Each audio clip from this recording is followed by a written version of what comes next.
There's no point in you betraying your future self to gratify your present self. It's a stupid game.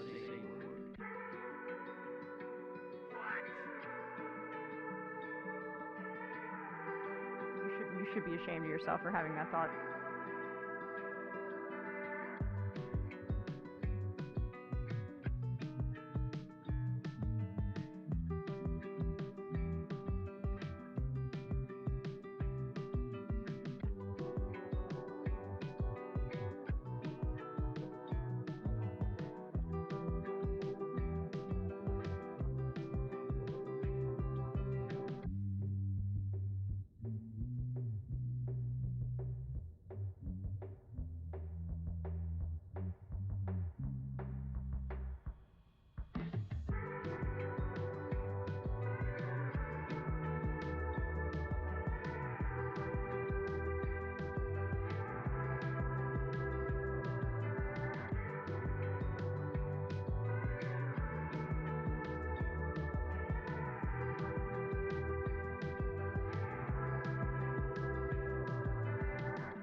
In the Ice Age, how much tax?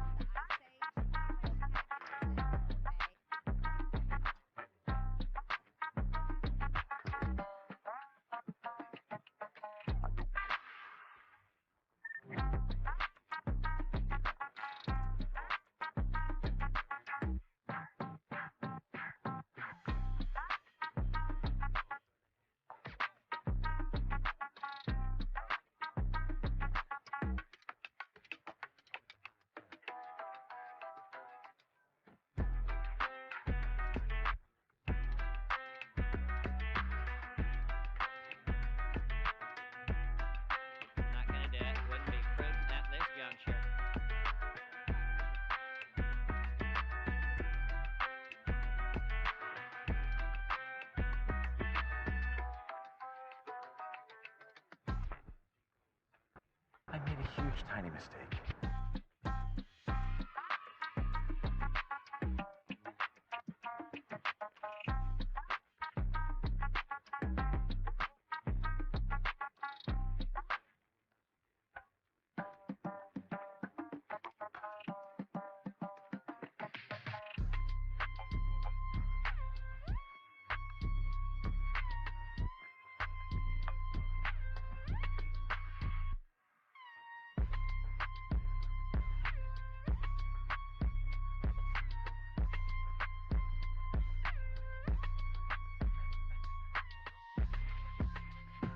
Oh, what now?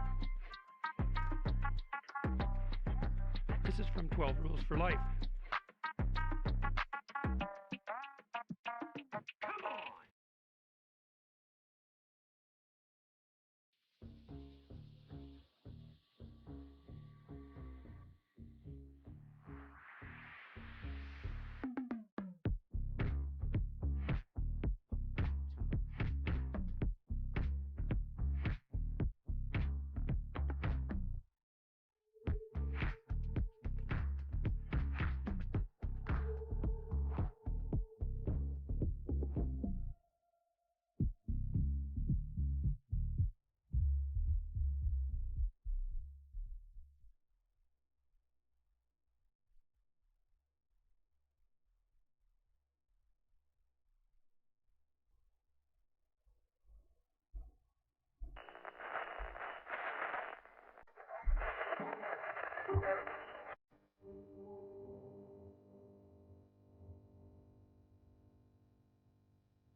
Well,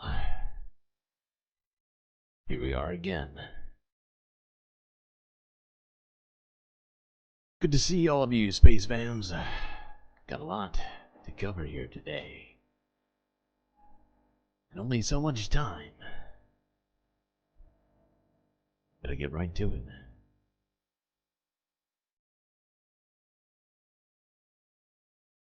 Looks like it's time for us to take a little trip through the unknown.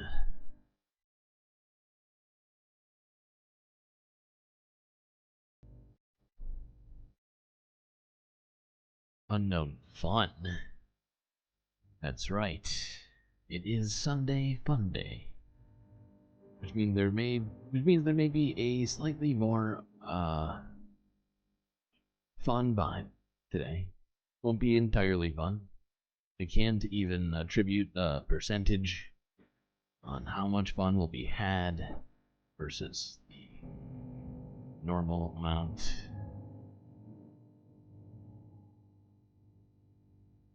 With that said, still gonna try. It is the name of the day, after all.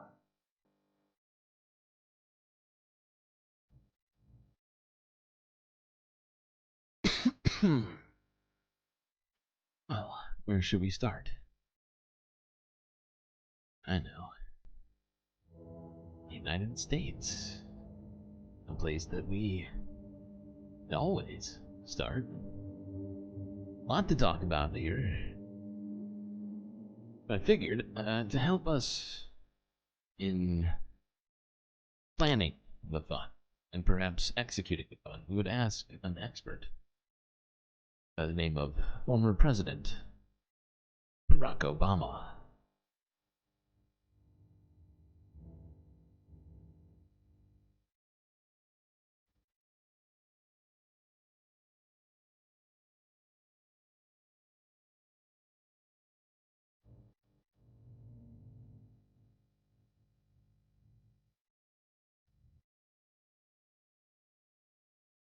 Alright. I just figured we would do that to help us segue into our discussion of politics here today. Yeah, let's see. Wait. Is it? No, it's not. Alright, I guess it was the setting that I changed, because I feel like it's been going good ever since I switched it back. I might be jinxing it. Knock on wood. Alright, speaking of Barack Obama, you might have missed it, but a couple of days ago, he and Michelle both endorsed Kamala Harris. Let's go to global news on the story.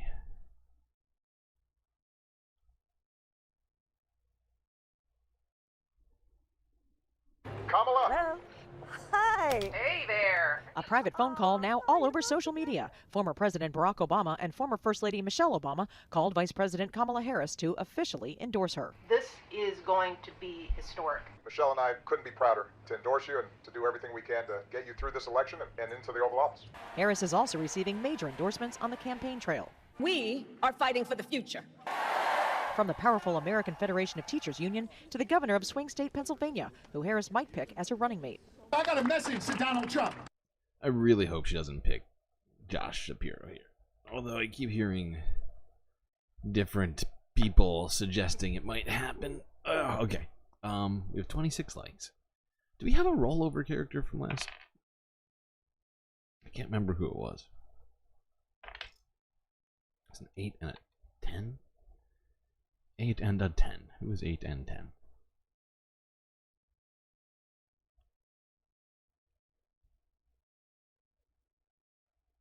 Astrid and Ripley.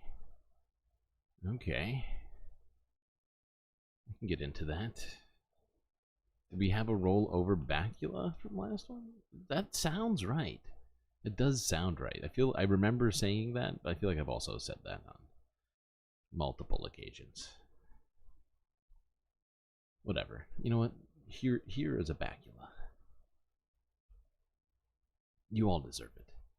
Got so fast to those 26 likes. It is pretty impressive, not gonna lie. Not gonna lie. It's science.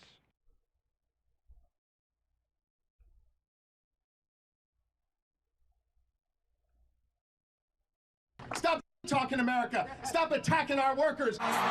Former President Donald Trump is firing back, calling Harris a worse candidate than President Joe Biden. She's a fake liberal. You know, he wasn't that liberal. He was fake. She's a real liberal. Meanwhile, Trump, who said he'd debate Biden anytime, anywhere, is now backing down on a scheduled debate against Harris. I have agreed to the previously agreed upon September 10th debate. He agreed to that previously. Now it appears he's backpedaling, but I'm ready. Trump's campaign claims get called out. Illegal. It's a devil cube. It's actually not a cube. It's a what is it? Dodecahedron. 20 sides. Somebody look that up.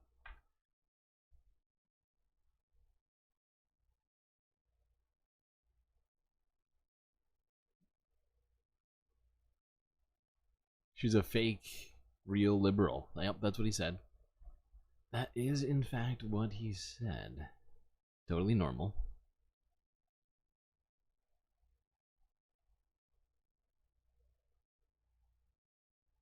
Is that right? Well, the emoji showed me a 6-sided die. So that's what I assumed. I don't know anything about devil cubes. Because that's not what a cube is. A cube is... I feel like a cube is obvious as to what it is.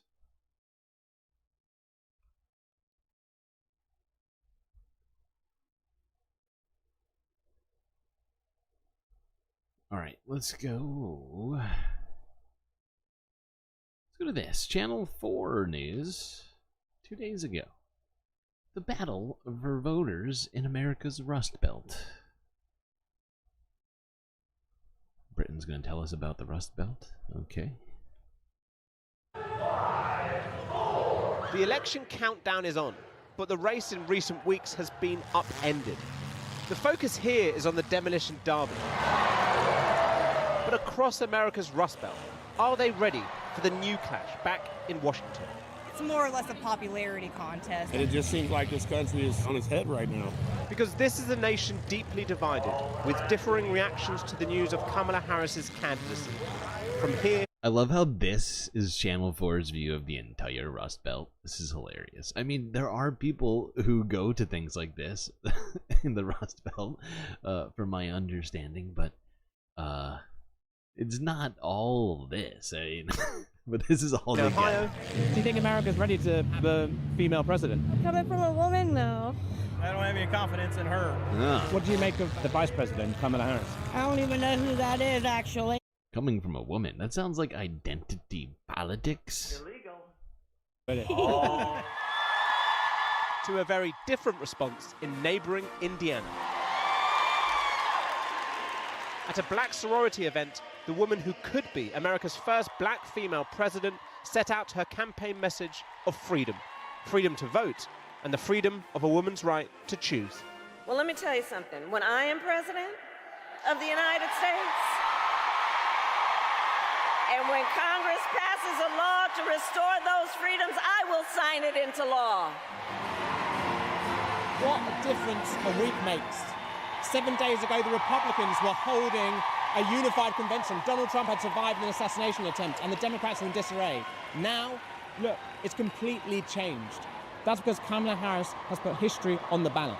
But away from friendly crowds like this one, can she really win in November? The Democrats are still haunted by Hillary Clinton's loss in 2016. And one recent poll suggests Americans are less receptive to a female president than back then. We have still not shattered that highest and hardest glass ceiling, but someday someone will, and hopefully sooner than we might think right now.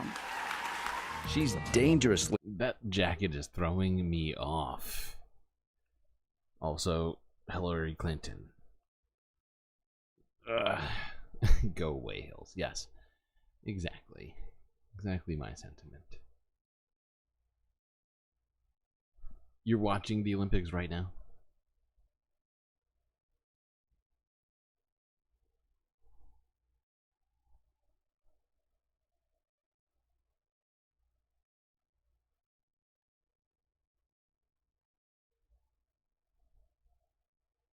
All right, let's see here. All right, let's talk a little bit about how the race has changed since Kamala Harris was endorsed by Joe Biden here. Let's go to this from BBC News from a day ago. Kamala Harris closing the gap on Donald Trump in the U.S. election race.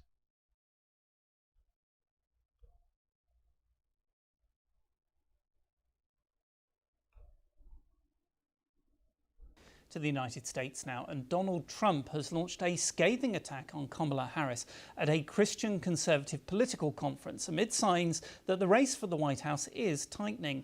In a vitriolic hour-long address to the Believers Summit in Florida, Mr. Trump described his likely opponent in November's election as a radical liberal and a bum, and mocked the pronunciation of her name. She was a bum. Why is Donald Trump's fist pump always like forward and back instead of up and down, or I don't know, it's just always like directly, and it's very weird. It always throws me off. Weeks ago, she was a bum, a failed vice president in a failed administration with millions of people crossing, and she was the border czar. So now we have a new We're going to talk about that phrase. We're going to talk about that phrase later.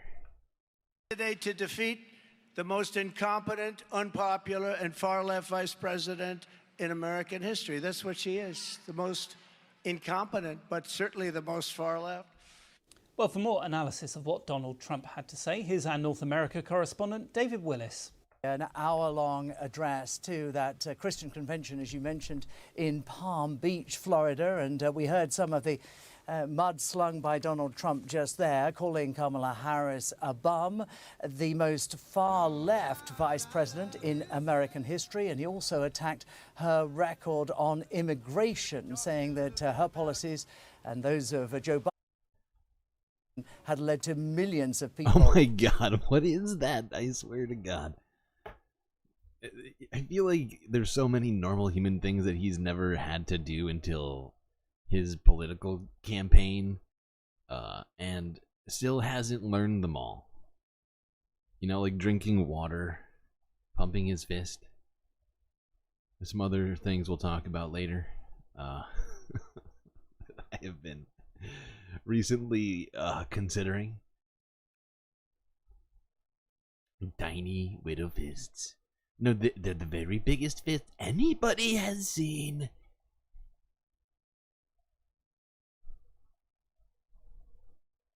All right, let's go. Hold on. Let's go further down this video. They actually, I think... Actually, maybe we should just go to this. Because the graphs are better. The graphs are just better. We're just going to skip this. And we'll go to this one.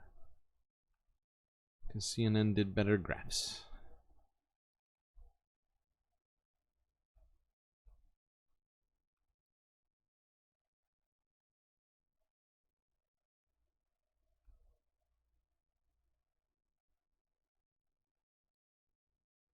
To the United.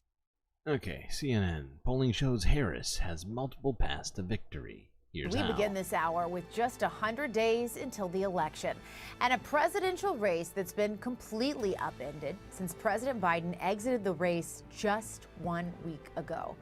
In just the past week, Vice President Kamala Harris cemented her support in the Democratic Party, raised millions of dollars, and signed up an army of volunteers in key swing states. She's also effectively erased former President Donald Trump's polling lead.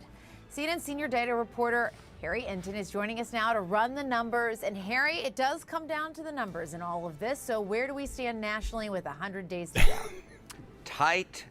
You know, 100 days to go. I can't believe we finally gotten here. All right, this is Trump versus Harris nationally. Look, I think the thing that I want to sort of get down in here and sort of point out is the Harris-Trump race has actually been fairly steady. You can see this pre-Biden dropout. You had Trump +2. Look at where we are this week, Trump +1. Again, a race with no clear leader being the key thing here. Okay, no, but really quickly, this graph is for Harris, pre-Biden, and now this week. So she's gained a point since Biden dropped out. Was it 2 weeks ago now? Jesus Christ, time is flying. I don't think it's even been 2 weeks ago. So that's, I mean, and Biden in the same poll was down, I think 6 points in the last go. Was it just a week? It was just a week ago, wasn't it? Oh my God, there has been so much happening. It is insane. Okay. Now let's hold on. Let's keep the big. Actually, wait. I can't watch this whole thing. Really don't have time. Got so many things to talk about, and I started slightly late today. Not that late, but late. And we have, I mean, not a record number of videos. We got like 90. We got like 90 videos, which is less than the last 2 streams, I would point out. I think I hit my peak number of clips to look at a few days ago.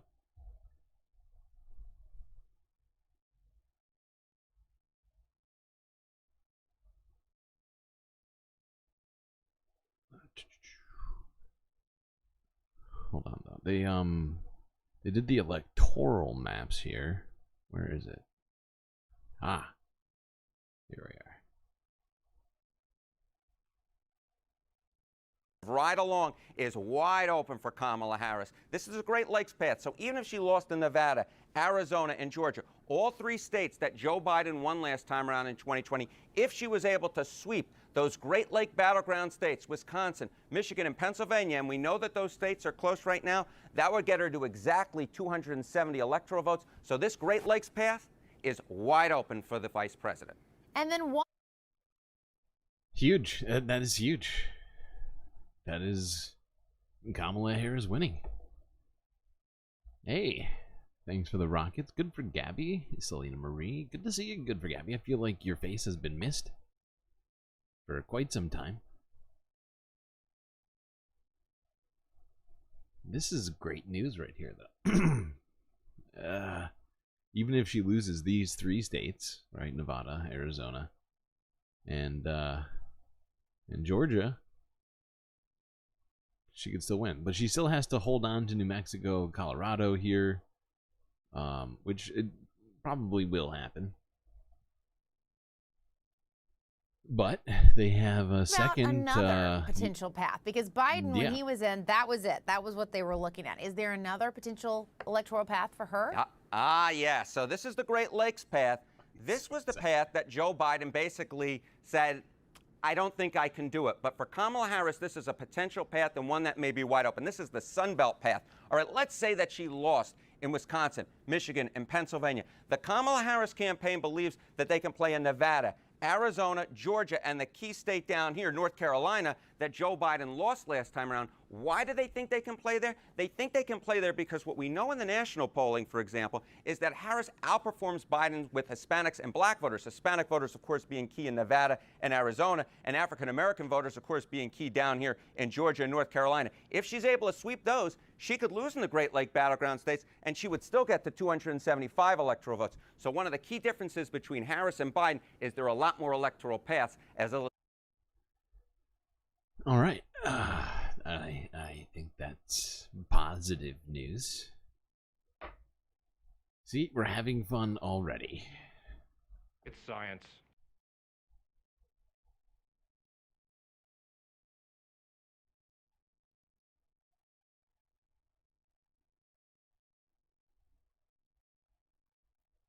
Now, let's look at this. This is part of the title of the video. MSNBC, 9 hours ago. Vice President Harris's campaign cash. How her team stacked $200 million in donations.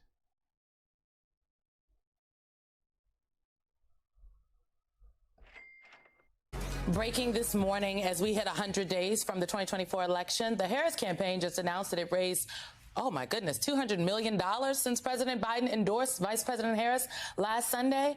Now, the campaign says about 2/3 of those donors are giving for the first time.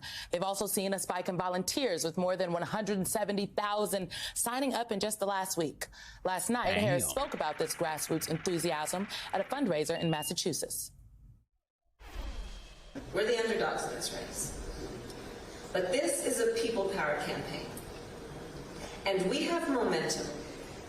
The day after I announced my candidacy, we saw the best 24 hours of grassroots fundraising in presidential campaign history. Since then, in battleground states, people have been flooding our offices around the country to volunteer. Joining us now is Rachel Palermo, former Deputy Communications Director and Associate Counsel to Vice President Harris, and Stuart Stevens. Stuart served as Mitt Romney's chief strategist in 2012. He's now... Okay. All right.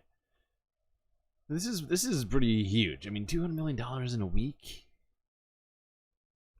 My God. It's basically $30 million a day.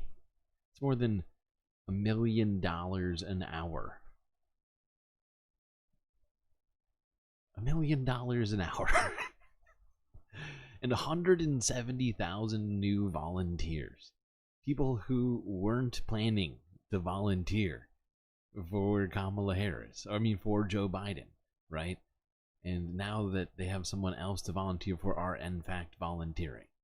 That's huge. We have 30 likes. Oh my God. That's a lot of likes.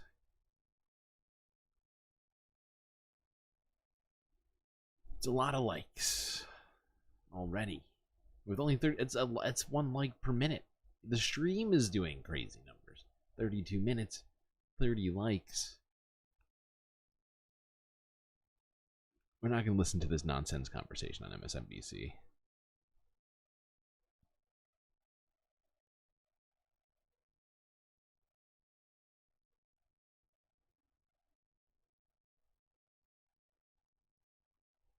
Don't worry, I'm just using them for the headline. Am I Kamala in disguise? What? I don't know where you would get that from.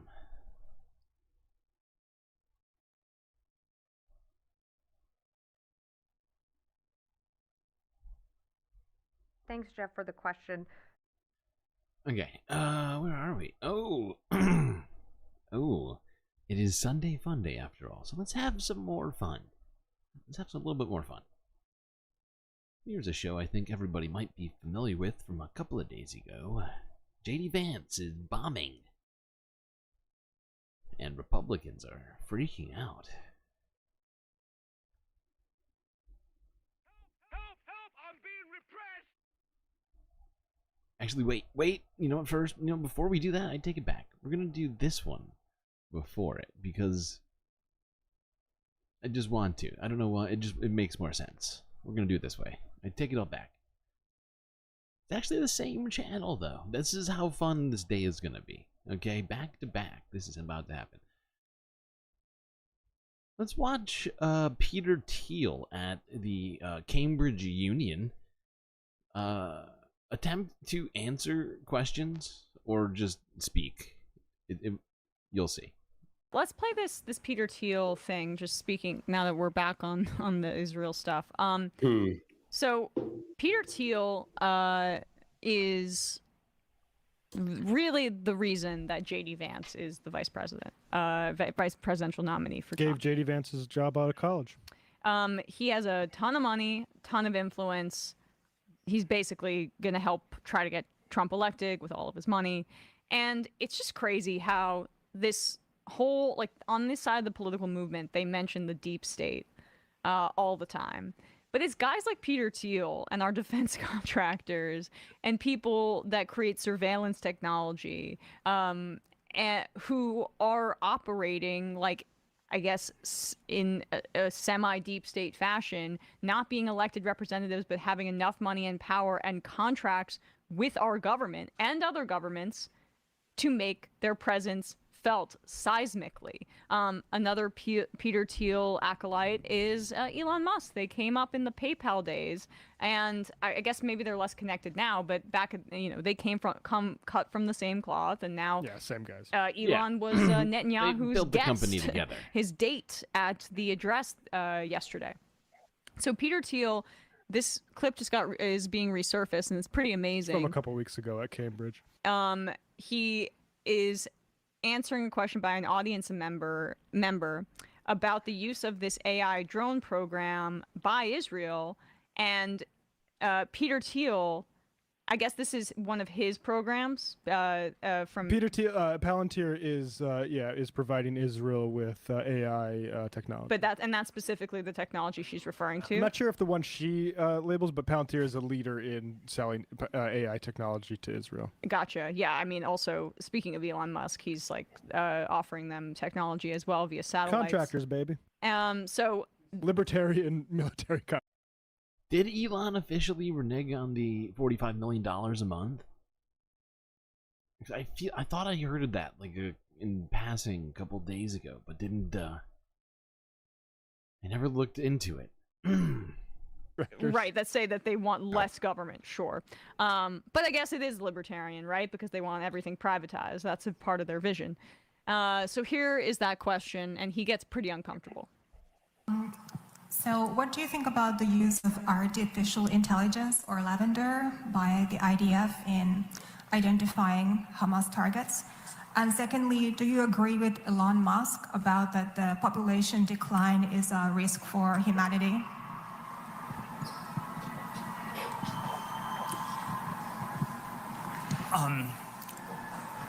Look, I'm not, without going into all the details. What now? I'm not going to all the details of what's going on in Israel because my bias is to defer to Israel. It's not for us to second guess everything. And I How believe about that one thing?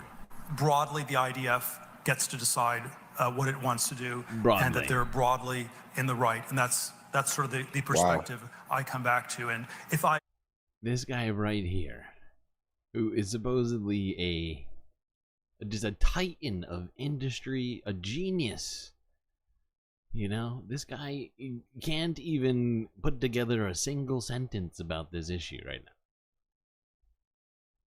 And broadly, they should just keep doing whatever it is they've been doing. I don't know what that means. If I fall into the trap of arguing you on every detailed point, I would actually be conceding the broader issue that the Middle East should be. I feel like he really is conceding just by saying that he'd be conceding. It's like a concedingception, right? It's a concession inside of another concession, or just a concession inside of a statement about a possible concession, which in fact is in itself It's complicated. I'm sorry. I don't mean to go too many layers deep on this, but this guy is just dumb. Micromanaged from Cambridge, and I think that's just simply absurd. Oh, the libertarian So I'm not gloss. going to concede. Oh yeah, no. This guy doesn't want things micromanaged. Right. Peter Thiel, who's constantly micromanaging governments where his businesses do commerce, like basically everywhere, because he's the Uber guy, right? And Uber has lobbied its dick off. It's micromanaged the shit out of everything. Are you kidding me? They micromanage their drivers. Is that better? Is that better than Cambridge? People in Cambridge talking about it? It's not like they're actually making the fucking policy decisions. Cambridge is supposed to be a place for smart people and at least semi-interesting discussions. Meanwhile, Peter Thiel shows up and, well, says basically nothing aside from Israel. In my opinion, they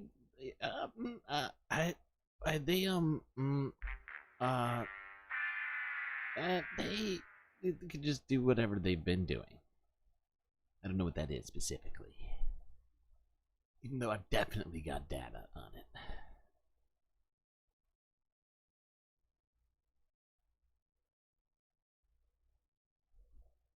Okay, what are we doing next? Let's go to this video.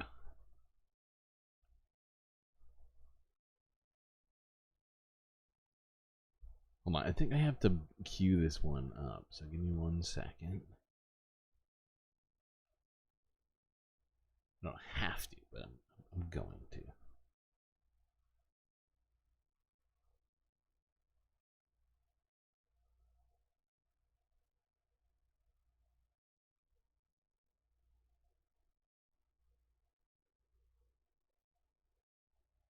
Although, wait a second, where is it? You know, no, it's fine. Seems fine. I'm not even gonna do it. It's Sunday Funday. We're just gonna watch from the beginning. Whatever. Cole from Ohio, I pray they try to sub out Vance after the ballot printing deadline passes. I want them to have to explain that. He's regretting it. The irony, you know, him being like the sort of fundamentalist guy is I'll start kind of like believing in God again if Trump loses the election because of J.D. Vance and he sort of gets widely the blame. That would be a great world to sort of be on. They're freaking out because he was not the pick, I think, that maybe Trump would have been advised to go with had they be running against Harris.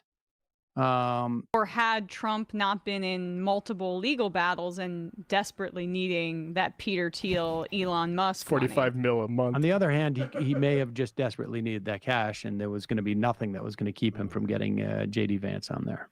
Even J.D. Vance's extremely low charisma levels, like no writ. Which apparently Elon may have already taken back in a very short period of time here. Here, I don't know. He's got a pretty good Mountain Dew bit. Pretty good. You want to put your name on that? We should play this. Yeah. This is JD Vance. Where was this at? Oh no! Wait a second. Let me just mention one thing before this.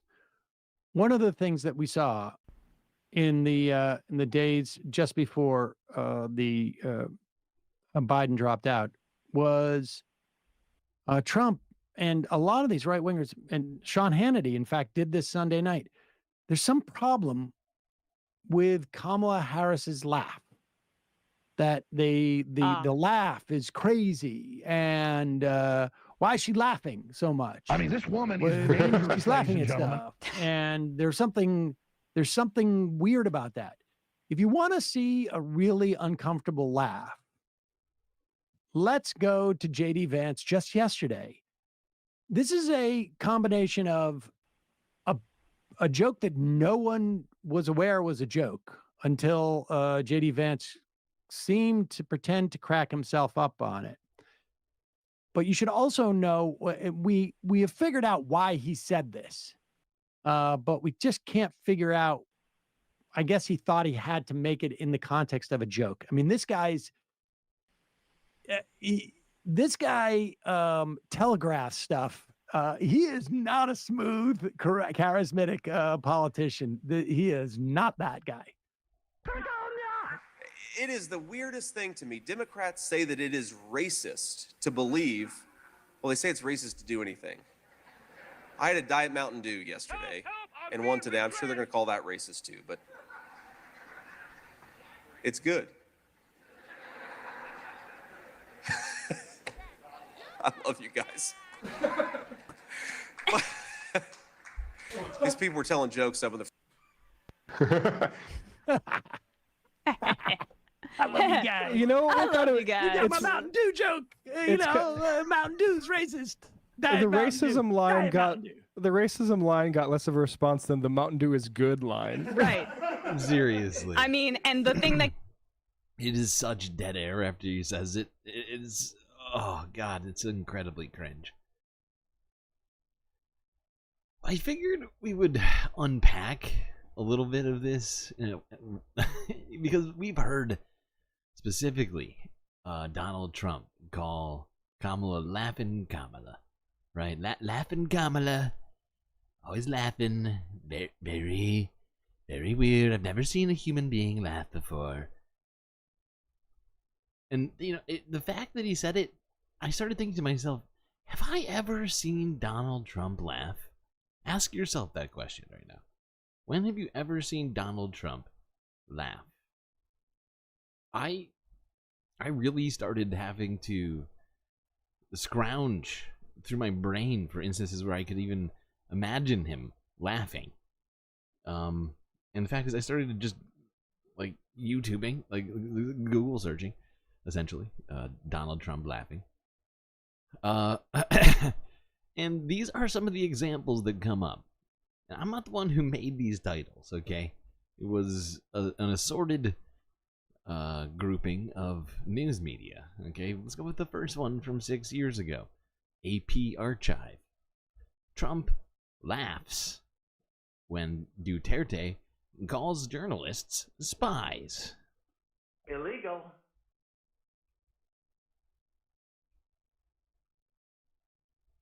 Let's see this laugh.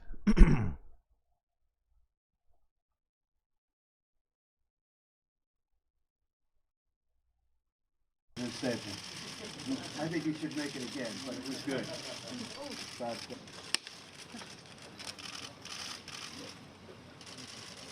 You might want to make an adjusted statement with you around, guys. You're the spies. Angles that you would like trying to go off. Okay, I guess that you can actually, all right, you can actually see the laugh there. So it looks like he does kind of know maybe what a laugh sounds like. It was weird. It was a little forced. Let's see a classic Trump laugh. This is BBC News from 6 years ago as well.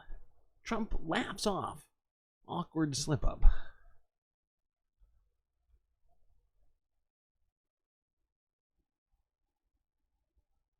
I thank you for the opportunity for what you do. Your father's Herman? Herman, sorry, yes, sir. Yes.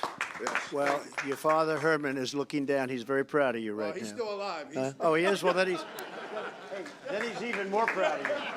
Then he's even more proud. Anybody else? Please, come on up.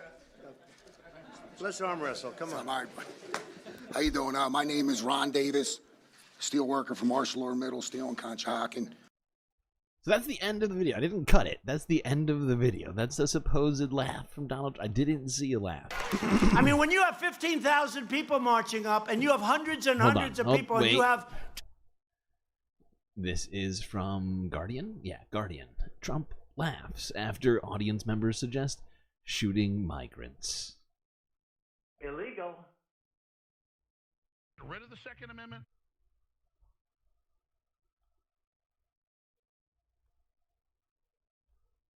I mean, when you have 15,000 people marching up and you have hundreds and hundreds of people and you have 2 or 3 border security people that are brave and great, and don't forget, we don't let them and we can't let them use weapons. We can't. Other countries do, We can't. I would never do that. But how do you stop these people? You can't. There's no... That's only in the panhandle you can get away with that statement.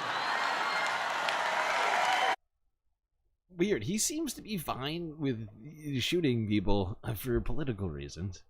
Super weird. But that's apparently a laugh, once again. We can watch it to the very end if you don't believe it. That was a laugh. Dude, alright, so that's, what is that, 3? Have we seen 3 now? 1, 2, 3... So, 2 out of 3 videos with supposed Trump laughs. Trump doesn't appear to know what a laugh is, or what the media know. But the fact is doesn't seem to be a lot of footage of Trump laughing. Let's try again. This is 4 months ago from Forbes breaking news. Trump laughs when reporter asks who he voted for.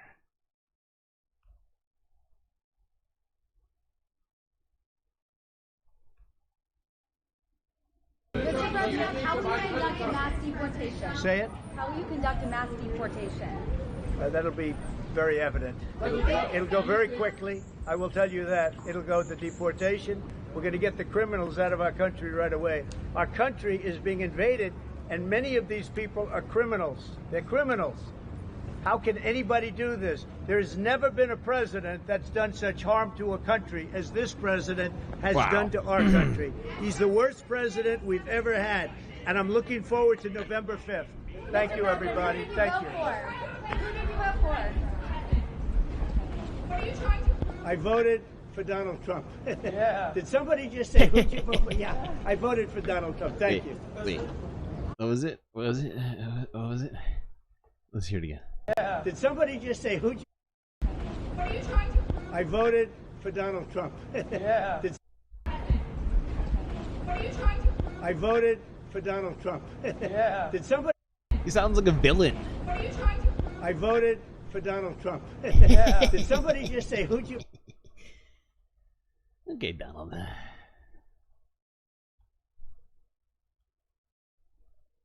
So yeah, when he does laugh, it's either at just horrifying things, or it just genuinely sounds evil. He doesn't even seem to have any real understanding of what a normal human laugh would be.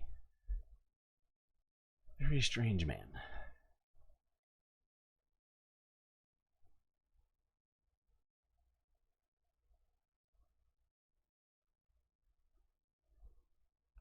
I think he's just approximating what laughs are supposed to sound like. Probably didn't ever laugh before 2016. That's my guess. Or, like, you know? And then had to learn it over time. Publicist like, sir, can you please try to laugh today?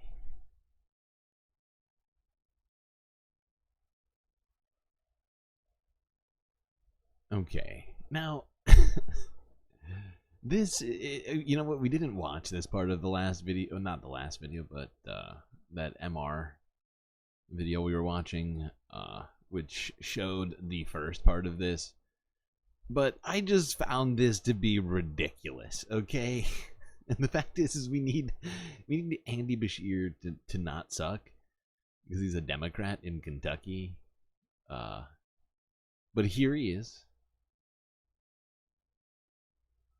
The Associated Press 2 days ago, apologizing to Mountain Dew for questioning J.D. Vance's drink choice.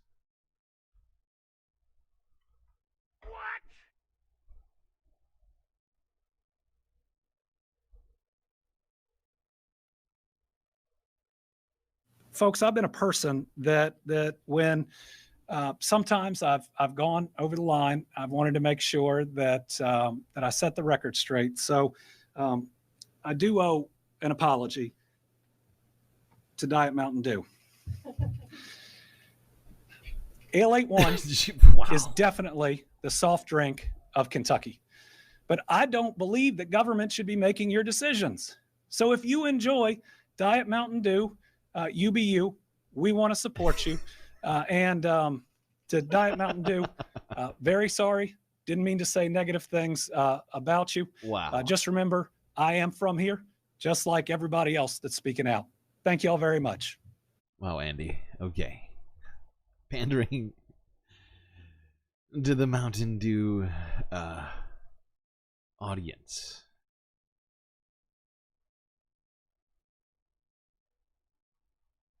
Not sure what compelled him to feel like that was necessary. Does he like get money? That's one thing I didn't look into that I feel like I should. Is like whether or not he's received, I don't know, funding from Pepsi or something. It just it just feels real weird. Brondo, good point. It's got electrolytes. That's real. That was real. It was not AI. That was from the Associated Press. Okay, now let's quickly talk about something that I had hinted at us talking about before. This is from Forbes breaking news from 6 hours ago.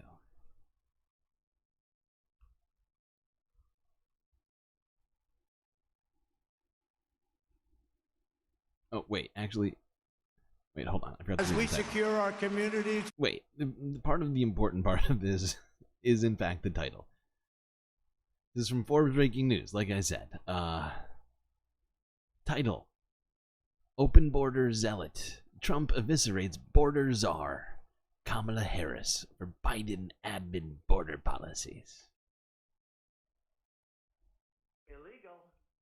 We'll also secure our border. On my very first day back in the White House, I will terminate every single open border policy of the Biden-Harris administration.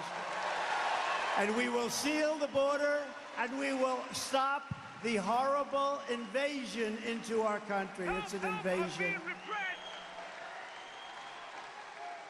You know, I built hundreds of miles of border wall. If we didn't have that, but then when we left, we were going to add an extra 200 miles, actually much more than I said we were going to do, and close up certain sections that we had. Oh, it was more than you said? I thought you were going to make the wall perfect. For legal reasons, keep open for a little while, and they didn't want to do it. I said, wow, Also, they don't want to do it. Does that? I thought Mexico was going to pay for the wall. What happened to that? I am very confused. That they actually want. Nobody thought they really wanted open borders. They talked about open borders, but nobody thought that could be possible. But they wanted open borders. We couldn't believe it. No person in American politics has been more of an open border zealot than border czar Harris. This was a open border. Borders are Harris. There it is. Illegal. There it is. Okay, now that was from Forbes breaking news on YouTube, which has, I think, something like how many subscribers do they have? It's at least like a couple million, I think. I'll look it up just because. 3.3 million subscribers. So they definitely have an audience on YouTube. They decided the title should be that. Now, here's a news organization. However, this is their website. Who is this from? Oh God, this is also from Forbes. Weird. Here's Forbes.com.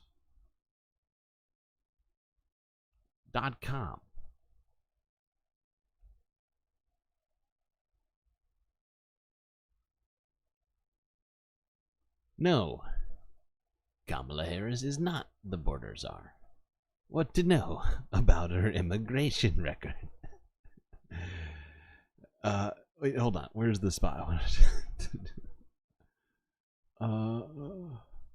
She was never tasked with managing border security in the United States, which is under the purview of Homeland Security Secretary Alejandro Mayorkas, who said in June 2021, Harris is leading our nation's efforts to address the root causes, that fundamental question of why people leave their homes, while he is addressing the security and managing of the border. Okay, Forbes. Super weird. Super weird.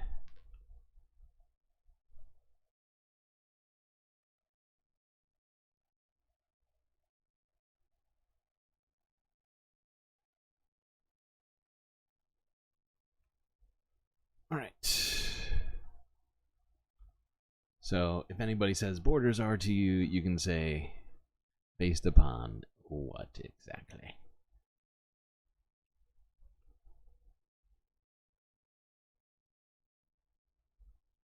Basically, what he's saying is that her job is to figure out why people are leaving their homes in the first place, right? So, you know, it's not like she can fix every, especially as vice president, come close to fixing all the problems that might lead to people leaving their homes to come to the United States. That's ridiculous. That is ridiculous. I mean, she could affect policies that would make things easier for people out there. But I'm pretty sure that Republicans don't want the United States giving aid to foreign countries. It's just my understanding of their general feel on stuff.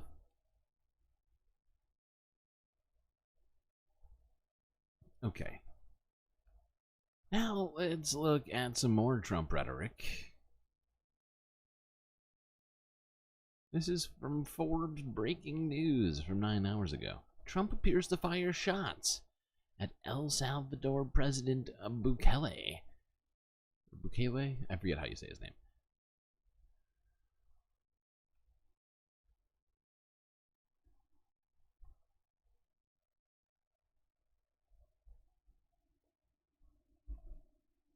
So Venezuela, crime is way down. The criminals are almost gone. The jails are half empty. The only difference, if I were running Venezuela, I would have had the jails 100% empty by now. I can't believe they're just going a little slower than we thought. Many countries right now, there's a certain country, I don't want to mention it because the head of the country, the president, South American country, but again, they're all over the world. I'm sorry. Wait, South American countries are all over the world, and if he had been running Venezuela, he would have emptied the jails by now? I am highly confused.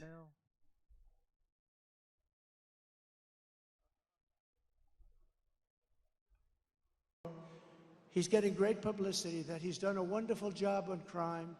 He's done a wonderful, wonderful job. He's convinced everybody to live together, and I believed it. Like for 2 years I'm reading about, I go, oh, great story in the New York Times, great, great, great, wonderful. Then I realized he's taking his criminals, he's dumping them into our country. But he's doing it differently than some of the others. In Venezuela... Okay. Wow, fascist on fascist violence here, or at least fascist on fascist rhetoric going on. My God, Trump v. Bukele. I would love to see that. Love to see that. Bout. Vavuzela.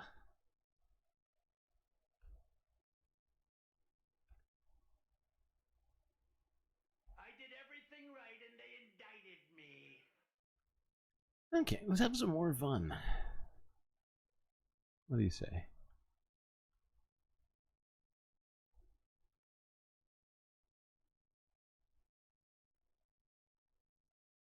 The other thing that I think we're going to see a lot more of, and it's been interesting to watch. You know what? I don't know. This is just I'm spitballing here, but because there was such a lack of enthusiasm for Joe Biden as a candidate, I think people really focused on the danger that Trump, I mean, you could even just say Republican administration was going to bring, because, you know, Trump is there. He's just basically, you know, he was the warm body who could sign things that Grover Norquist called for back in the day. Grover Norquist, of course, the longtime right-wing Republican strategist from Club for Growth. Is it Club for Growth, or no, it's a different one?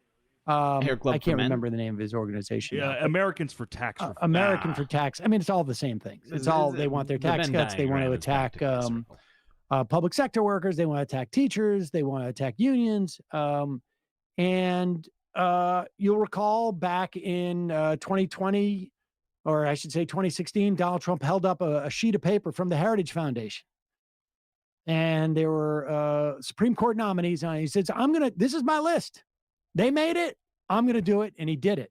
And he got Roe v. Wade overturned. This time around, he again outsourced to the Heritage Club for No Growth Foundation, and they developed something called... No, I don't actually think Hair Club for Men is in on it. That was a joke. 2025. But these right-wingers are so deluded about their perspectives on what people want from their government that they paraded this around. And those of us who don't want that to happen started talking about it. And people started writing about it. And it resonated with the American public. And here is Donald Trump now. Project what? Project? Projet? 22, let's watch him pretend like he doesn't know. This is literally like, if you have a 5-year-old, this is the kind of things that they do. What? Not an extremist at all. Like some on the right, severe right, came up with this Project 25, and I don't even know. I mean, some of them I know who they are, but they're very, very conservative, just like you have. They're sort of the opposite of the radical left, okay? You have the radical left and you have the radical right, and they come up with this, I don't know what the hell it is, it's Project 25. He's involved in Project, and then they read some of the things, and they are extreme. I mean, they're seriously extreme. But I don't know anything about it. I don't want... You read through it, and there's some extremely extreme stuff. But I don't know anything about it. I've never heard of it. I don't even know what it's called. But I've read it page to front to back. It's absolutely atrocious. Once again, I don't know anything about it. Makes sense. That makes sense.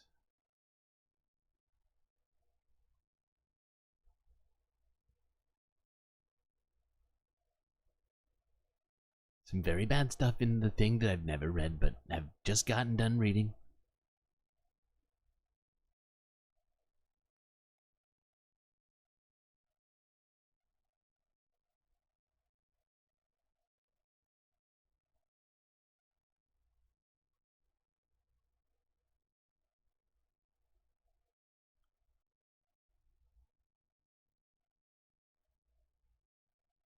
Okay, let's look at this. I was shocked to see the guest that MSNBC had on here 7 hours ago.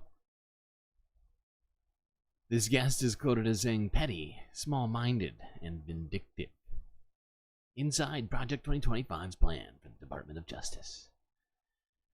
Ellie Mistal on MSNBC.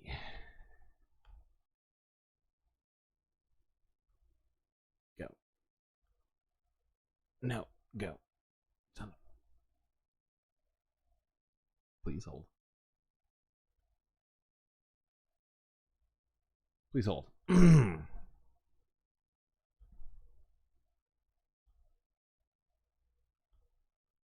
Why? Why do you insist on forsaking me? This is rude. I don't appreciate it.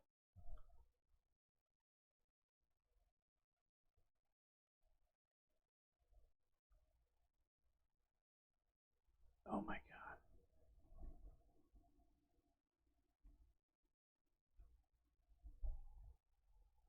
god. Oh, YouTube, your settings have completely foiled me. I don't know if anybody here has ever noticed while watching YouTube on PC, or just on a computer, non-mobile device. If you try and click on words, you can actually highlight them, which is, hey, I mean, it's a cool feature, don't get me wrong. I think it's an interesting thing, but that feature also is the bane of my existence, because sometimes I get stuck in a place where I cannot even click, because it takes priority. It takes priority over the like management of where you are in the video, or like the buttons even, which is wild. The fact that it goes over, I can't think of what the hotkey is. I should, you're right, I should think of what the hotkey, I should look into it, whatever that hotkey is. I'm sure it exists, or I could make it exist. All right, welcome back to a special edition of Velshi Inside Project 2025. I want to go to Chapter 17. It's entitled The Department of Justice, written by a chap called Gene Hamilton. It says, quote, not reforming the Department of Justice will also guarantee the failure of that conservative administration's agenda in countless other ways. Now, a common misconception held by Donald Trump while he was president was that the Department of Justice worked for him, not for the American people. This chapter seeks to make that misconception true. Kevin Roberts, president of the Heritage Foundation and architect of Project 2025, is on board with Trump's perspective. He told the New York Times in January, quote, we just disagree wholly that the Department of Justice is independent of the president or the executive branch. Now, this Project 2025 thing, it's not an easy read. It's 922 pages long. The words and the sentences on these pages are, in fact, deliberately confusing. But make no mistake, Project 2025 calls for a Department of Justice working in lockstep with a potential Trump administration, which means if Trump is reelected, the branch tasked with independently and impartially upholding the rule of law will be in the hands of a convicted felon who has promised revenge and retribution against his personal enemies. What could possibly go wrong? Let's start with the FBI, which is a branch within the Department of Justice. While President Trump was supremely frustrated by his inability to control the FBI, because he wanted desperately for the FBI to drop its investigation into Russian interference into the 2016 election. So it follows that Project 2025 would encourage the next conservative administration to place the FBI under more, quote, politically accountable, end quote, leadership. Hold on. I forgot that Ali Velshi just talks for a bunch. And that's my bad. I should have been paying more attention when I first watched this video. I did watch it at like 1.5 times speed, though. Here we go.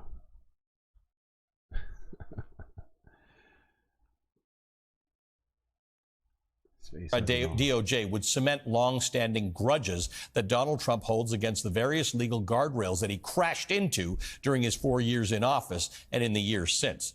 It would mutate the DOJ into nothing more than a crude beating stick for Trump. You have 40 likes already? That's incredible. That's an 11. We already have Gary. That's a 1. We have a Bacula already. 12? Who's 12? George Carlin? Oh, George Carlin's gonna be way hidden back here. Oh, am I? Some stream software is lagging. That's good. His allies to use against their perceived enemies. For more on this, I'm joined by Elie Mystal, justice correspondent for The Nation. He's also a former litigator and author of the book, Allow Me to Retort, A Black Guy's Guide to the Constitution. Elie, good to see you. There is a lot of disguised language within these pages.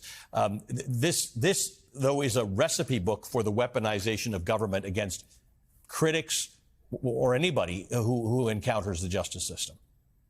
Yeah, when Donald Trump promises to prosecute his political enemies, Project 2025 explains how he's going to do it. But Ali, I want to go back to the top, back where you started with who wrote this particular section of this document, right? You said the man's name was Gene Hamilton. Gene Hamilton is the right-hand man of Stephen Miller, who is the unreconstructed ghoul that's on Donald Trump's shortlist to be the Attorney General of the United States and implement exactly this project should Trump get elected. So the idea that Trump doesn't know what's going on in this document simply does not pass its first contact with reality when his own advisors and potential picks for Attorney General are the ones writing the Attorney General.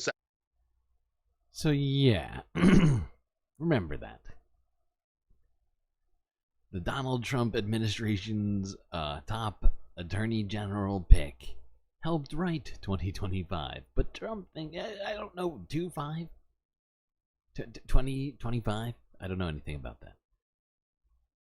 Right? And what is that section about? Ali, if you went and asked Trump, if you gave him a truth serum and you said, Donald Trump, show me on the doll where you were hurt, he would say the Department of Justice, right? He would say Jeff Sessions didn't stop the investigation into Russian interference. Instead, he recused himself. He would say Bill Barr didn't launch ridiculous investigations into election interference or argue that Trump won an election that he lost, right? Donald Trump has an active kind of PTSD over what the Department of Justice did to him while he was president. And so as president, again, if somebody should have the terrible idea of reinstalling him in power, his entire plan is to cower the DOJ and make them jump to his own rules. And he'll do that through Stephen Miller and through many of the ideas that you've outlined in this project, right? In this segment, and some right? of them have nothing to do with conservative thinking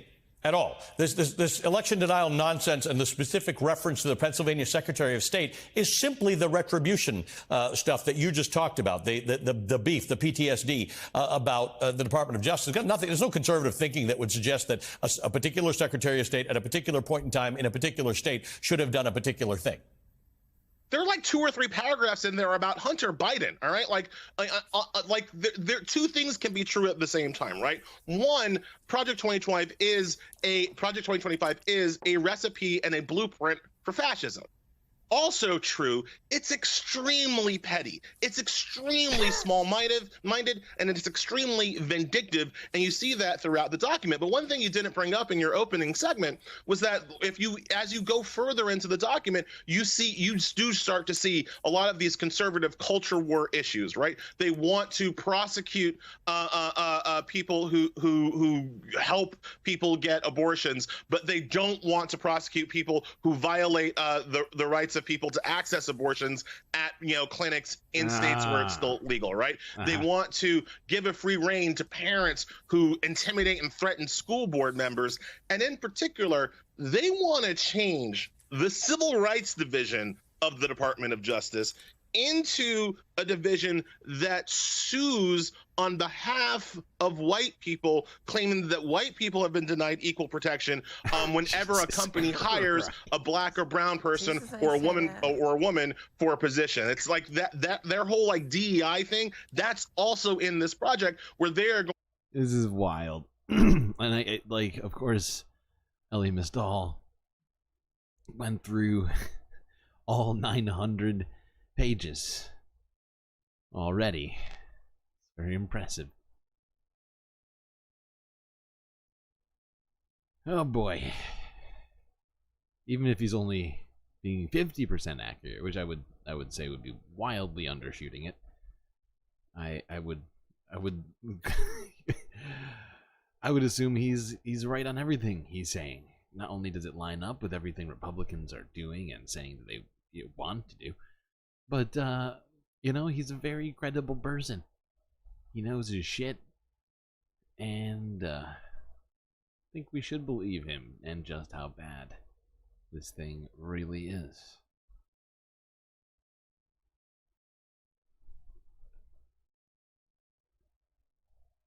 There's just overwhelming proof that Donald Trump knows about it. He can't even deny it properly. We just listened to him say that he read it and then said that he doesn't even know what it is. It's ridiculous. It's just, oh God, how? Why and how? All right, hold on. I've got to line up this next video. This is CNN from a day ago. Donald Trump spoke at Turning Points USA. Decided to say some very normal, very non-unhinged things, and by normal and non-unhinged, I mean.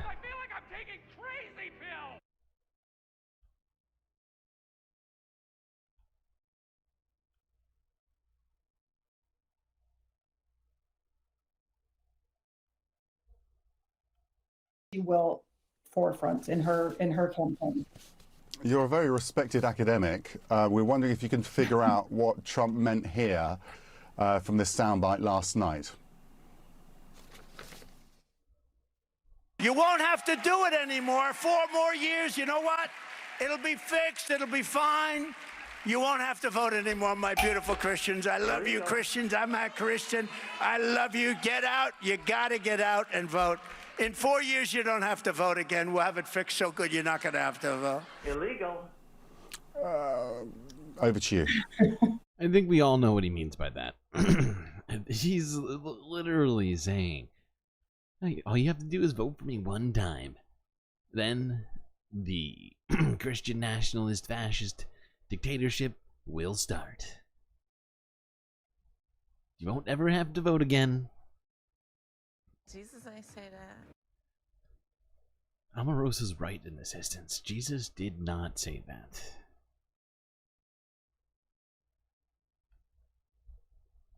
I'm not even a biblical scholar, and I can say that with pretty much utter certainty. Play that in every Democratic ad campaign. Yeah, it's disturbing. It probably will be in a few. You would think, because it's fucking horrifying. Which one do we do first here?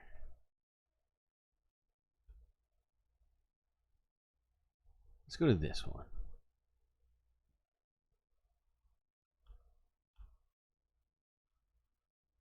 Oops, I clicked the wrong thing. That's not right. No, go here.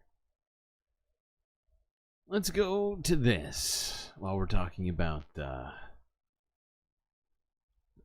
things Christians want and or like and are doing with our governments, state and or federal. This is from NBC News from 4 days ago. Now this story is old, but this evidence is new.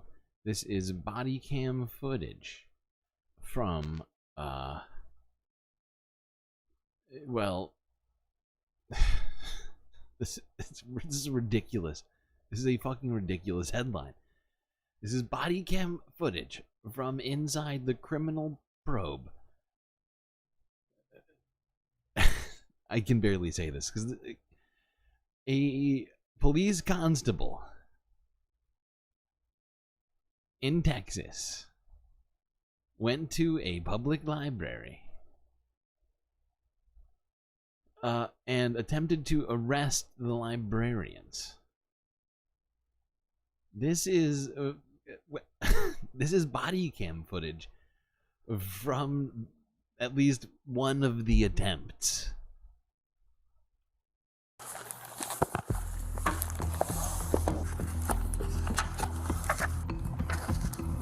You've seen police body camera videos, but maybe never like this. Essentially, the librarians are my suspects. Jesus. If they're the ones that are choosing books and putting them in there, you know, they're the ones that are carrying the criminal liability. You're watching a... All right, we're just going to stop. I'm going to pull out Fahrenheit 451. I'm just going to start reading that instead. Seems like it's never been more relevant.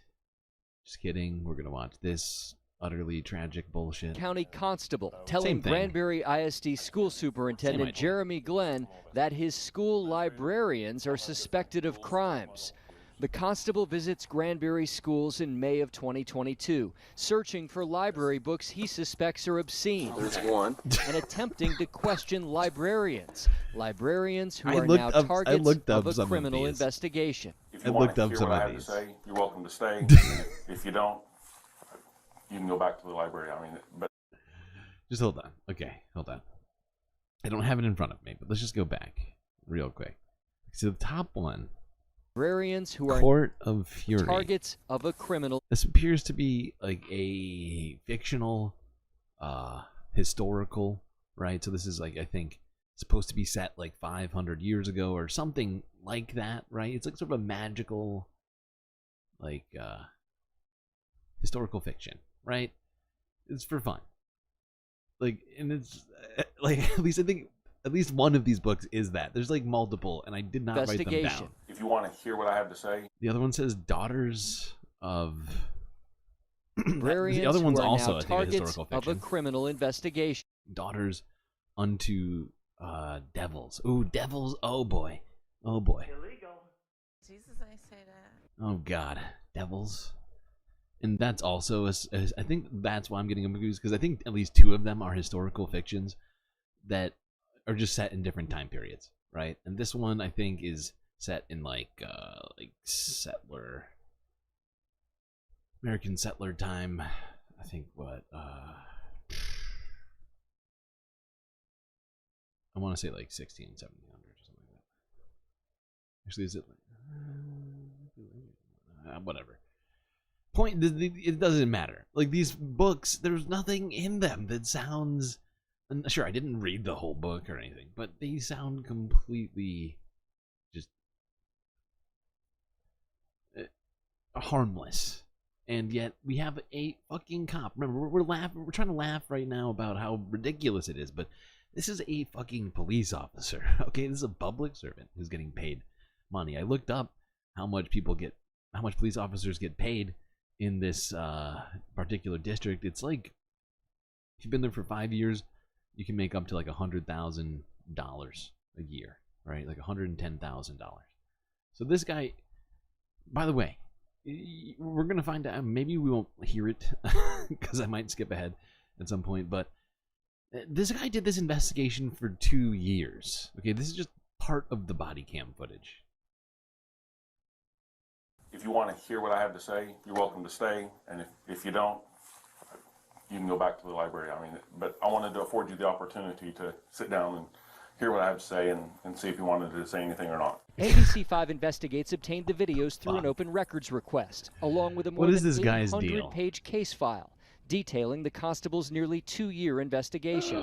The records reveal the constable drafted criminal complaints, submitting them to a district attorney, seeking felony charges against 3 librarians for distributing harmful materials to minors. These women that are amazing educators and librarians have been terrified for over 2 years now that they're going to get arrested, hauled off to jail on a felony charge. How did this happen? Granbury attorney Paul Hyde has spoken with 2 of the librarians since the early days of the investigation. Hyde served on a parent committee that voted to keep some of the controversial books in the libraries, and says debates over books should be resolved by school boards, not with handcuffs. Law enforcement had no business being involved in this debate whatsoever. Nothing in that situation rises to the level of a criminal charge. We've seen some investigations into libraries, but this went a lot further. This is what protecting the kids looks like, everybody. Oh, God.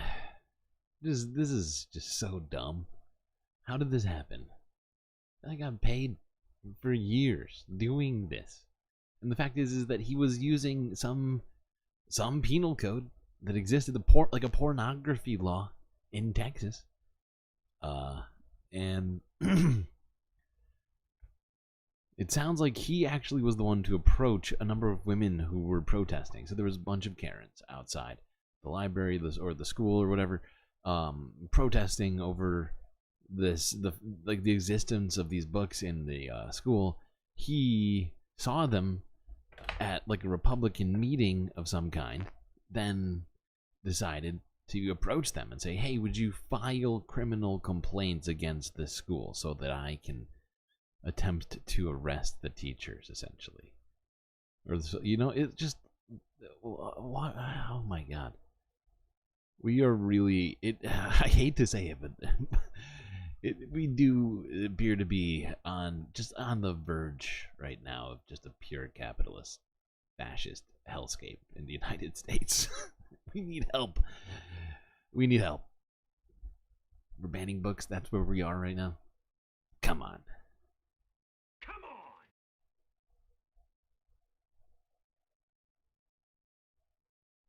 on. Oh, God. Where's Ray Bradbury? All right.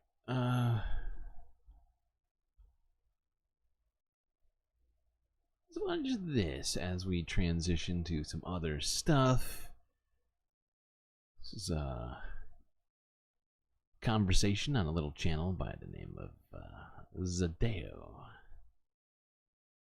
I think this might have been more than a couple of days ago, actually. I think this was like a repost. I think this was like over a week ago now, perhaps, but I think it was only on their website up until they posted it to YouTube on, I think, Friday. US, its share of the global economy shrunk. It suffered catastrophic military defeats. In the 70s, you got Vietnam, but this time they've had Afghanistan, Iraq, Libya, I suppose, to a degree. And the economic model, is doing badly now compared to compared to China. You've got different responses to that. One response is a reactionary response, which is we need to reassert ourselves.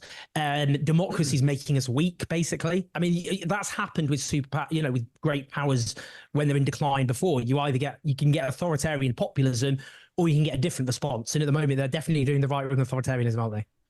So it's interesting to hear you talk about the decline of the Republic and how the right and left disagree, because what's fascinating to me and disturbing to me, Owen, and I'm sure you've heard this too, is I meet a lot of people, and this was a lot of conversation in 2016 and now again in 2024, which is I meet a lot of people on the left who, when they hear about the decline of America, decline of the Republic, they're very excited about it, right? This is a moment for a new dawn.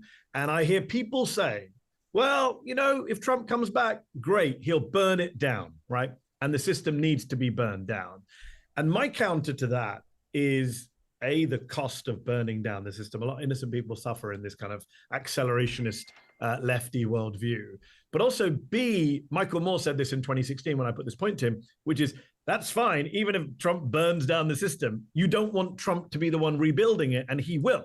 And he'll rebuild it in his autocratic image, this idea of the Caesar and this idea of, as you say, Putin. The people he loves abroad are Kim Jong-un and Orban and Putin. That is what he would rebuild a post-democratic America. So I think you've got to be careful what you wish for when you say, yeah, Trump will come in and teach the deep state a lesson and burn it all down. It's not good for the left. It's not good for democracy. It's not good for progressives. It's not good for equality. You're going to love my new book, Mehdi. That's my thesis. Correct. I agree with you. What's it called? Let's do a plug. What's the book called? The Fall of the West. The Fall of the West. It's the kind of book I would think Douglas Murray would write. Well, indeed, I think it's a big mistake that the left has allowed the right to define the terms of something that's clearly happening around us. Before he gets going, I think that is one of my main concerns, right, about the accelerationist sort of point of view, that the collapse of the system not only entails a great deal of suffering. Think about all the people who depend on things like food stamps and Medicare, Medicaid, all that, right?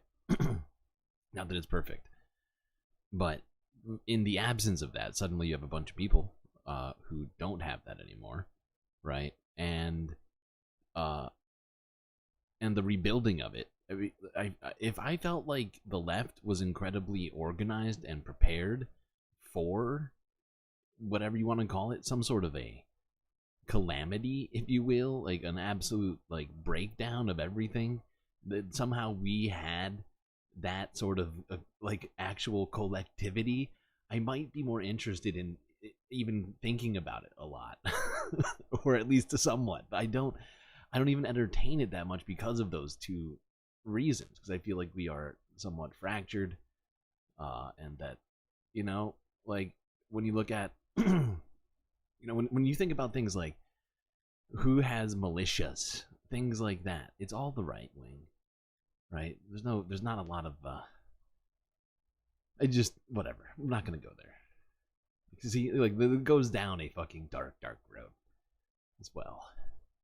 Yeah. Oh, see, yeah, I was gonna point that out, but then we got here. I totally forgot about it, because I heard. Well, I didn't hear, but in my brain, I heard it while reading.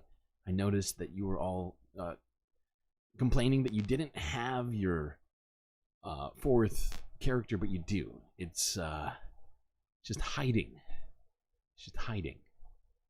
It's like Where's Waldo, but instead today we are playing Where's George.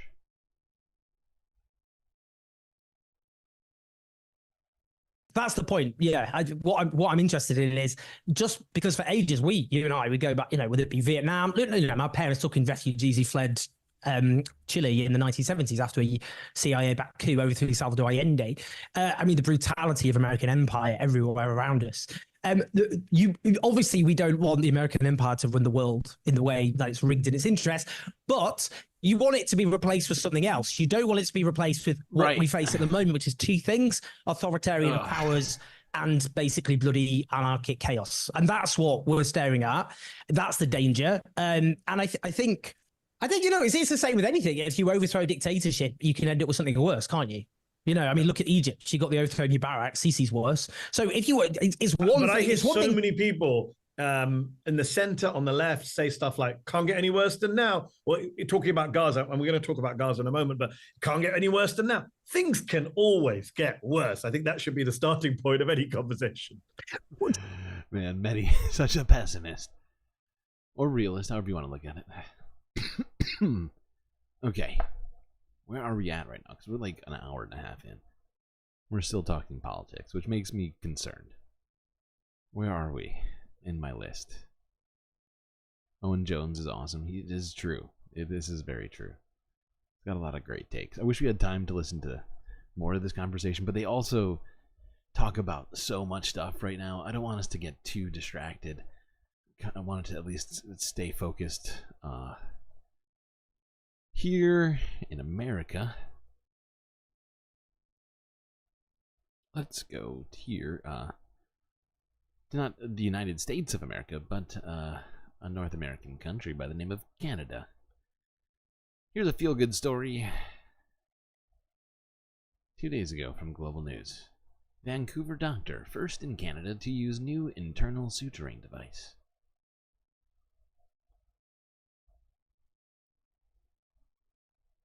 Does this count as fun? I don't know.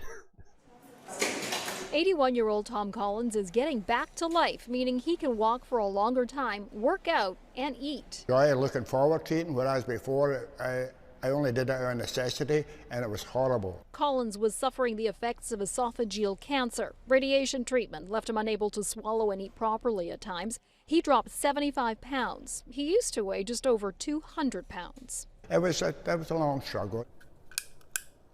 Oh, it's coming together beautifully. Look at that. It's this procedure that changed Collins' life. It's called an overstitch, and he was one of the first patients in BC to benefit from it. Okay, open. Close.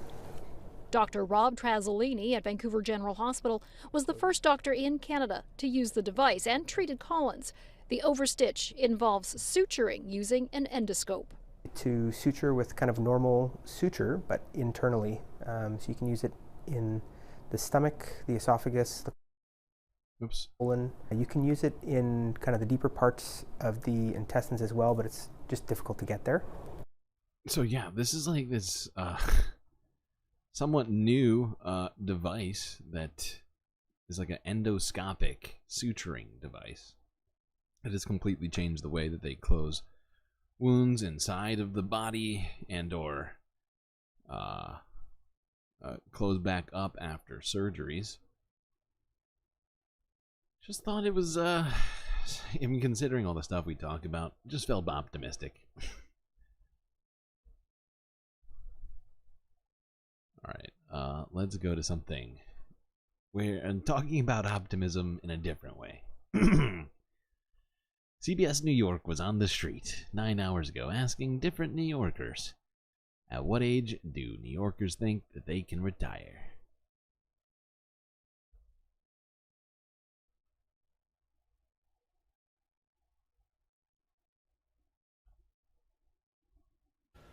Thank you for joining me. How long is too long to remain in the workplace? When should you retire? New Yorkers have all sorts of ideas, and they're weighing in on your point.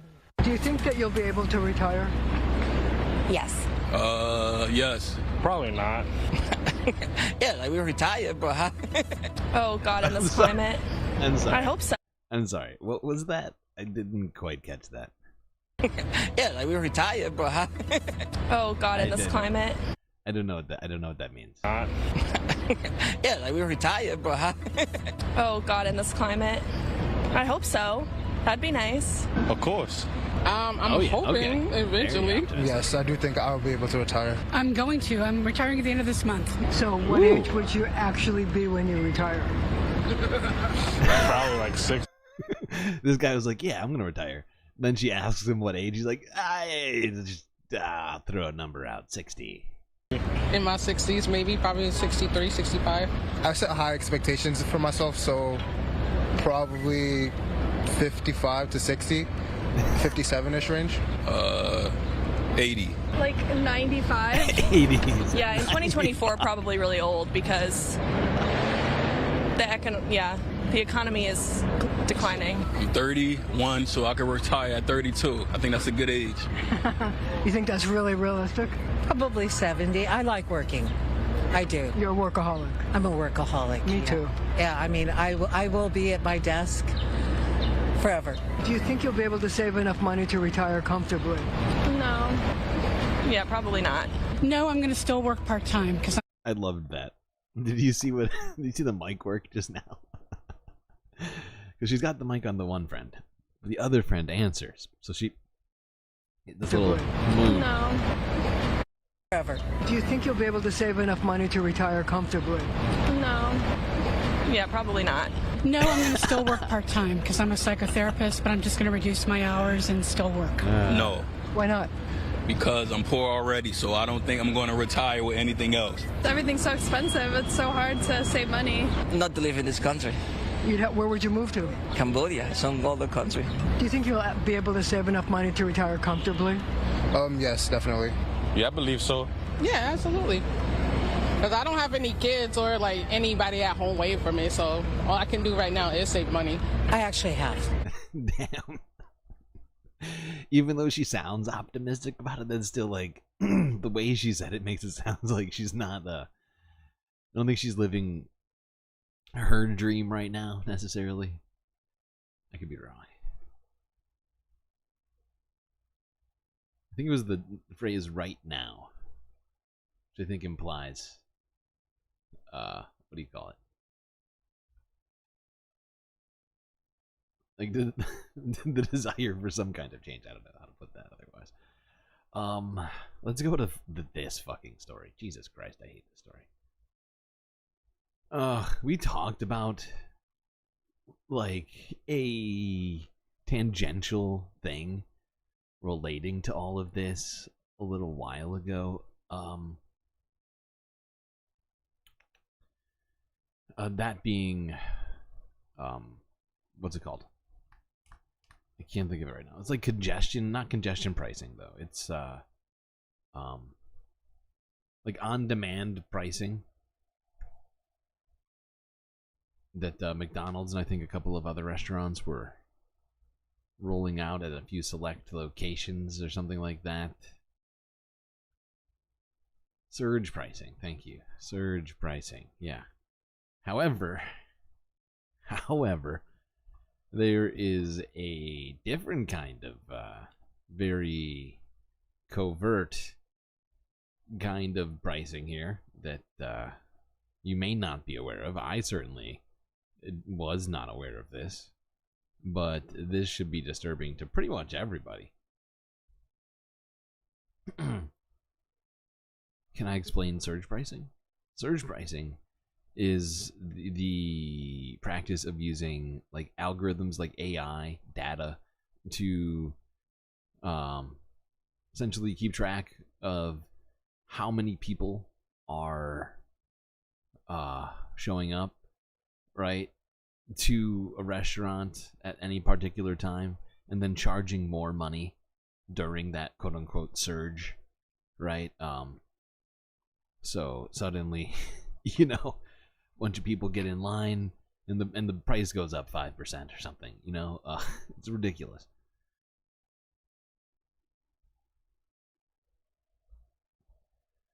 But here is an even more disturbing form of algorithmic pricing, if you will.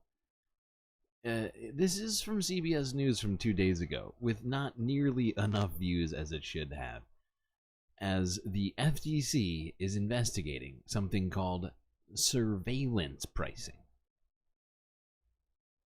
Help! Help! I'm being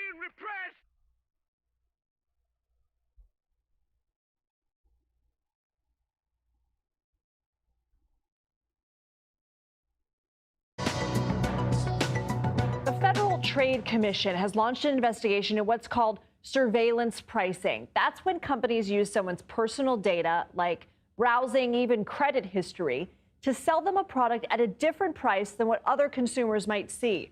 The FTC ordered information on this from 8 companies earlier this week, including MasterCard and JPMorgan Chase.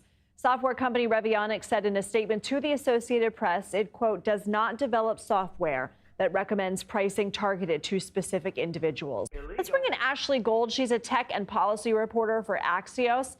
Ashley, scary. Makes me want to, like, clear all my cookies now. I don't even know if that's if that would help. But what is surveillance pricing? What would an average consumer, how would they see this on a daily basis?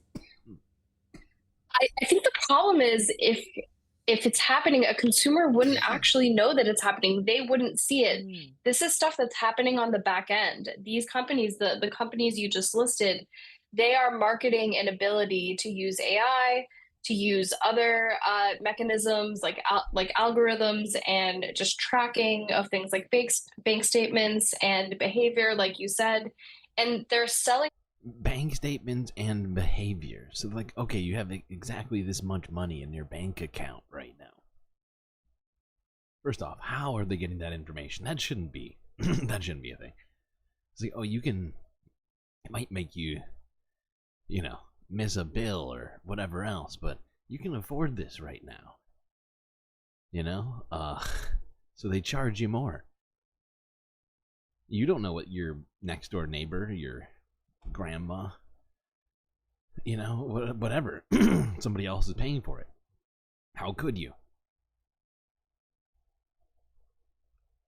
the ability to have those insights in real time and tell retailers about them, to sort of name their price for customers depending on what they're up to, were they paid recently. So if you're seeing a price on a website that has been served to you based on this practice, I don't think there's any real way you would know from your end as a consumer. Exactly. Now, wait, hold on. There was a list of these companies. Where do they? Where is it? I know they show it somewhere. Actually, hold on.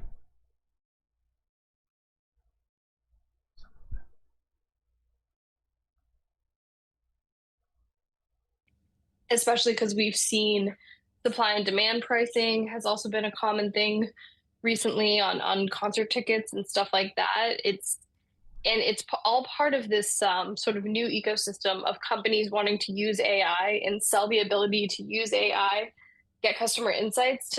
They want to use AI to extract as much capital from everybody but themselves.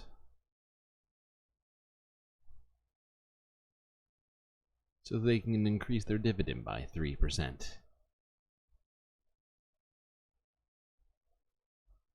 Illegal.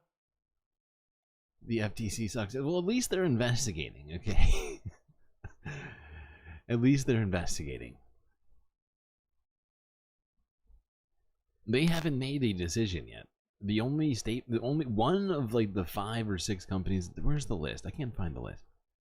There's like 5 or 6 companies that they're looking into. Oh, MasterCard, Revionics, Bloomreach, JPMorgan Chase, the biggest bank in the world, and Task Software. So those are the 5 companies. Only one of them even made a statement. The rest of them have kept their mouths shut with, platoons of lawyers in front of them. And we will see how this all shakes out. But I think, this is definitely a big fucking story. All right. Let's go to another story. This is also big. The first in this company's history. A tiny crack has revealed itself in Maryland as Apple. By the way, if you haven't picked up on that, we are now in the tech portion of this show. Let's go to this. Apple reaches its first ever union deal with workers at a Maryland store. CBS Evening News from a day ago.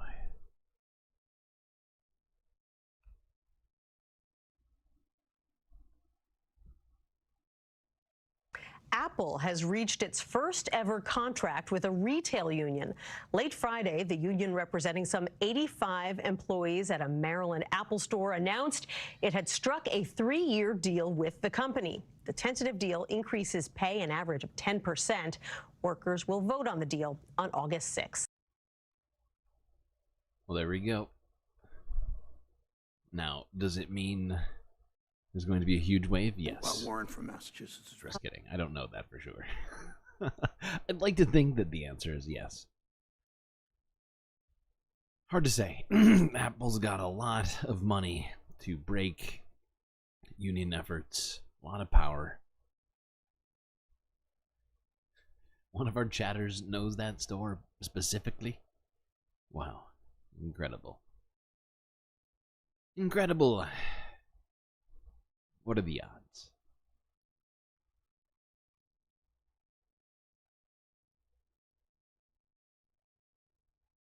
Alright, what are we doing now?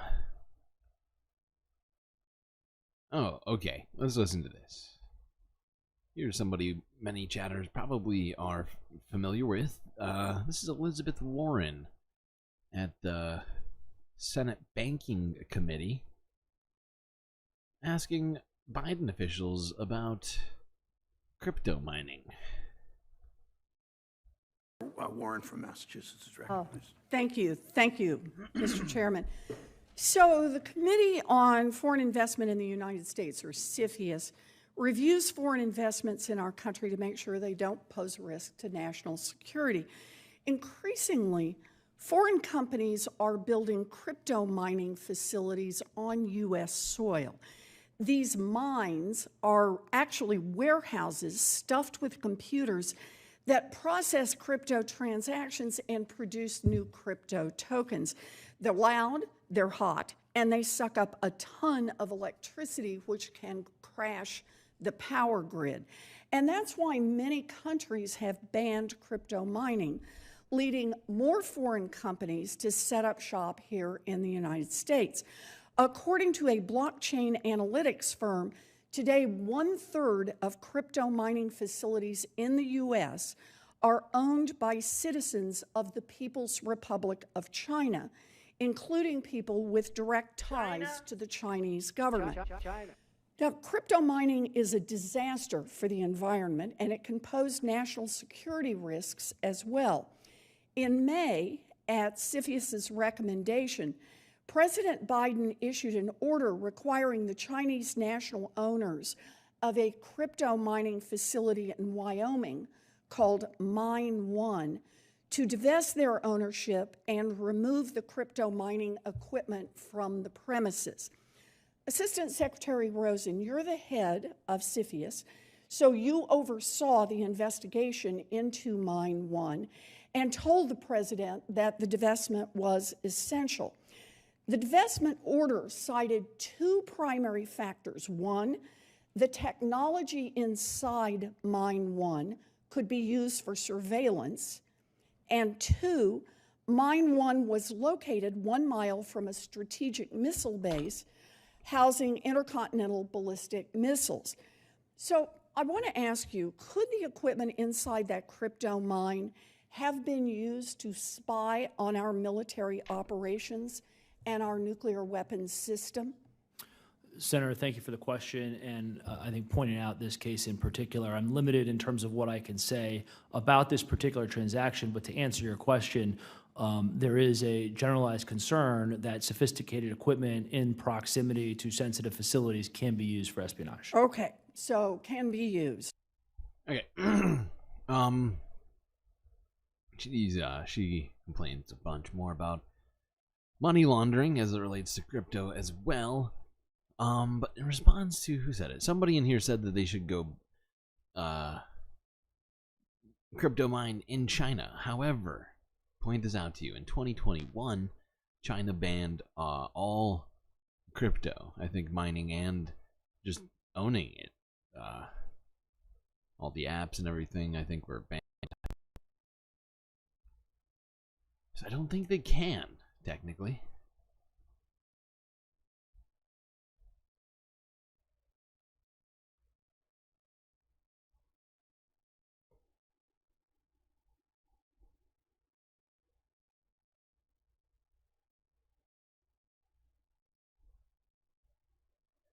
Although there's a different problem involved in some of this unnecessary computing that we're doing.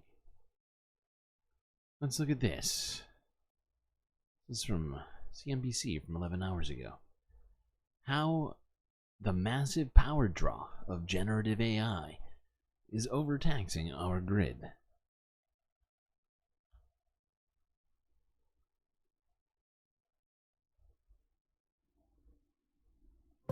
Demand has never been higher for these racks and racks of powerful servers feeding the internet's insatiable appetite for computing in the cloud. The reality is that the cloud is not up there somewhere. It's right here. We are in it. You're in the middle of the cloud as we speak. And data centers like this can't ever stop.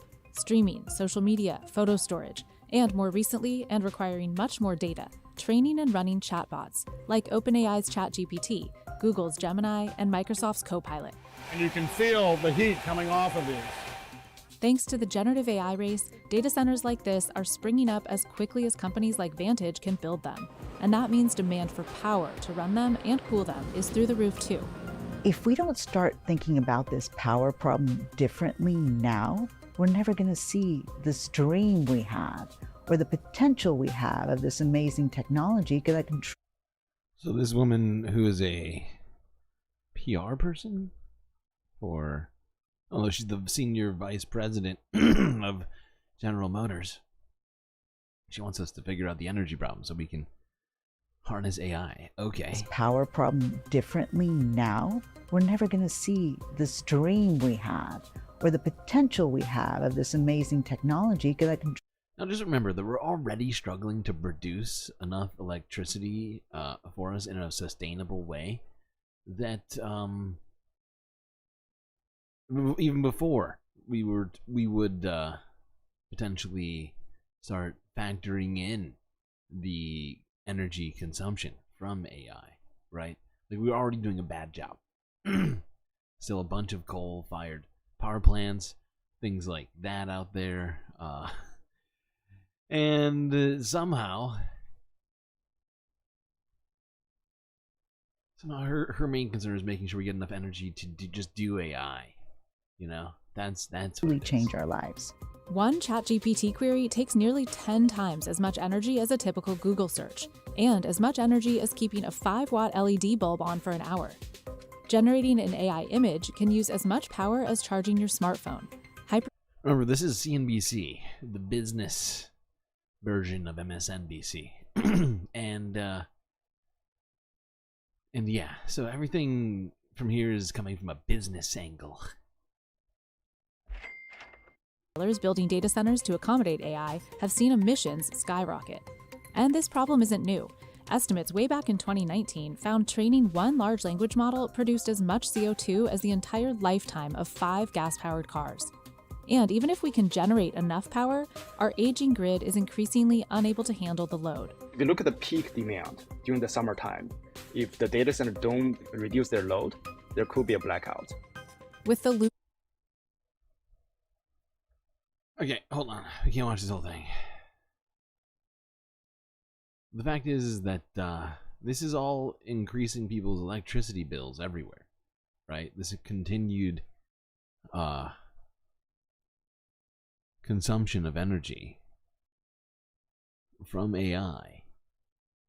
They keep talking about how they need more energy. Well, where do you think they originally are getting this energy from? Most of them are not producing their own energy. I'll point that out.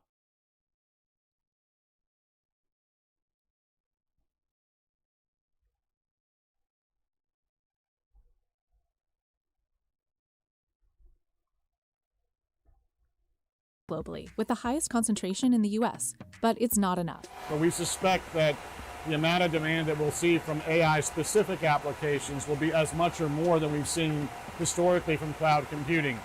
The AI frenzy has data center demand rising 15 to 20% every year through 2030. And as companies like Vantage build more and more, getting enough power is key. Data centers could reach a whopping 16% of total US power consumption by 2030, according to one report, up from just 2.5% before ChatGPT hit the scene in 2022. That's the equivalent of about 2/3 of the total homes in the US. Natural gas is expected to fuel the majority of this, and utilities will need to invest some 50. Did you hear her just now? Natural gas, methane, is what they're planning to fuel it all with right now. You know, methane, the thing that's 28 times more damaging in terms of climate change, in terms of warming in our atmosphere. That's the thing. They're planning to make up all the difference. Oh, great. Just what we need. Billion to support the growth. Data centers that probably around 64 megawatts for the building itself. Many of those are being taken up by single customers. They'll have the entirety of the space leased to them. And as we think about AI applications, those numbers can grow quite significantly beyond that into hundreds of megawatts. 64 megawatts, 100 megawatts, how many homes, on average with that power? Tens of thousands of homes per data center is worth. Tens of thousands per data center. Power? Many big tech companies contract with companies like Vantage to house their servers, but the needs of some have grown so much that many have been building their own data centers. For Google and Microsoft, this has directly translated to soaring emissions. Google's latest environmental report says greenhouse gas emissions rose nearly 50% from 2019 to 2023, in part years. Because of data center energy consumption. Although it adds its data centers are 1.8 times as energy efficient as a typical data center. Microsoft's emissions rose nearly 30% from 2020 to 2024 due to data centers designed and optimized to support AI workloads. Okay, hold on. Not gonna watch this whole thing.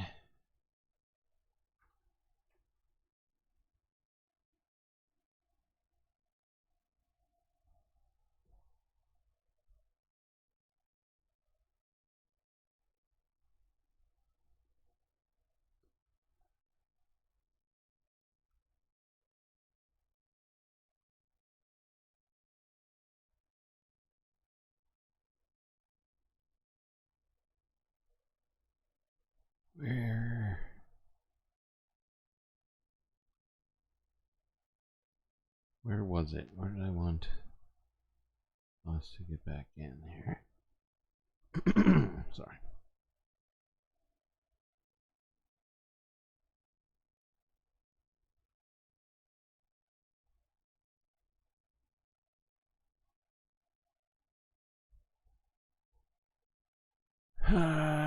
You know what? Fuck it.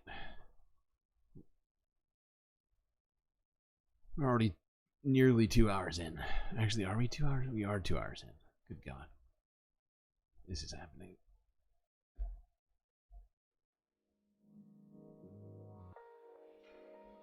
You can barely hear that. There we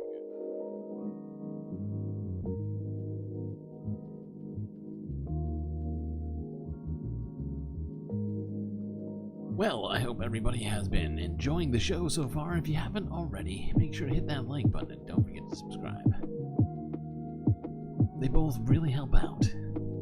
Now, if you have a few US dollars lying around and you'd like to help out even more, well, you can become a galactic producer. That's right. For the paltry sum of $3 a month. Get access to all sorts of sweet space benefits, unseen by the rest of the galaxy. The link is in my bio and also in chat. Anyways, chat, grab yourselves a drink, perhaps a snack, and I'll be right back.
why are you stuck?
Chat.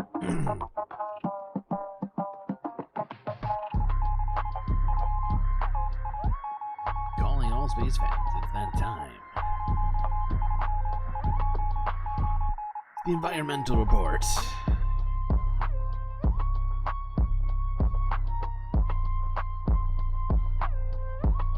Everyone back to your seats.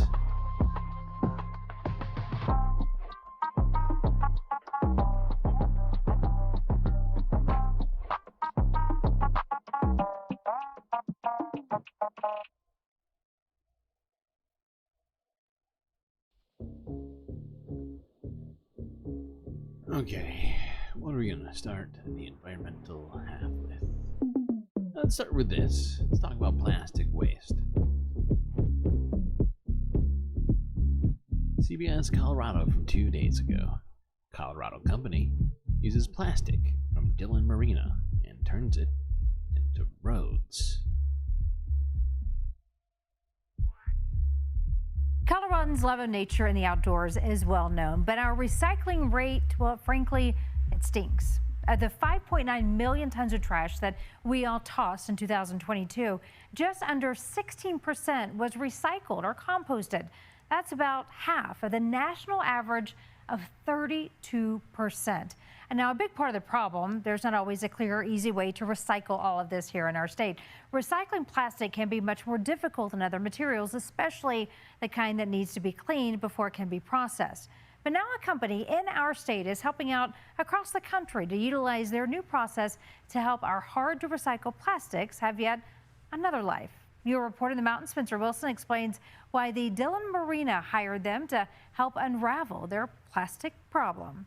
For years, the Dillon and Frisco Marina have been giving this plastic wrap back to its provider after they're finished with it, but they stopped taking it back because it stopped being profitable.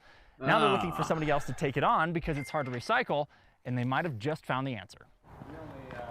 The plastic film covers boats at the marina in the off-season, but when it's time to sail again, it just becomes trash. Rough math is we produce about 480,000 square feet of plastic annually. And that didn't feel good to anyone that could possibly go in the landfill. No, so it doesn't feel good at all.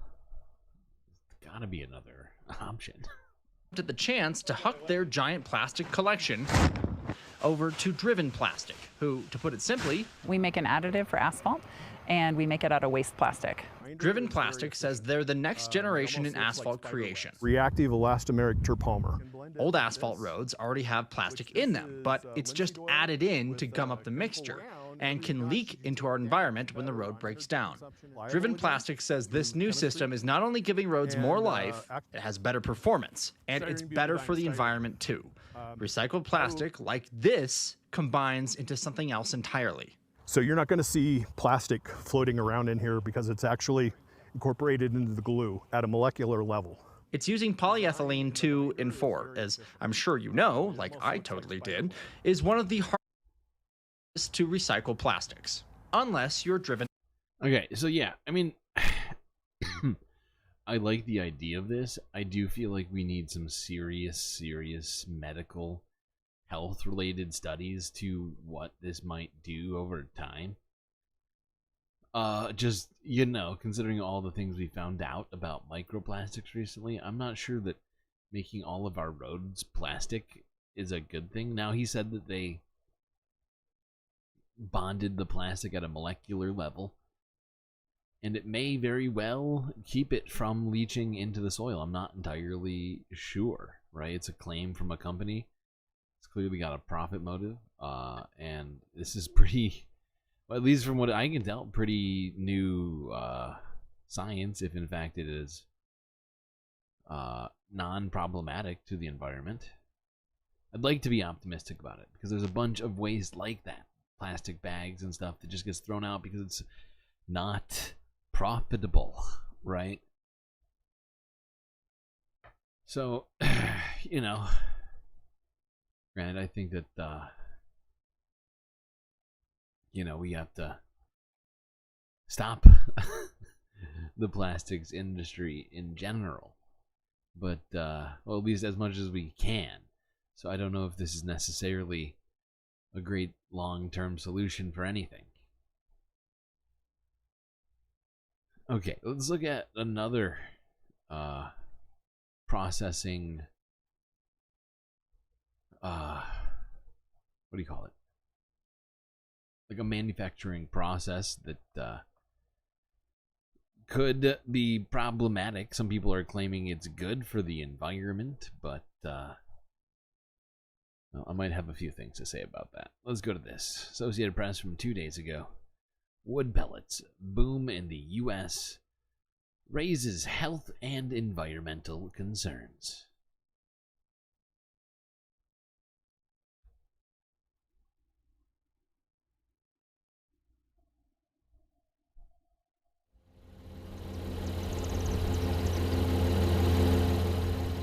Wood pellet production has skyrocketed across the southern United States to feed the European Union's push for renewable energy. But those who live near manufacturing sites believe the plants make their air dustier and residents sick. Lifelong Gloucester resident Sheila Dobbins used to live steps from the Drax biomass entrance. I have to bear with this on me. The only time I take it off is when I'm replacing the tubing. I can't go without it. She says her asthma was manageable before Drax began operations in 2016, but now blames Drax for the decline in health for her and her loved ones. It's not a coincidence that all these people on this road that I lived and owned died with oxygen, nosebleed, sinus problem, cancer, dialysis. It's something is going on. We have not received any evidence that we have created any community health impacts. An independent third-party analysis found that our Gloucester facility's air toxics. This is Drax Biomass's communications manager claiming that according to their scientists, basically, it's no problem. Have no adverse effects on human health. In 2020, the Mississippi Department of Environmental Quality fined Drax $2.5 million for violating emissions limits. They've since received multiple warnings for the same violations. Drax says it's a permitting issue. In 2021, Drax installed new technology to help manage those additional emissions, and we've applied for a permit revision. Environmentalists question the classification of biomass as renewable energy, even though the industry argues that replanting trees will eventually absorb carbon produced burning pellets. Wow. Scientific. So planting trees to cut down and then burn them is a good thing? Is that what you're trying to tell me? Oh wait, burning trees releases good old-fashioned CO2 directly into the atmosphere. How could that possibly be green in any way? Oh, also this. This is from news.mongabay.com. Study: burning wood pellets for energy endangers local community health. The study found that thousands of tons of toxic health-harming air pollutants from nitrogen oxide to volatile organic compounds are also emitted in the pellet-making process, especially in the southeast where most pellet plants are located. Researchers report that 55 hazardous pollutants collectively exceeded by 2 times the allowable pollution permitted by state air quality agencies. So it's bad when you make it, and it's bad when you burn it. So maybe we shouldn't do it. It's kind of like the same stuff that we do with methane and natural gas. We've heard about how problematic fracking is, which is the process we do to get natural gas.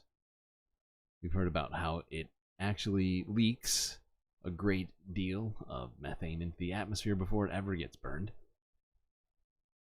And that the emissions produced by it are actually much more harmful than the industry likes to claim, as looked into on multiple occasions. Alright, let's go. Let's go on.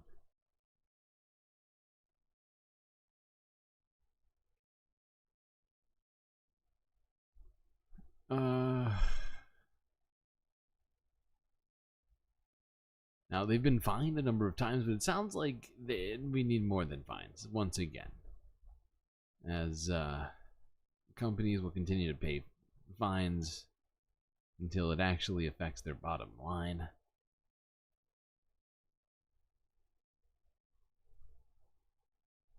Let's go to this. Global news from 2 days ago.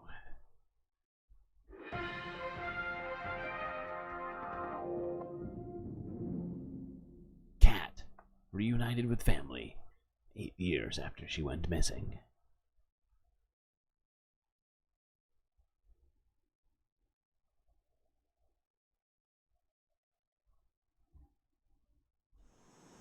Indy loves to sit by the window, staring longingly outside.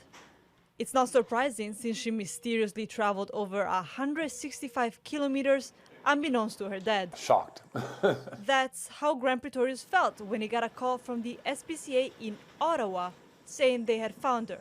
The last time he saw her was 8 years ago in Montreal's West Island, and it wasn't the first time she had vanished. I used to call her Houdini because you never knew where she was gonna turn up. But one day, she disappeared and never came back. I assumed the worst, and I never got closure. Until July 16, when someone in the nation's capital brought her to the shelter. Luckily, she was microchipped. She was fairly well cared for and also very friendly too, so it seems like someone was probably looking out for her at some point during those 8 years. When her family picked her up, it was as though nothing had changed. I don't know if she knows me or not, but she's always a friendly, lovable cat. Yeah. Pretorius' partner, right away, felt the love. I picked her up and she... Okay. Just figured we'd watch another Sunday fun day, non-serious, but heartwarming story. You got your cat microchip? Well, I don't know if you've ever lost a cat, but I'm sure it's devastating. 8 years, too. That's a long-ass time.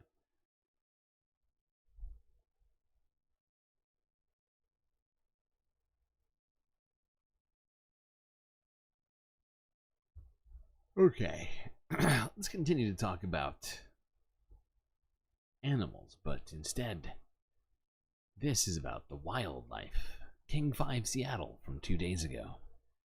Black bear prowls porch in Renton.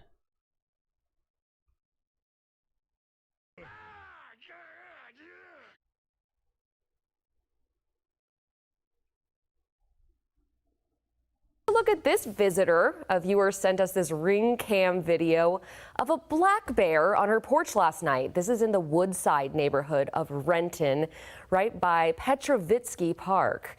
The good news is the bear ignored that Amazon package on the porch. No porch pirates here. What a cutie. Just kind of sniffing around, checking it out. Nice.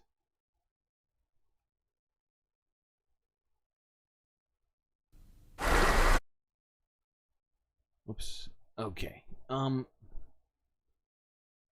while we're talking about bears, I figured we'd look at a very, perhaps under-talked about bear-related danger. And that is martial arts. The river mouth, the bears catch only the tastiest, most tender salmon. Which is exactly what we at John West want.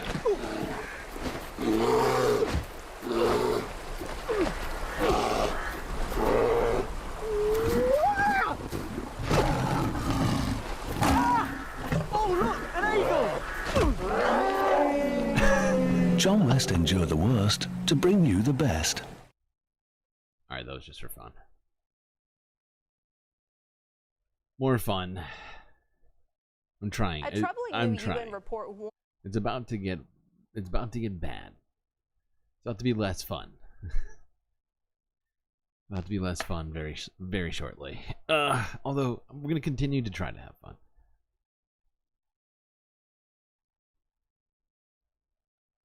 fun. We've been talking about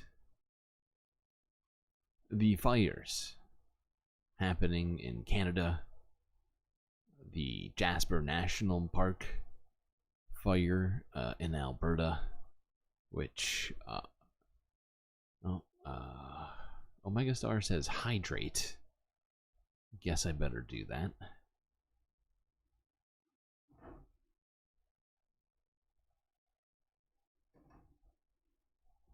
Okay, so yeah. We had, what was I saying? We had been talking about the Jasper fire in Alberta, which when we last looked at it was still on fire. People were still not essentially allowed into town. There was only a small amount of footage that had come out since then. Things have changed.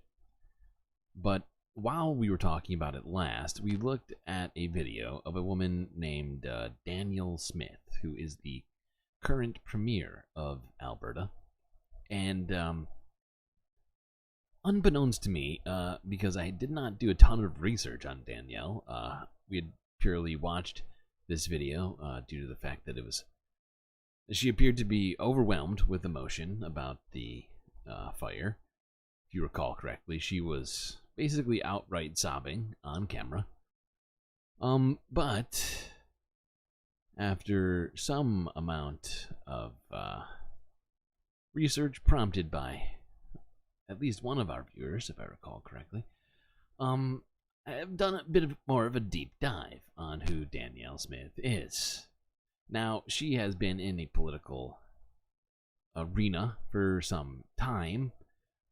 Used to be a talk show host for a global news radio show, essentially. This was her from that era, about 5 years ago, 770 CHQR. Danielle Smith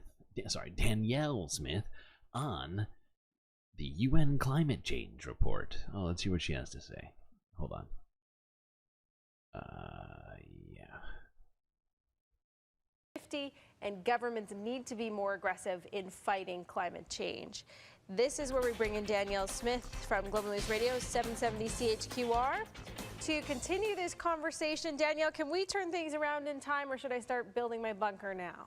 You know what's so interesting about the what's IPCC interesting? reports is that they are always getting more and more aggressive about what it is Oh, that governments weird. and consumers have to do to be Science. able to ward off catastrophe, and yet we have made zero. This woman is ridiculous. They keep getting worse and worse. Why is that happening? It makes no sense, and we're making no progress. It's just, oh, she's almost there. She's like 90% of the way there, but is somehow coming to, well, you'll see, the wrongest conclusions. Progress since 1997 when governments first started making these commitments. And so part of what is going on, I think, is twofold. Number one, Donald Trump, one of his first actions was to say, yeah, whatever about the Paris Accord, we're not living up to it. That would be the first thing. But the second is that what we're seeing is that consumers are just not cooperating. We're every single year we keep seeing an increase in the amount of CO2 emissions, and yet we keep. She keeps getting so close to what the actual criticism is that capitalism isn't solving it, and that maybe we need to take it more seriously. But no, she powers through. That we have to have increasingly dramatic declines. So I'm beginning to wonder whether or not there is the political will or even the will of the general public. I'm wondering in some ways whether or not people even. So that's her conclusion. He's like, because capitalism hasn't solved it, maybe we should just give up. Because, well, we certainly couldn't give up, I don't know, Albertan tar sands, things like that. I mean, just wow. Anyways, she continues on for a while here, but we can't just watch all of these in entirety. They are extra stupid. They're all real dumb. Let's go to this. This is from Guardian News from 2 days ago. Canada wildfires. Drone footage shows scale of destruction in British Columbia.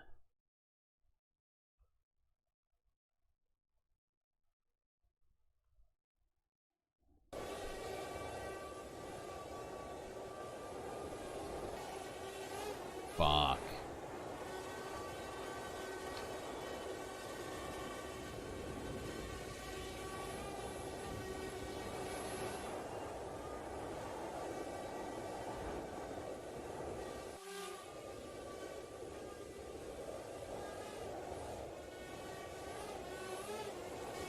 This is huge.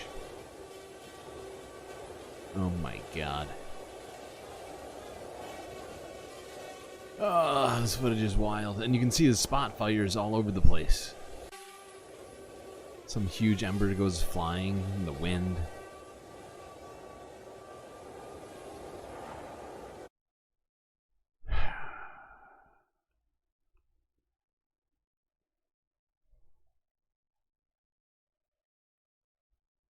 How big was this again? I forgot.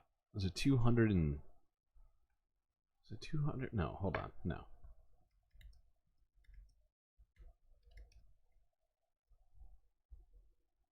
Hectares. Oh, what is it? 1.5? 1.5 or 2.5? 2.5. So, nearly 200,000 acres burned in Jasper. Just a wild number.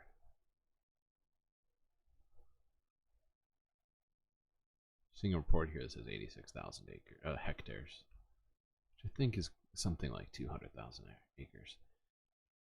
Now, let's go to this. This is from 4 years ago. Same radio program. Danielle Smith again on climate change misinformation.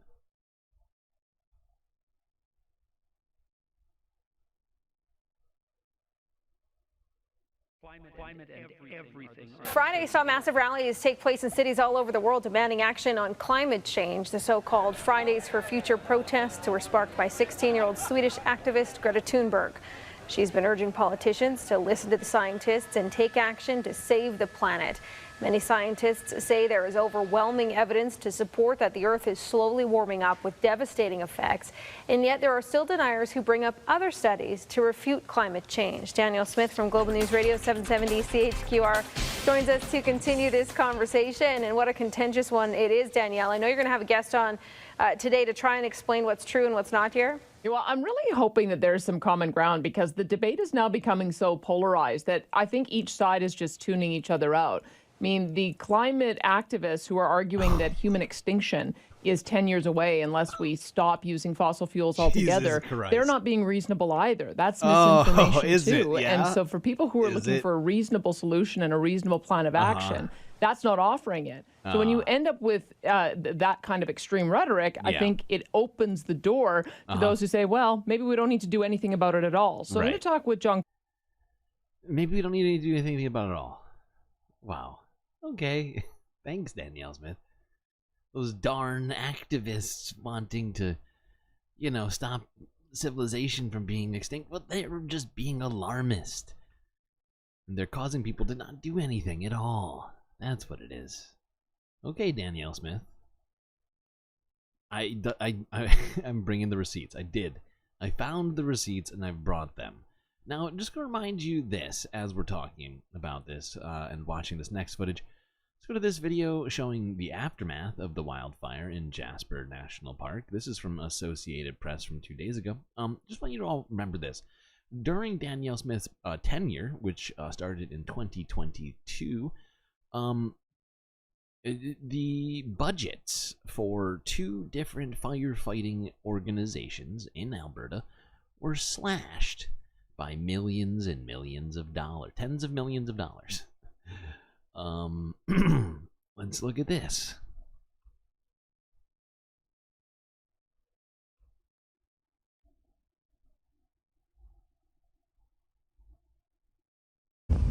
Just get outside.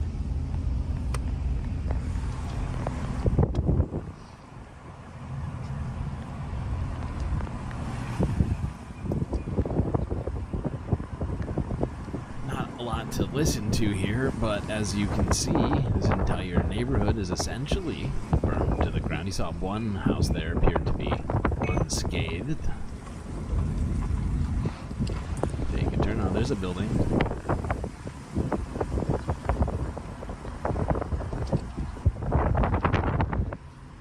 See a few houses there. Oh, there's a melted car.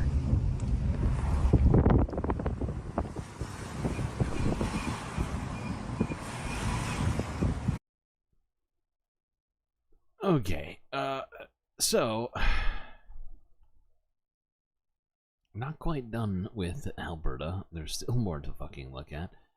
This is Danielle Smith, 5 years ago, 770 CHQR, discussing the future of Alberta's oil sands. That's right, oil sands, one of the most horrific substances on the face of planet Earth. Incredibly bad, not just, the extraction of it is bad for the environment itself, but then the downstream products of all of it are also problematic. Let's go to hear her take on Alberta's oil sands. What does she think? Suncor has officially opened its Fort Hills oil sands project north of Fort McMurray.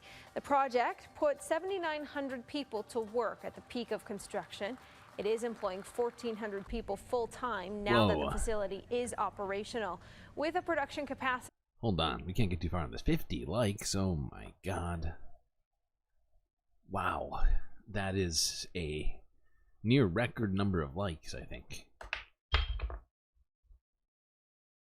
That's another 11. That's another Gary. We can't have 3. That's, ooh, that's a Sam Cedar. Okay. Can we... Oh, we're behind on frames on the software. But hopefully it will unlag itself at some point. If not, we have a rollover Sam Cedar for next stream. Write that down. Of about 194,000 barrels per day. The government estimates that Fort Hills could generate $8 billion in royalties to the province over the life of the project. Later today, Nexen is expected to announce new investment in Alberta's oil sands at Long Lake, 30 kilometers southeast of Fort McMurray. This is where we bring in Danielle Smith from Global News Radio, 770 CHQR, to continue the conversation on this. Good morning, Danielle. Good morning. Well, this all sounds good for Alberta's economy, but could we maybe expect that these two oil sands projects are going to be the last ones? Well, here's the good news. At least you've got a couple thousand people who are going to have long-term, stable, high-paying there's jobs. the good news. Here's the bad news. Suncor CEO what is the bad said, news? we're not building anymore until we get pipelines built. Now we've got this... Oh, that is bad news. And also the environment. That's also bad news, too. But, wow, at least, the old... What do you call it? At least the jobs, at least a couple thousand jobs. Sacrifice the environment for a couple thousand jobs. GDP to go up 0.5% or whatever. Problem. But the problem is that there's not going to be more. That's her assessment. We need more, and we're not going to have more. And by we, I mean Canadians. LC 69, which is currently in the Senate, facing the final hurdles before it gets passed. And this is the bill that would overhaul the regulatory process to approve pipelines. The Canadian Energy Pipeline is... She's sitting here talking about this. Like that's a good thing. Overhauling regulations to allow for more tar sands? Come on. Come on, Danielle.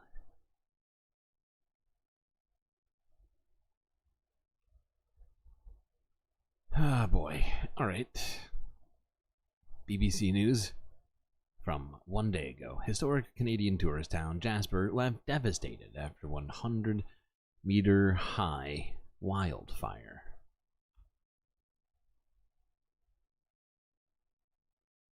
Now, rain and cooler temperatures have brought some relief for firefighters battling wildfires in the historic Canadian town of Jasper. Entire streets have been affected by the blaze, with homes turned to rubble.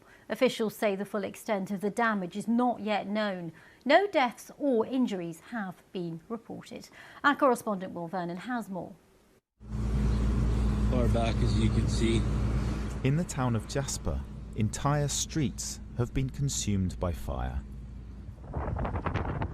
Homes, businesses, reduced to smouldering ruins. Officials say around a third of the town has been destroyed. This is an area famous for its tourism, visited by millions of people each year. We share the sense of loss with all of those who live in the town, who care for it, and who have helped build it.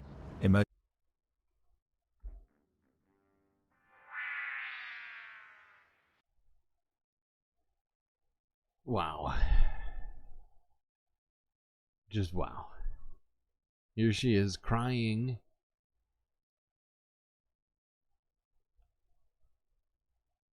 After having said all that stuff. How people should stop being so worried and claiming that we are on the brink of the extinction in some places on the earth. Stop it. You're being too alarmist. We need more oil and tar sands. That's what we need. That's what Canada, that's what humanity needs. And now, boom, she's crying on camera. And it's just, ugh. It's too horribly perfect. What's the word? I don't know if it's even, it goes beyond that. Can't think of the word. It's just, it's horrifying. For this woman to be, maybe she'll learn after this. Maybe she'll realize. But at the expense of what? At the expense of people's livelihoods, of history, of all these other sorts of things, at the expense of all of these. I mean, the amount of emissions coming out of this alone, from this 200,000 acre wildfire, is actually causing problems for people. Before we go on, let's look at this. This is a map. You know, to Alberta, the town of Jasper has released a map and a list of all the structures that were damaged. Go back. We're going to take you now to Alberta. The town of Jasper has released a map and a list of all the structures that were damaged or destroyed by that massive wildfire, and it is extensive. Many of the residents who had to flee are now in Calgary. CBC's Anis Hadari joins us now from the evacuation center that has been set up by the city. Can you tell us a little bit more about what's going on there? So, you know, it's still early in the morning here in Alberta, Linda.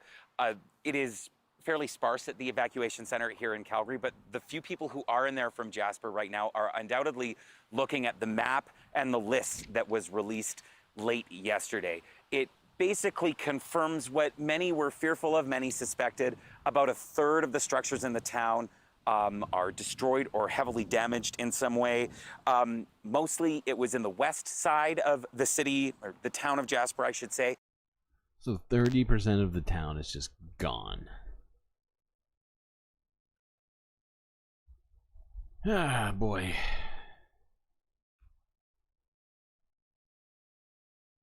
The Premier of Alberta needs Nightbot as an advisor. I think she might already be using Nightbot as an advisor, not gonna lie.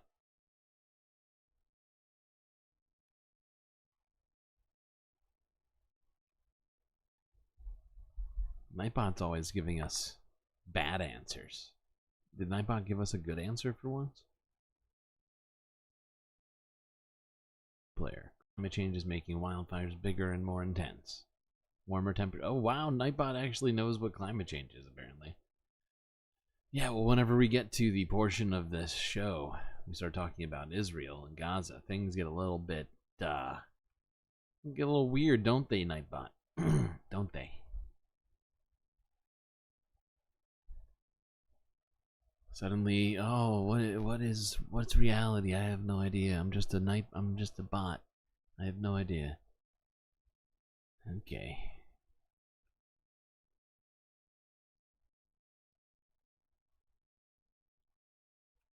No, I'm not done. I'm not done with you, Danielle Smith.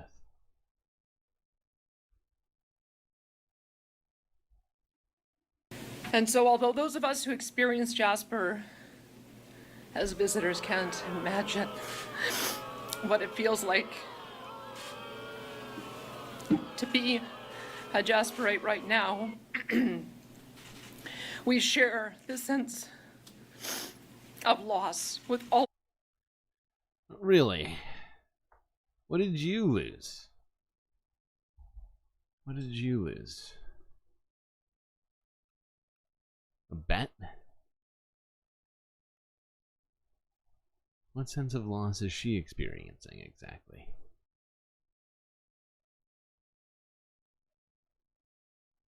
Okay, let's look at air pollution caused by all of this fucking wildfire smoke. Here's CBC News, where they had on a respirologist to discuss. It's science. And the wildfire smoke is, of course, prompting several air quality advisories. We're going to take a closer look at that now with Dr. Ann Hicks. She's a pediatric respirologist and assistant professor at the University of Alberta. We've reached her in Edmonton. Thanks very much for being on the program today. Thanks for having me. So I want to begin with the effects of the wildfires, smoke, air quality concerns. What does all of this do to our lungs? Sure. Well, I think there's a couple of ways of thinking about it. So wildfire smoke has a lot of ultrafine particulate matter that can be breathed deep into the lung, maybe a little bit more than some of our general air pollution. And it can also contain a lot of toxic compounds that cause inflammation in our airways and in our lungs. So for everybody, you get irritation, so your eyes burn, your throat burns and itches, you get a cough and extra mucus production. For people with heart or lung disease, that inflammation can be local and it can also be systemic, so it can impact how your body functions. And for people with asthma or COPD, it can make you have an exacerbation or an attack. And of course, you're a pediatric respirologist. We know some groups are more vulnerable to poor air quality than others. What about children? How are they impacted when they're exposed to levels of wildfire smoke like what we've experienced this year and even last year? Yeah, kids are a little bit different than adults for a couple of reasons. One of them is that they're breathing faster normally, so they get more pollutants per kilogram of body mass when they're exposed to things like wildfire smoke. They also have more likelihood of playing outside, breathing harder, running more, and things like that. And they have less control over where they are. So kids are less likely to be able to get out of a smoky environment or an overheated environment, which can impact them. The final thing is that kids are still growing and developing. And there's growing evidence that during different phases of development, including some parts of fetal development and some parts of early childhood development, you can have a longer-term impact on the lungs, especially with longer-term exposures to. Yeah. So yeah, bad for kids. That should be the lesson we learned from that. Because they breathe faster than adults. They take in more smoke. They're also more susceptible to having it adversely affect them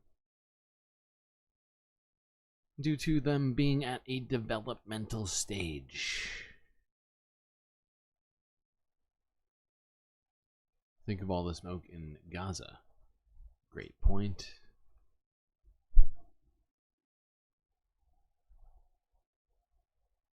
So life just upset about adults existing, I guess.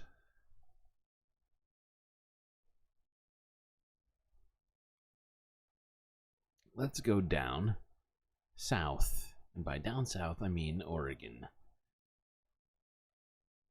Discuss the Durkee fire, which at least was the largest wildfire in the United States.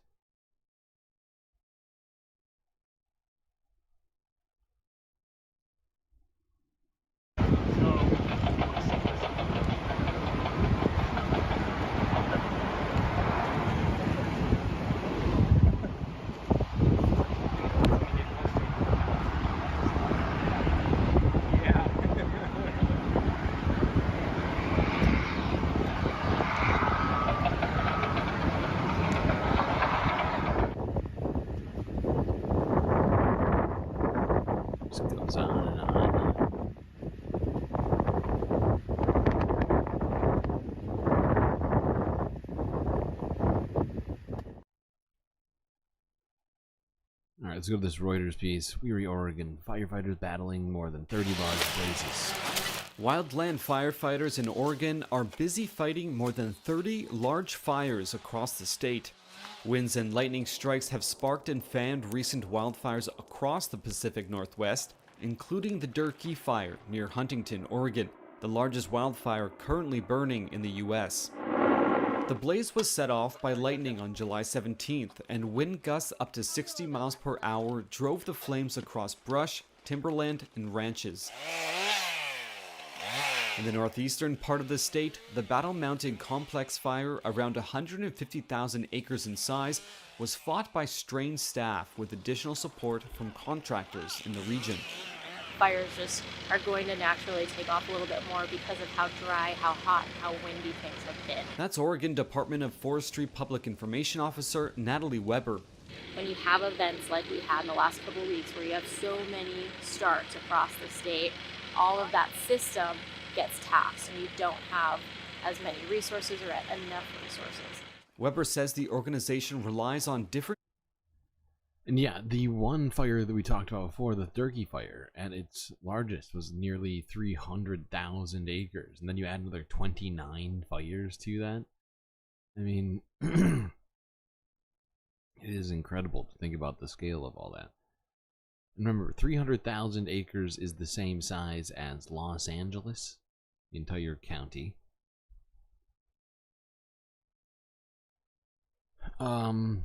Let's go down here to California, as there have been fires pretty much in the whole state from the north to the south. I guess we'll just start in the north here.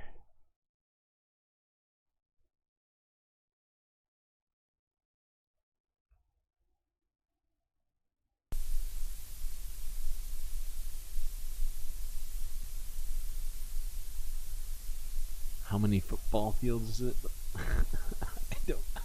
I don't know the football fields to acres conversion. So sorry. So sorry, I don't know these things. I should be better.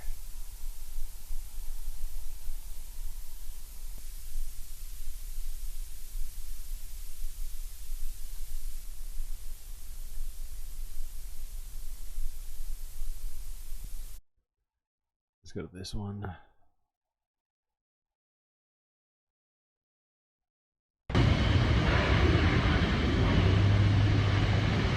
This is footage from the same fire, but later on. The park fire started yesterday just before 3 p.m. in the city of Chico's Upper Bidwell Park. Resources from the Chico Fire Department, CAL FIRE, Paradise, and Butte County Fire Departments, along with aircraft from CAL FIRE and Butte County Fire Departments, all responded.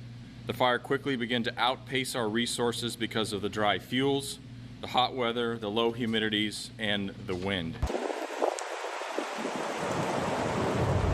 It's scary. It's really scary. Have you seen a fire this close to you before? No, not this close. Over 1,000 personnel are assigned to this fire. Over 120 fire engines are on the line, 10 helicopters, and 12 air tankers, including very large air tankers. We've had 2 minor injuries that have been treated by our firefighters and released. We have numerous structures that have been destroyed, and we're working to get an accurate number to share with you. We saw the smoke, and so Mom and I, she's here visiting, and we decided to go to Safeway, go get gas. It was utter chaos. Okay. A football field is approximately 1.3 acres? Okay, so slightly more than an acre.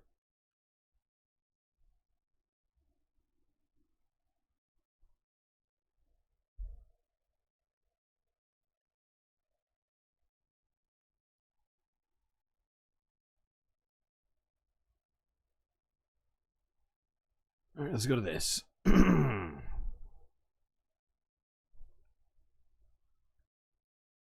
This is from a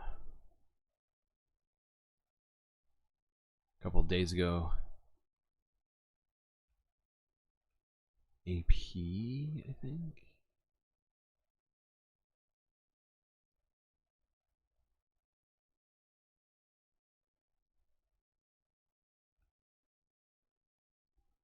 California's largest wildfire of the year is 0% contained and tearing across the northern part of the state at a ferocious speed, driven by unpredictable winds.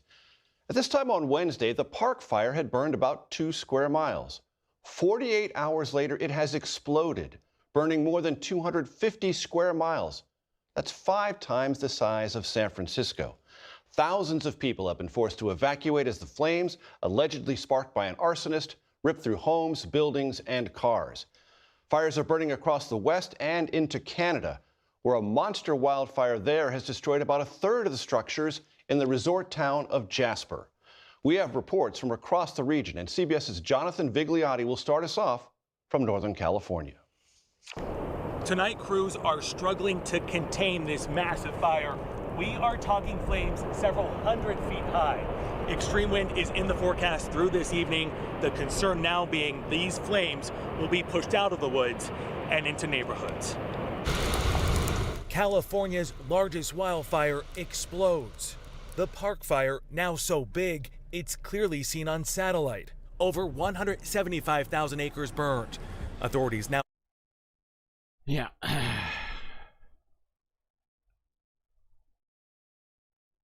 It has been determined that it was an act of arson that started that fire. Most fires are started by humans, not all arson, but started by human activity, although the rest of it's basically lightning. Let's go to this. This is more recent. This is a day ago. California's Park Fire threatens thousands of homes. Oh my God, the footage from all this is wild. It's right about the time I go out the door. I got 2 city PD officers at the door telling me I needed to get out. Well, I packed up what I could pack up in the car, me and the dog, and I got out. I heard the neighbor across the street from me lost his house. I only live in an old double-wide mobile. Whether it's still standing or not, I got no idea. That's Kissy Mama. It's me and my girlfriend, and we have 12 total dogs. Well, 13 with her dog. We've been sleeping in the car because you can't take dogs in there. And I don't want to take my dogs to the shelter in Oroville and put them in cages that might traumatize them. As long as I have the dogs and they're safe, I don't really care about many material things, you know. It's a lot of dogs. A lot of dogs to evacuate too. God. Okay.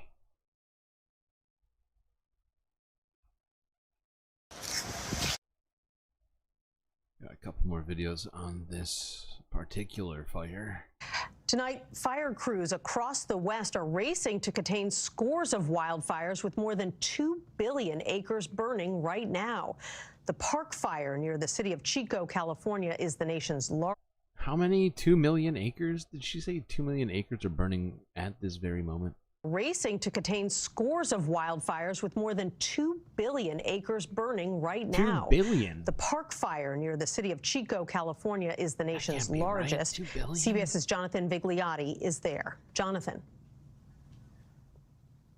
Nancy, we're here on a ridgeline, and from this perspective, you can see how the wind pushed these flames up into this neighborhood. Tonight, thousands of homes are threatened. An out-of-control, monstrous inferno. The Park Fire burning just outside the city of Chico, doubling in size since Friday. Now, nearly 350,000 acres, flames incinerating roughly 480 square miles. Crazy, chaotic, scary. The fire's burning nearly 5,000 acres every hour. Nearly 10,000 evacuated. More than 130 structures, including homes, have been destroyed. No injuries have been reported. This fire tornado, the result of an inferno so massive, it's creating its own weather system. Crews this weekend are battling major fires throughout the West, in Washington, Idaho, and in Oregon, where a firefighter died Thursday when his air tanker crashed. Might take the wind chimes. Chico resident Julia Yarbo is one of the people who lost everything. This was your dream home. It really was. It was perfect. It was our sanctuary. Oh, God. I gotta look into that 2 billion number. That sounds insane. How can it possibly be that high? What? Maybe it's the whole world? Still, that seems way too high.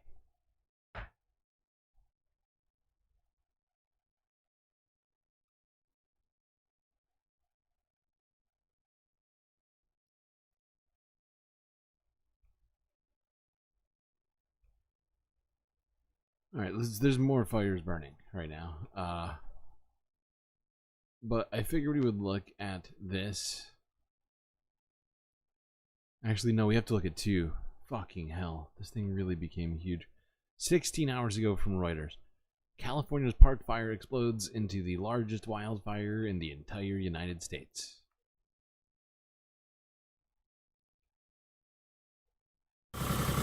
Thousands of firefighters were battling a fast-growing wildfire in Northern California on Saturday after the blaze more than doubled in size in a 24-hour span, becoming the largest fire among dozens burning across the country right now. The park fire had scorched more than 350,000 acres, about 90 miles north of state capital Sacramento as of Saturday evening, according to the California Department of Forestry and Fire Protection. Now that I've looked at it, I guess that number could be right. Because there's 36 billion acres of land on Earth. So 2 and 36, that's like that's 1/18th of the entire land mass being on fire. And considering how many fires we're seeing, I guess 1/18th, like 5% or so. I guess that makes sense. Just sounds utterly comical. 2 billion acres on fire at once? Somebody write that down. 130 structures have been destroyed, with evacuation orders and warnings issued for communities in several counties. It was only 10% contained so far, authorities said, but cooler temperatures and more humid air were expected in the region, potentially helping efforts to slow the spread of the fire. That's insane, though. More than 5% of all of the land on Earth. 5% is rounding down. I didn't actually use a calculator, but I know that it's more than 5%. 1/20th is a 5%, and it's 1/18th. Just can't do the math right now. Maybe it's 6%. Something like that. Point is, 5% of the whole Earth is on fire. That is insane. It's not even August yet.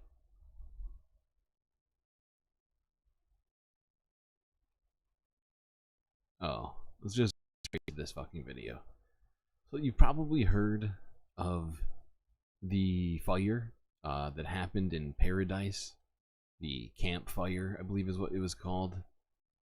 It was absolutely devastating to the community. Killed, I think, almost 100 people. And just yesterday, evacuation warnings were issued for Paradise.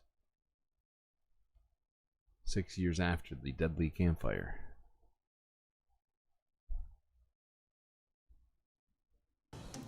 New video from CAL FIRE showing smoke and flames from what has quickly become the biggest wildfire in California.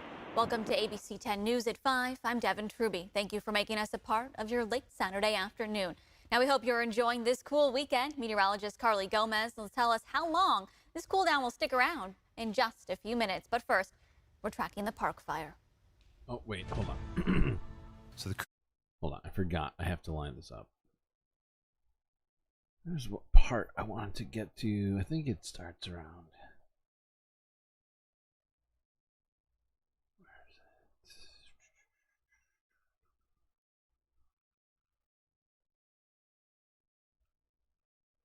it? Here.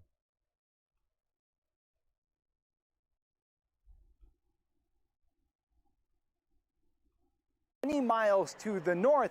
As you can see over here, the flanks of the fire remain incredibly active. We have CAL FIRE crews here putting water on this directly. They're trying to hold this control line and prevent the fire from continuing to spread. The sheer size and speed of the park fire is overwhelming. After it destroyed more than 130 buildings, including homes,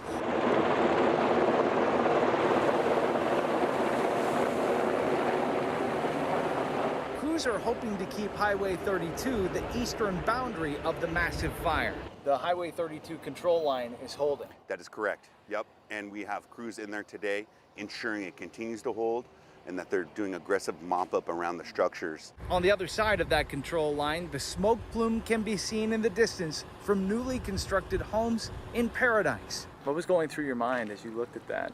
Disbelief that it could happen again. Elliot Preston and his family lost everything in the Camp Fire in 2018. That fire destroyed the town and took 85 lives. These photos are from their harrowing escape through bumper-to-bumper traffic and of the home that was destroyed. The PTSD is real. There's not an overall sense of panic here throughout the town of Paradise. For instance, we've seen people coming and going from the local hardware store. Although I talked to one couple who said that they would be leaving tonight, not taking any chances. They didn't want to talk on camera because of everything that they've been through. Many residents here are like Elliot, prepared and ready to leave at a moment's notice. And now, his thoughts turn to those whose lives were derailed by the park fire. I wouldn't wish it on anybody. My worst enemy, I wouldn't wish what's happening to those people who've lost their homes and are now displaced. As the park fire continues. Yep. More internally displaced people by extreme weather events, fires. Oh boy. I feel like we're losing the fun in Sunday FUNDAY. We'll get there. We'll get there to fun at some point, I'm sure.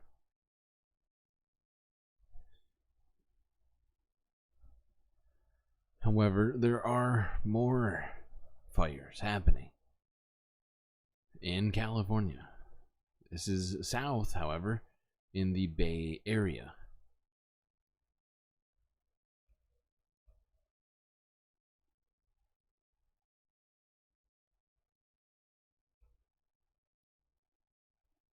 Here in the Bay Area, it was an intense day for firefighters as they battled fires from Gilroy on up to Sunol. Here's NBC Bay Area's Marianne Favreau. A CAL FIRE helicopter dropping water on a fire in Gilroy this afternoon near Christmas Hill Park. The flames moving quickly through the tinder-dry brush. At one point, the fire jumped the levee and started heading toward these homes. That's when people were asked to evacuate. I had never seen that close, and they were red, you know, they were red and they were very flamey and a lot of smoke. We did everything we could. Anthony Maldonado jumped in to help, watering down the roof. The flames went up and, you know, there was a tree that just went up in flames, and so we're like, oh, what do we do? You know. By the way, if you were wondering, red and flamey is in fact a scientific term.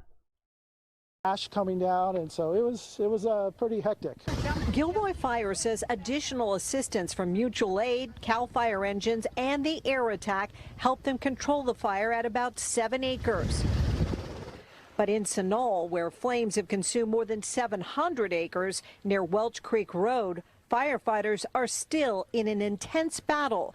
The fire is only 10% contained and threatening more than a dozen homes. There is evacuation. Okay, let's just go straight to this. East Bay neighborhood painted pink by retardant as fire crews save homes from point fire.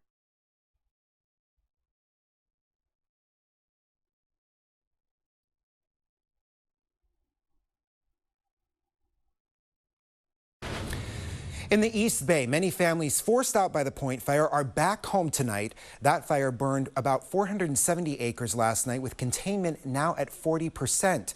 Retardant drops may have helped save these houses, but it did also make a mess. ABC 7 News reporter Suzanne Fawn is live from one of the neighborhoods where people are cleaning up. Looks like Pepto-Bismol.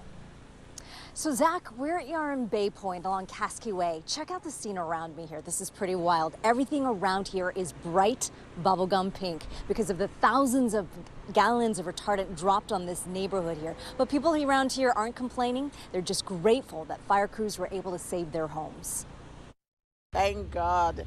I'm so grateful that the house is here. Eleonora Schwartz, thankful for the firefighters who saved her home from the Point Fire. It blackened hundreds of acres as it raced across ridges and down hillsides, coming right up to her neighbor's property. The fire was real close to these people's house, and they were running out with bags in their hand. ABC 7 News talked to Schwartz Friday as she, her husband, and dog evacuated their home. Her vehicle was hit by retardant right after sheriff's deputies arrived on her doorstep and ordered her and neighbors to leave. Just as they said that, the helicopter passed and drenched us. On this Saturday. Okay. The Pink Panther strikes again.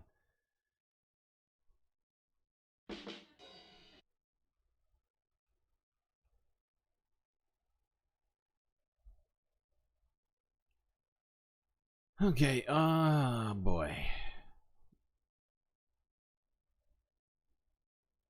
Let's go along.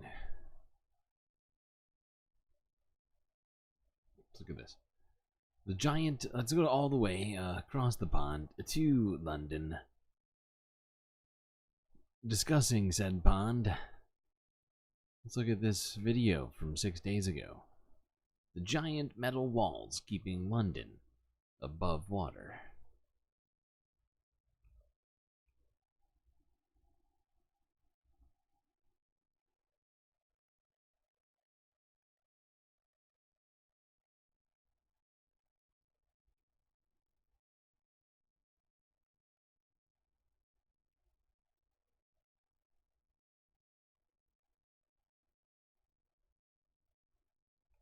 London is prone to severe flooding. Like the disastrous 1928 Thames flood that displaced thousands, and the notorious 1953 North Sea storm that killed over 2,000 people throughout Europe. By far the biggest event was 1953, and it's the biggest natural hazard to affect the UK, sort of in the last 200 years. Since then, this region hasn't experienced such catastrophic floods, mainly due to this, the Thames Barrier, a storm surge defense system that opened in 1984. The barrier, which stretches for 1/3 of a mile across the Thames at Woolwich, is the largest structure of its kind in the world. So, how has the Thames Barrier protected London for this long? And in a world where flooding is more and more common, how will the Thames Barrier adapt to keep up?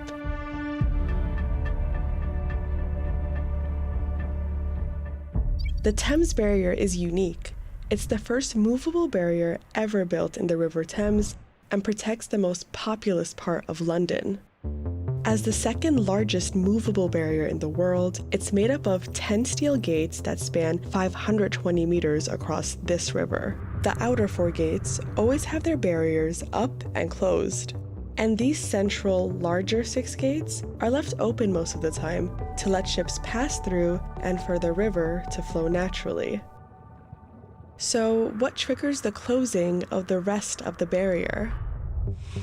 Another storm batters our shores. The severe weather is not going away.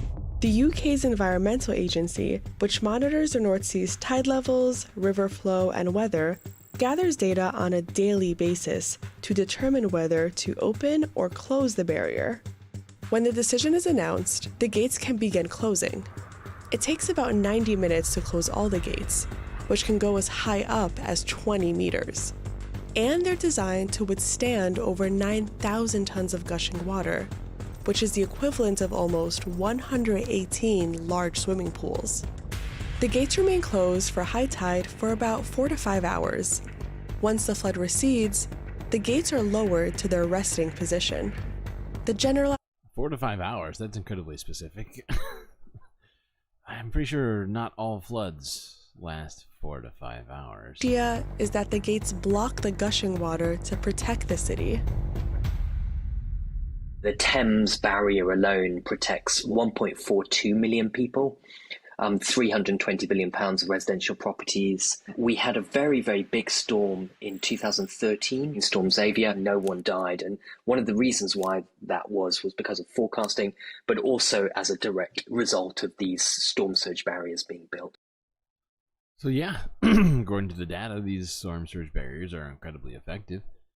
However, they're also incredibly expensive to build, and like you heard her say, it's protecting over $320 billion worth of real estate. So not all places can afford to build these kinds of barriers to protect themselves. God, it really... Feels some days like we're talking about sort of transitional water world where everybody is, rushing to build cities behind walls. It's very, very creepy. And like I was just saying, not everybody's gonna get one of those walls. The day of the 6-hour flood, that will be the day. How much poop is in the river? I do not know.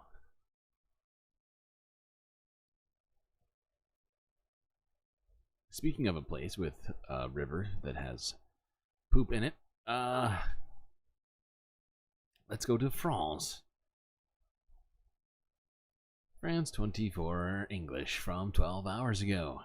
France, oh, this is our first Olympic story, but it's going to be here as this is purely discussing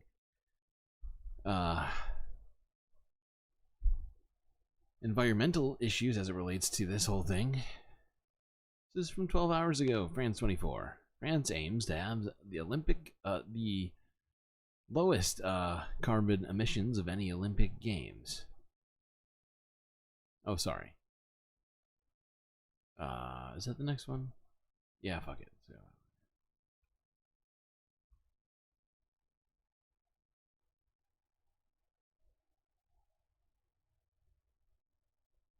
For the first time in the history of the Olympics, the hosts have set themselves a carbon budget. 1.58 million tons of CO2, the equivalent annual emissions of 150,000 French people. That's a lot of planet-warming gases, but on the climate scale, the Paris Games won't feel as heavy as previous editions. So how exactly does Paris intend to stay within that limit? First, by drastically avoiding new constructions, one of the main sources of pollution, relying instead on existing and temporary venues like the Stade de France and the Grand Palais Éphémère, a timber structure that will be dismantled after the Games. In a recent report, non-profits Carbon Market Watch and Éclairci set out to assess the credibility of those claims, concluding the city's construction strategy could be considered, quote, robust. Sur ces 95%, there's already 95% of existing infrastructure. For temporary venues, the committee has also pledged to repurpose materials, enabling an additional reduction in emissions. And for new constructions, they've promoted wood as a building material, which generates 30% less carbon per square metre compared with a standard project in France today. Another source of savings is energy. France's grid is already dominated by nuclear power, a low-carbon source. But the committee has also announced a target of 100% renewables. In reality, 80% of energy demand in French Olympic venues will be met by wind and solar farms, the remaining 20% with nuclear power. To compensate for this difference, state energy supplier EDF has committed to generating additional renewable power. In contrast, 4 million litres of diesel were burned during the London Games. For organisers, that model had to be avoided at all costs, ditching diesel generators in favour of power grid connections. Well, according to this France 24 piece, the Paris Games are in fact using half as much carbon emissions in its construction and what do you call it? Procession of the games, supposedly. We might get into that later again. Who knows? Let's go to this though first, before we talk more about the Olympics, which is technically part of the title, so we are going to talk about it at some point. My feed is littered with Olympic Games stuff right now. First, let's go here to Italy. I think that's where this is. More algae on the surface of the Adriatic Sea as a result of rising temperatures. So hot right now.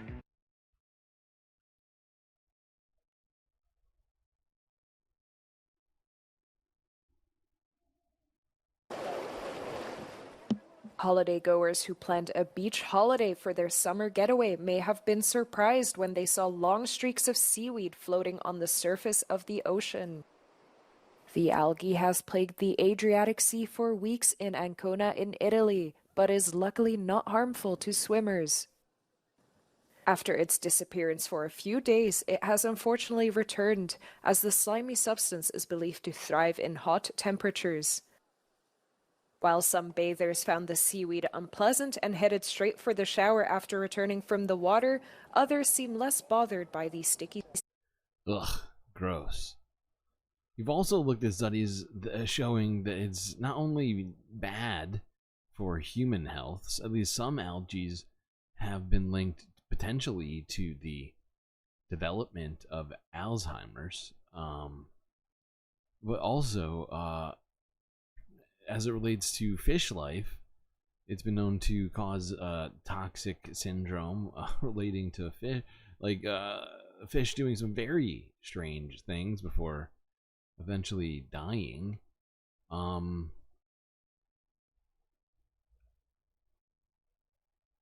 yeah, it's not good, and it's clearly, according to the science, It's science. being caused by climate change as it relates to warming of the planet. Let's go talk about something. This is honestly slightly for fun, mostly because this is just one of the most ridiculous things ever. I said, why not? Why not just throw it in here? Sunday Funday. Let's talk about that very viral building / city which Saudi Arabia has been talking about building, that being the Line, or NEOM.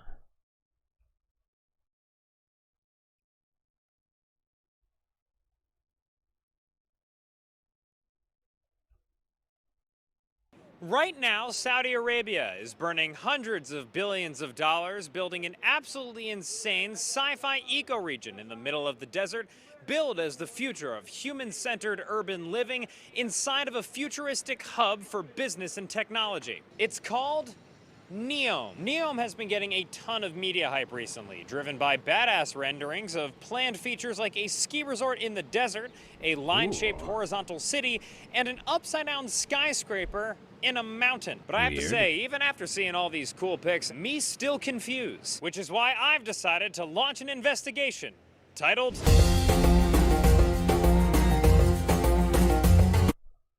I'll read it for you. Titled, What's Good with NEOM? Saudi Arabia's sci-fi city-state in the middle of the desert that seems evil, but I'm not sure why. Question mark. NEOM is currently the biggest construction project in the world, which is impressive considering that it's mostly just a hole in the sand. However, the plan for NEOM is to become a collection of distinct regions, each with their own fun vibe that defy the laws of science and architecture. Take a look. This is Oxygen, the world's largest floating structure. Trojana, a year-round mountain destination. Aquellum is built inside the mountain. The Line, a 500-meter high, 200-meter wide, 170-kilometer-long city in the shape of, well, a line. It sounds insane. All right, but I mean, who among us hasn't created an unrealistic to-do list? Now, there's been a ton of reporting on NEOM's wild architectural ambitions, and one of my favorite pieces so far comes from fellow A-list sex symbol Patrick Boyle, whose recent dive into NEOM's design was a big honkin' hit. I invited Patrick to walk us through his favorite elements of NEOM's urban planning. Hi, Dan. NEOM truly is an amazing project. Included in it is a city called The Line, which will be only 200 meters wide, but 170 kilometers long. This is quite an egalitarian plan, given that now everyone in the city will have a bad commute rather than just some people. There are other great ideas in the city too, such as the robot dinosaur park, a giant artificial moon hovering over the city, which will live stream images from outer space. There's going to be a beach with glow-in-the-dark sand. There'll be schools with holographic teachers, a metaverse platform, a digital asset marketplace for crypto and NFT trading, a hyperloop, a mixed reality social media experience, flying autonomous taxis, artificial rain, human gene editing, robot cage fighting, a sport that's really growing in popularity, robot maids, which might just be one of those robot vacuum cleaners, but I think it'll likely be much better. And best of all, 24 hours. Ooh, 24-hour surveillance. I'm sold. I didn't need anything after Robot Dinosaur Museum, but then you... wow. Sounds super fun. How do I sign up?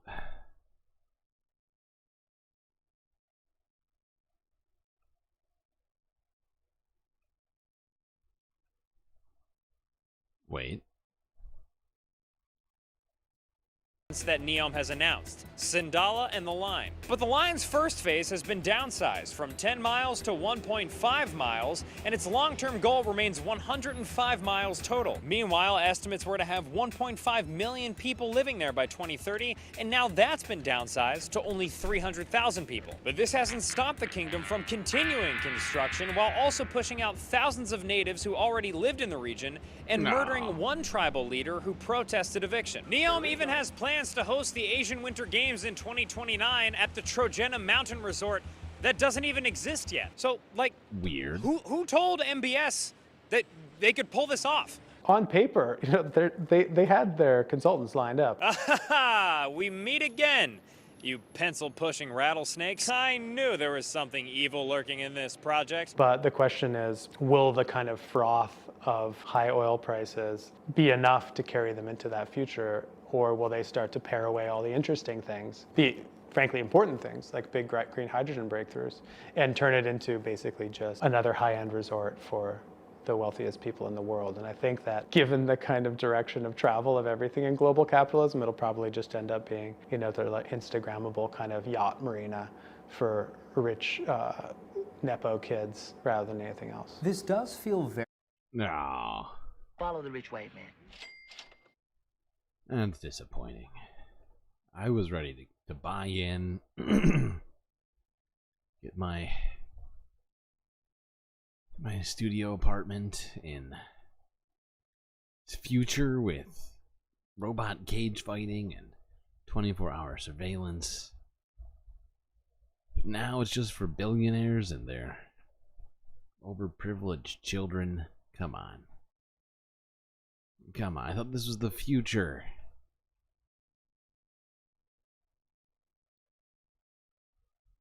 Well, sorry, chat. I don't think that's going to be our solution to the environment. I am sorry for that.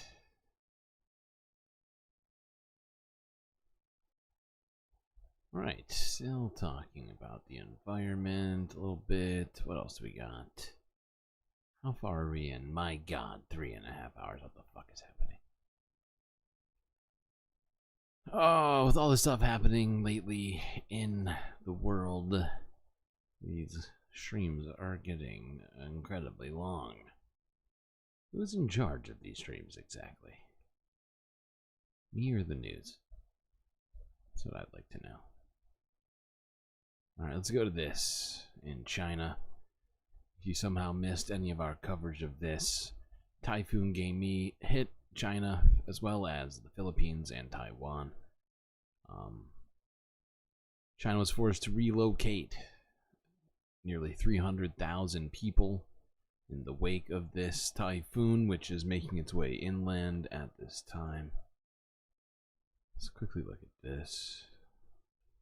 Global news.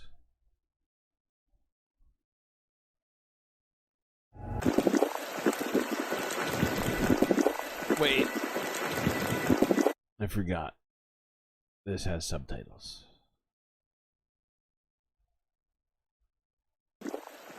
Rainstorms spawned by Typhoon Gaimi have hit the coastal provinces of Fujian and Guangdong in China, causing floods and disrupting traffic. The water level has almost reached our knees. It's become larger and larger. Wait, hold on, I missed something there. Water level has almost reached our knees. If the rain continues like this, the flooded area will be larger and larger. And the water level will go higher and higher, so we have to evacuate the people. Gamey, the third typhoon this year, made its second landfall in China as the most powerful storm to hit the country in 2024. Packing winds up to 100 kilometers per hour near its center. Easily, whoopsies. I thought it was 100 miles per hour. Maybe that was after it made landfall in Taiwan. It might have downgraded. Yeah, according to this, 100 kilometers per hour near its center. It eased slightly from the 118 kilometers per hour when it landed in the city of Puchang. Probably not how you say that. Thursday evening.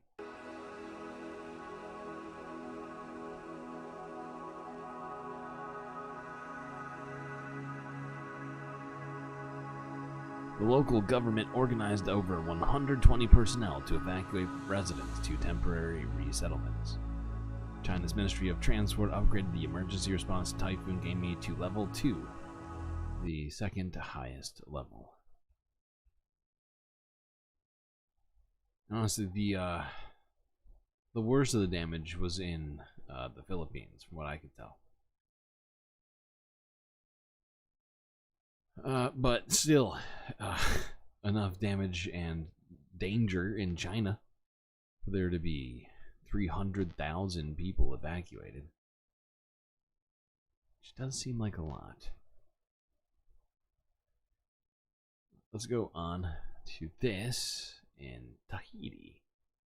Like no place on earth, AP photographer uncovering Olympic surfing in Tahiti.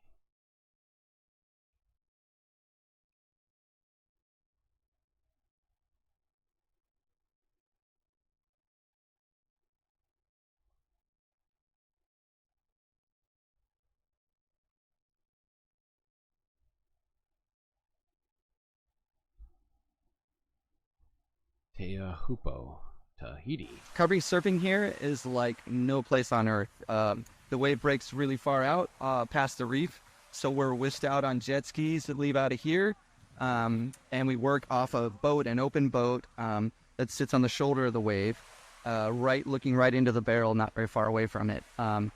It's moving a lot. There's tons of water and mist coming off of the barrel of the wave, so you're in waterproof gear and you have your shoes off because the boats occasionally capsize, so you need to be ready to swim. And it's really kind of crazy, but there's no place I'd rather be than here. It is quite beautiful. I do wonder what the carbon footprint of flying the entire media and all countries' participants and so on and so forth to Tahiti and whatever else takes place after that. I wonder how that is on the environment. I don't know. Just thinking out loud. Sorry to ruin that immediately. It is beautiful, though. It is lovely. Let's go on. Actually, where are we?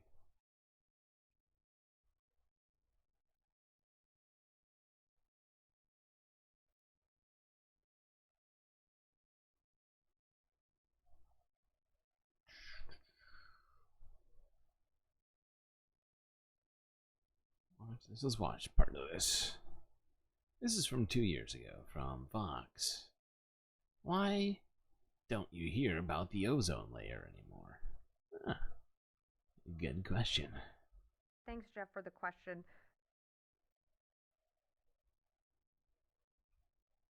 Okay. Hold on. We're not going to watch this whole thing. Give me 1 second.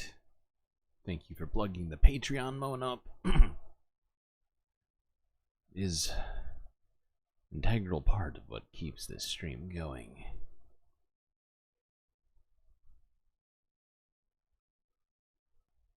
So yeah,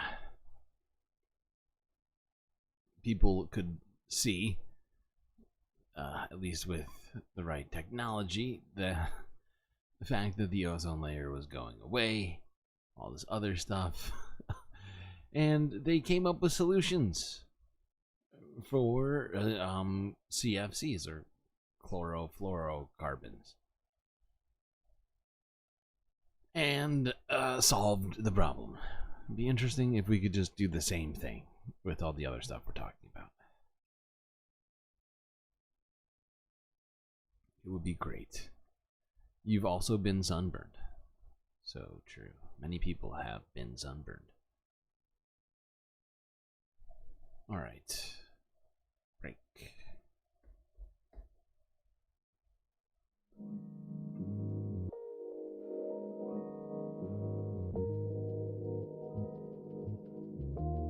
Well, I hope everybody has been enjoying the show so far.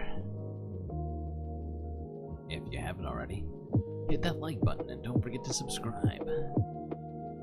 Really, really helps out. Alright, chat. Take a quick galactic intermission, then we will get to the rest of the Earth news. If you'd like to help support the show, check out that Patreon. Not only does it help make sure this show continues, you can also gain access to a whole bunch of super sweet space benefits.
Okay.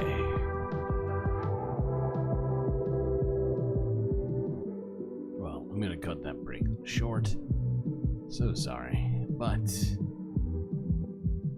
we're taking 4 hours so far this stream. We haven't even hit the global news, let alone the space news, which we are obligated to do here today. So, oh, forgot to calling all space fams. It is that time. Space, the final frontier.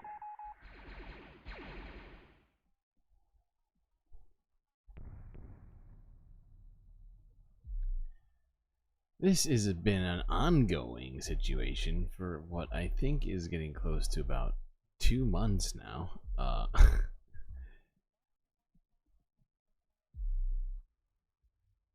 This is from CNN from 3 days ago. I think this is the most recent story that I could find on this. 2 astronauts remain in limbo after 50 days in space. So yeah, it's almost been 2 months. That's right. Those 2 Boeing astronauts are still stuck on the International Space Station.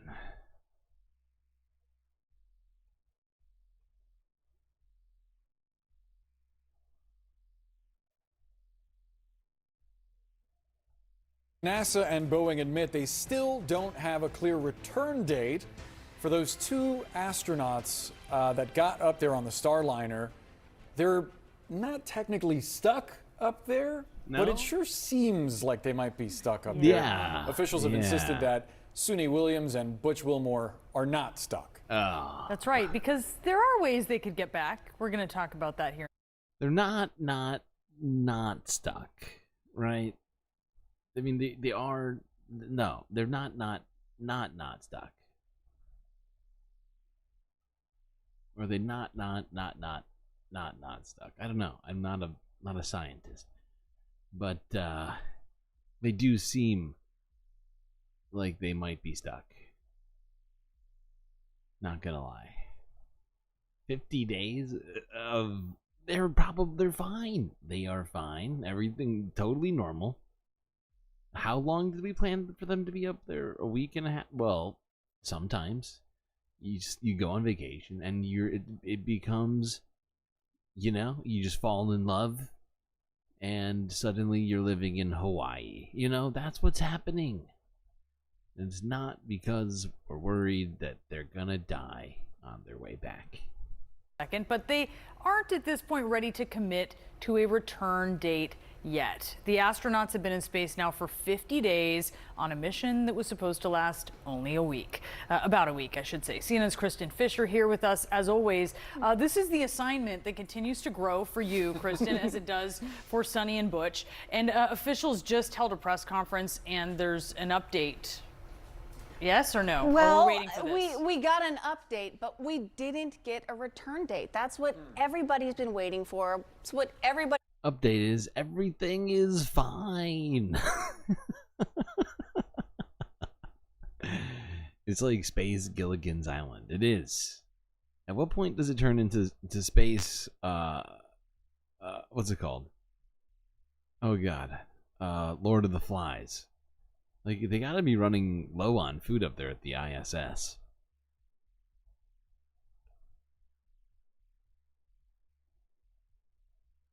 Okay, that's enough of space news. Let's go directly to talking about the goddamn Olympics. First, I think it would be wise for us to make a little stop here at this news organization by the name of Democracy Now! Has anybody heard of this before?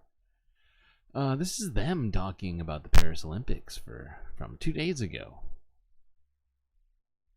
Apparently, and by apparently I mean we've been doing this already, at least the first half of this. According to them, Paris Olympics slammed for social cleansing, mass displacement, militarization, and also greenwashing.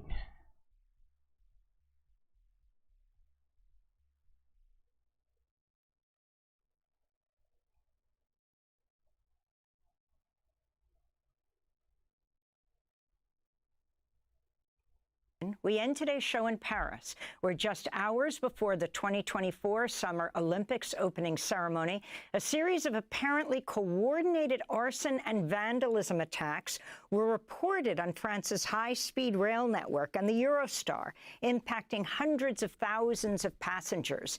Tens of thousands are expected to stream into the heart of Paris today for the opening ceremony this evening, when about close to 7,000 athletes from around the world are set to sail on boats down a 4-mile stretch of the Seine.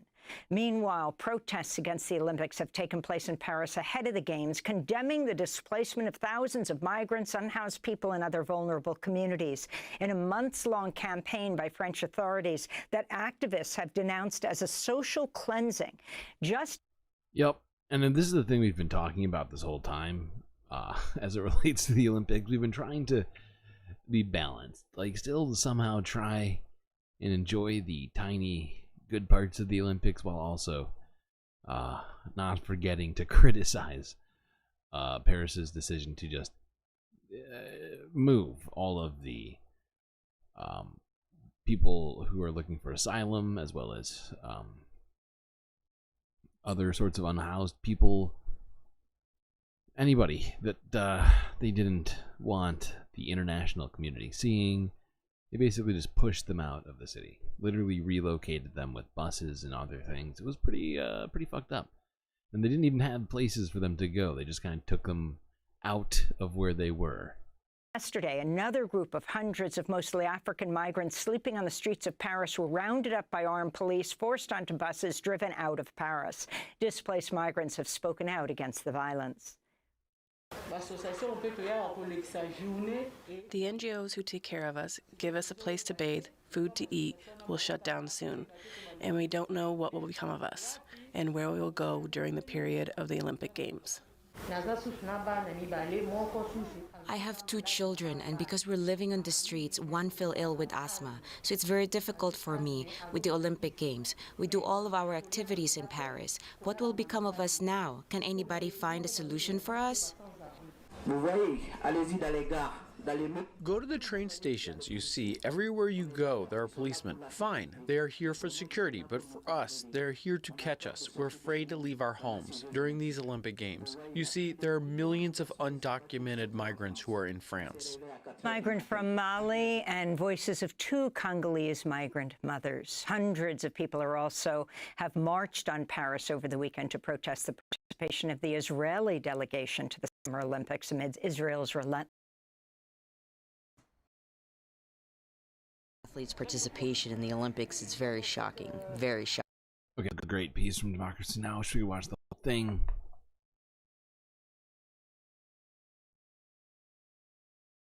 My stream lagging? What's happening? Oh god. Oh god.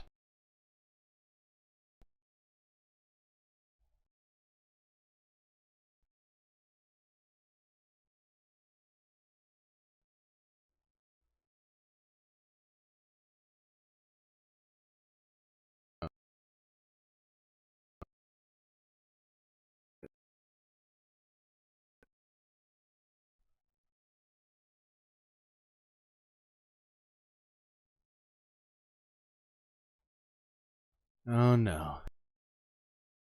Sudden buffering.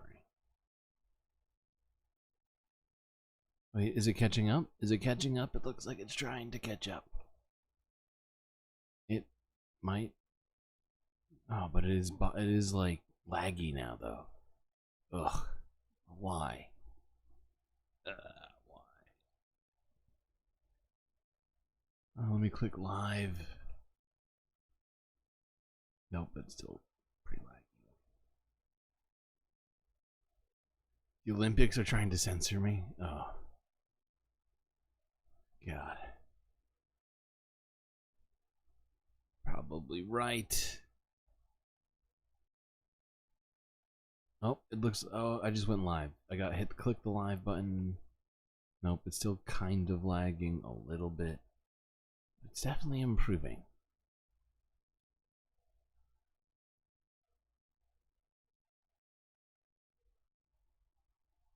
Okay, I'm going to try this again.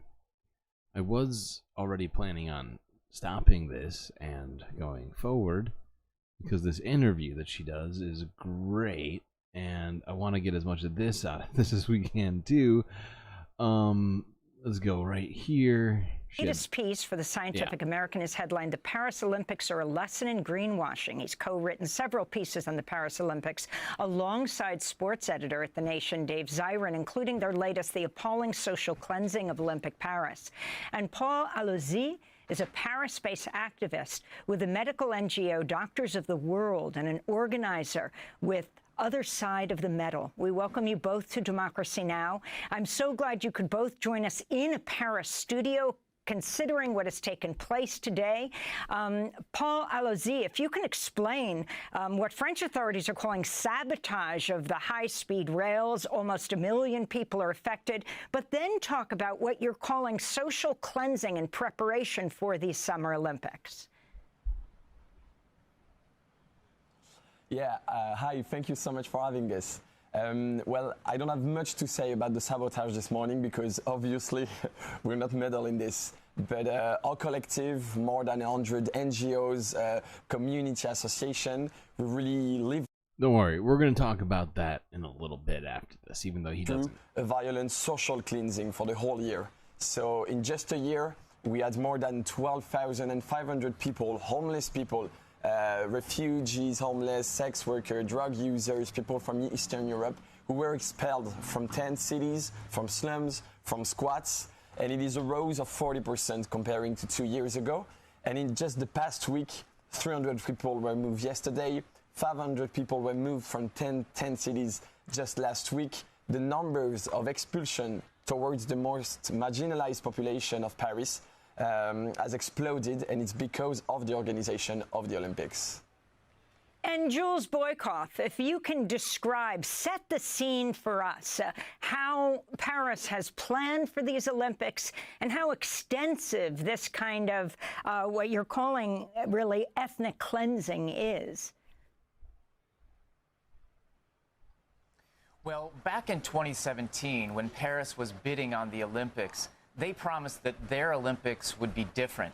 And I think the subtext there was they were going to try to avoid the problems that have become endemic downsides of the Olympics, and that is overspending, militarization of public space, the displacement of marginalized populations, greenwashing, and corruption. And unfortunately...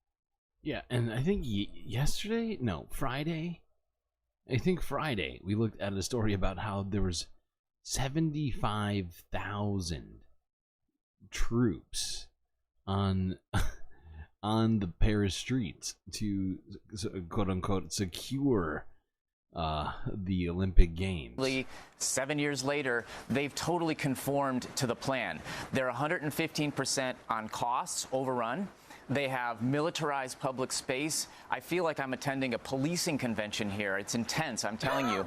They also instituted AI-powered video surveillance that will be legal and used throughout the games. Paul just talked eloquently about the displacement that has been happening here. This has been a thorough greenwash. We can maybe talk more about that. And there's numerous open investigations into corruption here in Paris related to bribery around the games. And so they said they would be different, but how different are they really? So talk about what you're describing as the greenwashing. I mean, we're talking about a week that has seen not 2, but 3 of the hottest days on record in the world. If you can talk about what this greenwashing is about. Absolutely. Well, since the 1990s, the International Olympic Committee has really talked a lot about sustainability and trying to embed it in the Olympic Games. But a recent academic study found that some of those most recent installations of the Olympics, like Tokyo, like Sochi in 2014, like Rio in 2016, are some of the most egregious greenwashers around. Now, in that context, Paris arrived, and it's, to be sure, they've sort of tiptoed over that very low bar. They have limited the amount of fresh construction that they're doing. They're reusing materials, so a lot of the seats in the venues will be made out of recycled plastic. They're leaning on wood. They have more vegan options in the cafeteria. But the problem is, this event is fundamentally unsustainable. Let's look at what's happening in terms of Tahiti. They're hosting the surfing competition way away in Tahiti, 9,735 miles away from here. So we're racking up lots of carbon miles to do that. Even worse, Amy, when they were creating the tower to allow NBC and other big broadcasters to transmit the best pictures of the surfers to the world, they brought a barge in that ran over the top of a delicate coral reef. If you can watch the videos online of locals in Teahupo, Tahiti, just screaming out in agony and pain, I don't know how that conforms to green promises around the Olympics. And so basically what I'm saying... That's horrifying. They had a barge coming in with these are the media, which took out a fucking coral reef. The next Summer Games is in Los Angeles. Very true. Very true.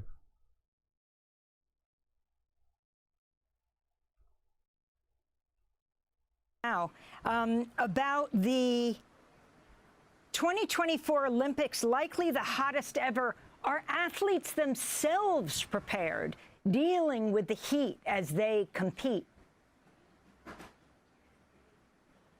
Well, you're right. I had the good fortune of representing the United States at the under-23 level, and I'm concerned about athletes. Like you mentioned, these are some of the hottest days in the history of the world that we're living.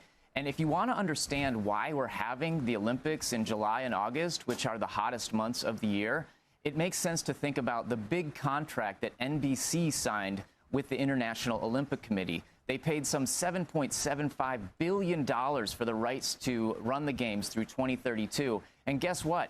NBC does not want to have the Olympics interfering with U.S. American football, which starts in... That is so fucked. So instead of having the Olympics at a cooler time, which would not only be better for the athletes, but for the environment, because they would need less air conditioning and all sorts of other things. Yeah, they do it now, because they wouldn't want it to run in to football season. Help! Help! I'm being repressed!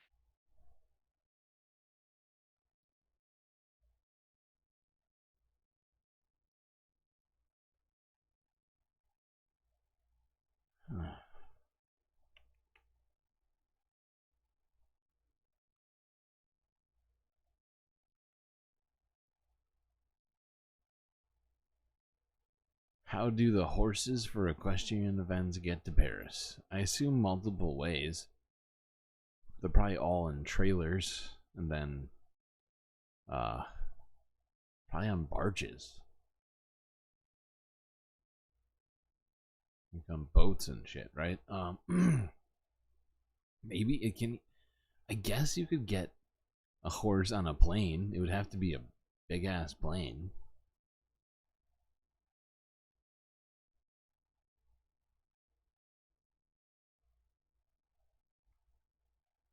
Alright, let's listen to this guy talk a little bit. But, well, you can describe what people threatened to do if he swam in the Seine. Yeah, sure.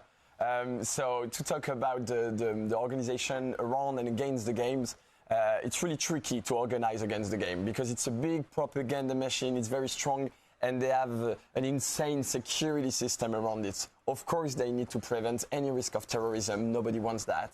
But for protesters and activists, it's really tricky to do something. So during a year, we organized a lot of, direct action to just pop up when the flame arrived in Paris, pop up in front of ministries, in front of, touristic places. And we managed to do so and to have the images of the protests go around the world, which is good. But none of us asked to the Olympics game, to City Hall, and to the States. We're really done, the social... As you can see, there's a great number of Palestinian flags and keffiyehs in the crowds, as at least some portion of the protesters are specifically protesting in solidarity with Palestinians, as Israel is being allowed to compete under its flag even while committing a genocide right now. Cleansing continued and continued. So I spent, I don't know how many days being in 10 cities and in living expulsions along the Seine. And then we have politicians taking a bath in the Seine and making it the big society of spectacle that, yeah, it's amazing to swim in the Seine. So a lot of French people threatened to, pardon me the expression, but to take a shit in the Seine in order to prevent that and to maybe, you know, disturb the bath of our politicians. And, you know, they used 1.4 billion to clean up the Seine. We just asked for 10 million, so not even 0.1% of that budget to put an emergency plan in order to help the homeless and the refugees and all the population depending on Paris public space. And one thing I want to point out while we're talking about this specifically, this is a historic moment because this has been going on now for nearly 3,000 years. Something called the Olympic Truce. It's a tradition originating from ancient Greece that dates back to 776 BC.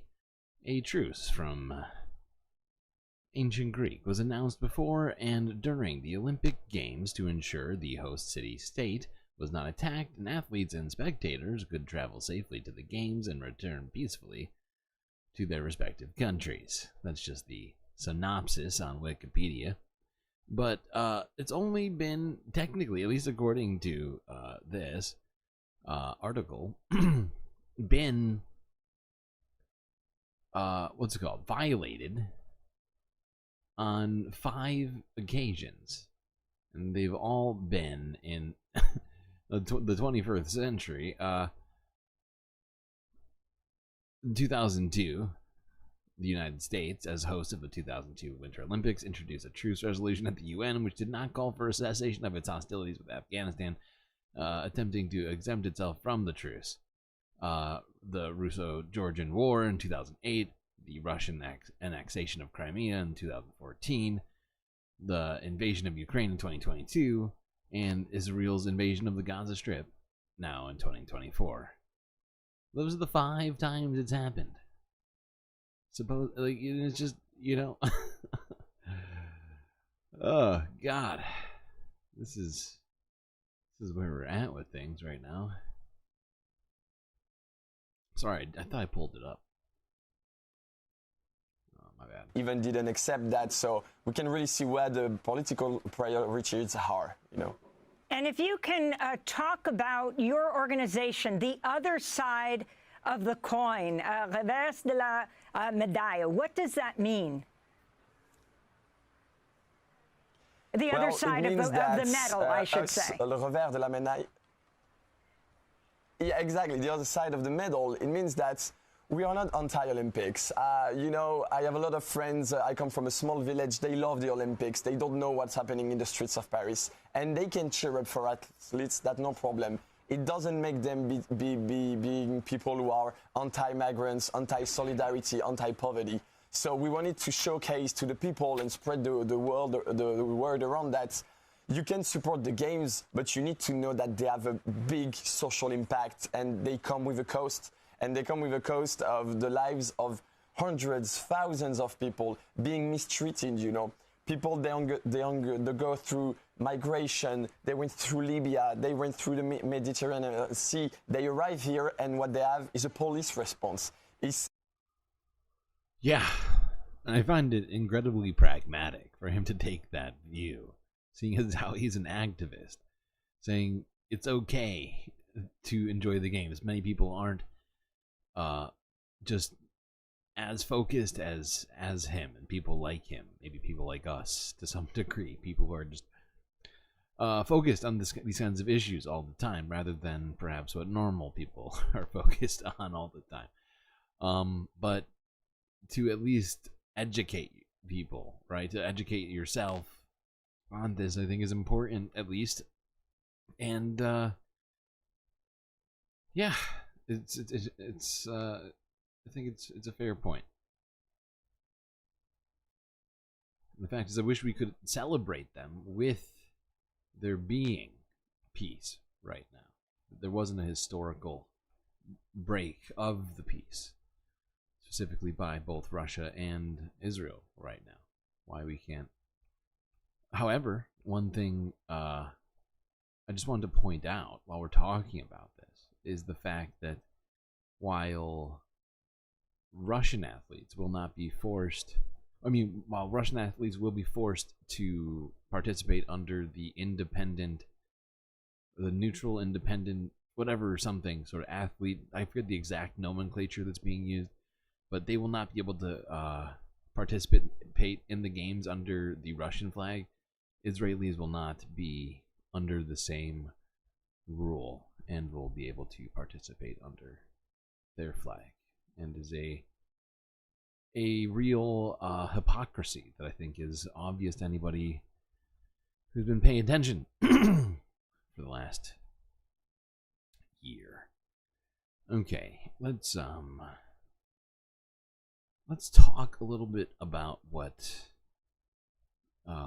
Amy had alluded to at the beginning of that conversation, that being the attack on the French rail line, which happened on the opening day of the Paris Olympics, causing a great deal of disruptions for people, but left no one injured. Contrairement à ce qui a pu être précédemment annoncé, le train de 8h43 pour Brest n'est pas prêt à l'embarquement. Les voyageurs sont priés de rejoindre les espaces d'attente. That is super loud. So sorry, everybody, to your earbuds. My bad. This is just footage of people, how many people were held up, seemingly thousands, just at this one train station here.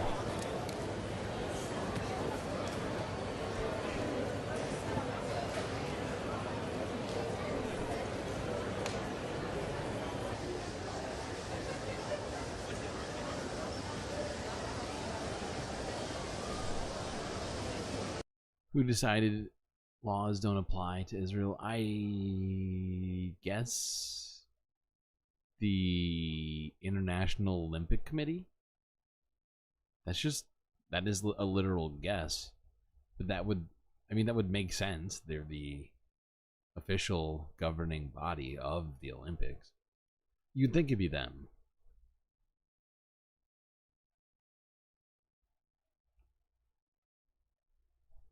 Who it is that had the votes in that situation, I could not tell you specifically. Although it does feel like something to look into, and it's not like the Olympics are going to be done tomorrow. We can look into this. We will look into this later. Without incident, it would appear, at least from what I understand, that it was done intentionally to avoid any casualties, and was no one has claimed responsibility yet for it. So for those two reasons, some people are suggesting that it is an internal attack, just French people mad at the Olympics, and not any sort of like jihadist group. But it did cause huge disruptions, which you would think is what you would want to do, theoretically or hypothetically, if you were trying to, I don't know, disrupt the Olympics themselves. As you can see, thousands of people who you would assume some portion of were going to the Olympics were all forced to just stand around.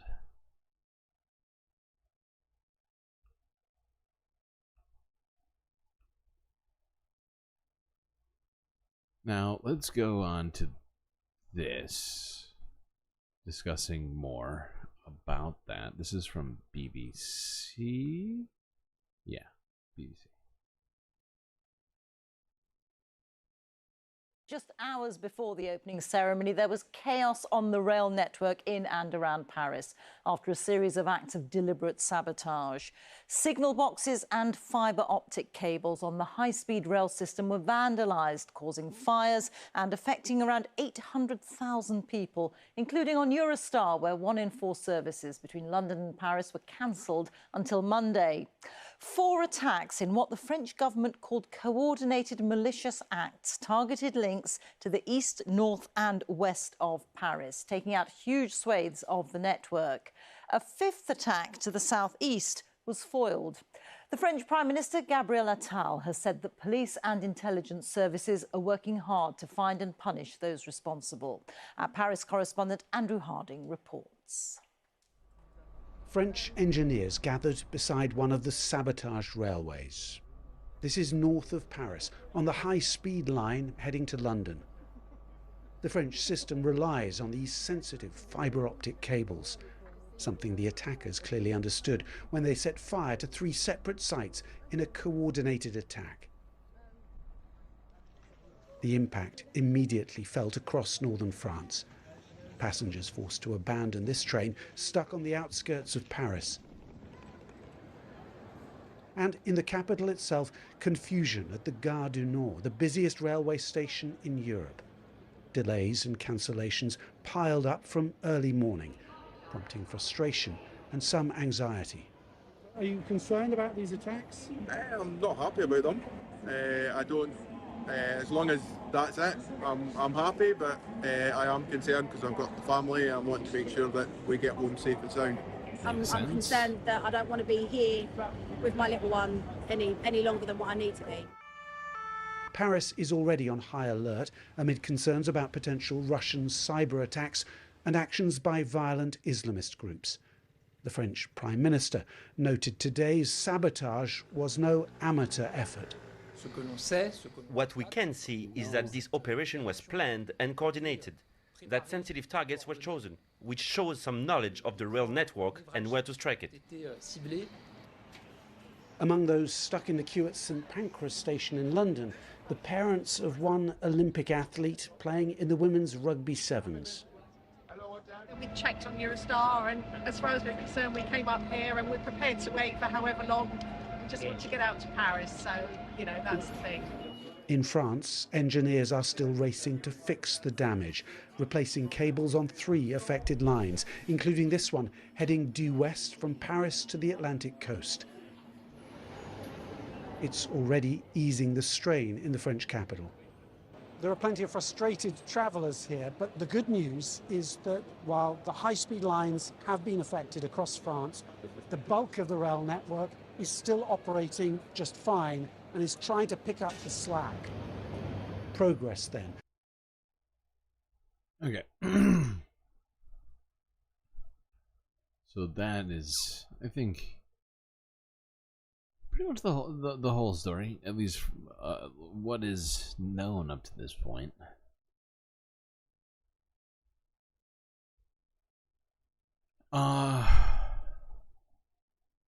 But yeah, a service is basically back to normal, slightly slowed because they've had to compensate. But let's move on to talking about the Olympics in what is going to be an attempt at fun. You heard that correctly.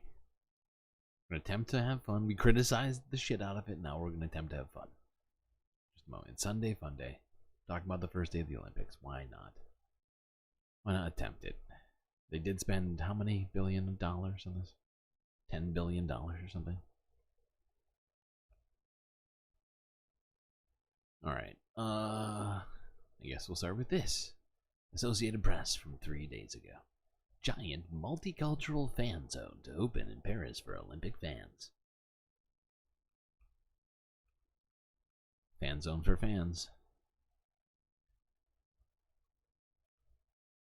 So the slogan for these Olympic Games is Games Wide Open. And Olympic officials here in France really want to get that message across. They have, of course, invited the public to take part in the grand opening ceremonies along the River Seine. And they have also set up a park, something called the Parc des Nations, Nations Park. It's at the northeastern edge of the city, and it is in an established park called Parc de la Villette. And what they have done there is they have set up 15 clubhouses. They are national team houses. They are places where the various teams will invite people to come and experience food or... Ugh. You know, it's making it hard for me to have fun while watching this right now. All this talk of multiculturalism and so on and so forth. Just moments ago we were talking about how they got rid of the multiculturals, if you will. You know, the migrants who had come to France from Africa mostly, but also other places, and were then cleansed from the area. I mean, it's hard to appreciate multiculturalism when you're you know, kind of doing antithetical things to that idea. Drinks, or they can watch the athletes perform on big screens. The Brazil house, they can play beach volleyball. In Club France, which is the largest, of course, they can... Well, these people can play volleyball. I mean, that... You know what? I take it back. If people can play volleyball on the streets, then all of my criticisms are negated.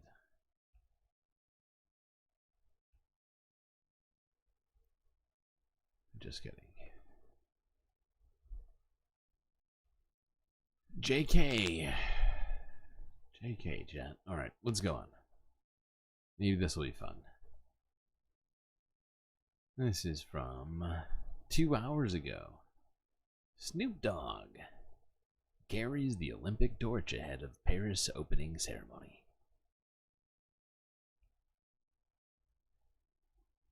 So hot right now.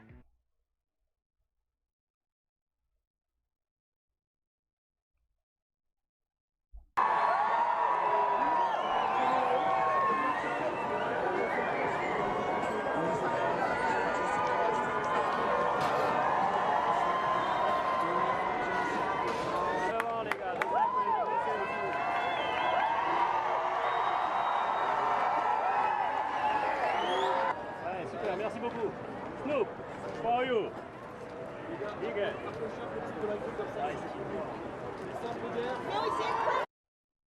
Worth it.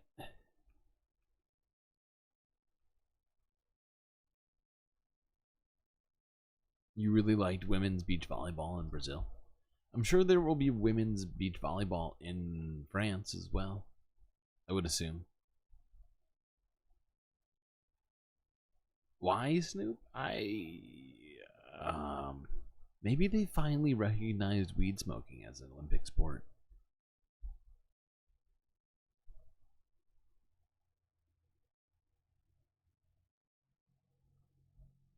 I mean, breakdancing was added. I don't see why not.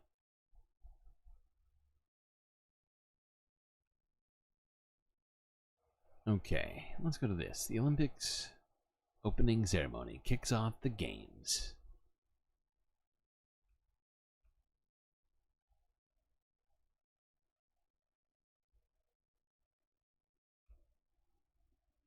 The Summer Olympics have officially kicked off in Paris with an opening ceremony unlike any other in recent history.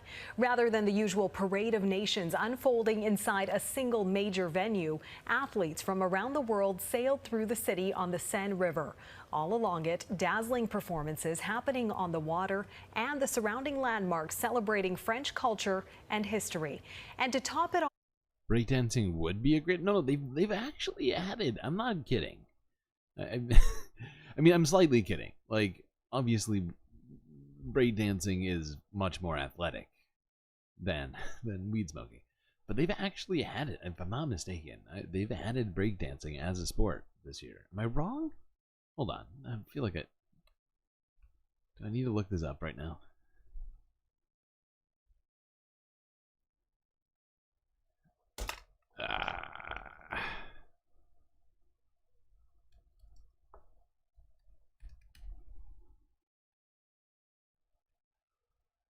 This is directly from https://olympics.com. Breaking. That's the hyperlink title. The world's top breaking athletes will gather at the Paris 2024 Olympics. Breaking is an urban dance style that originated in the United States in the 1970s. So that's official. It's about as official as you can get directly from the Olympics' own website. Canadian music legend Celine Dion was back in the spotlight to help close out the night. Our Europe Bureau Chief Crystal Gumansing is in Paris covering the games for us. Crystal? Neithu, the promise was for a bold, unique opening ceremony, and that was delivered here in Paris tonight. French history was honored. Lady Gaga performed, and athletes from 5 continents safely floated down the Seine. Team Canada decked out in red, celebrating on the deck. Okay, let's move along to this one. This is photos from the opening ceremony.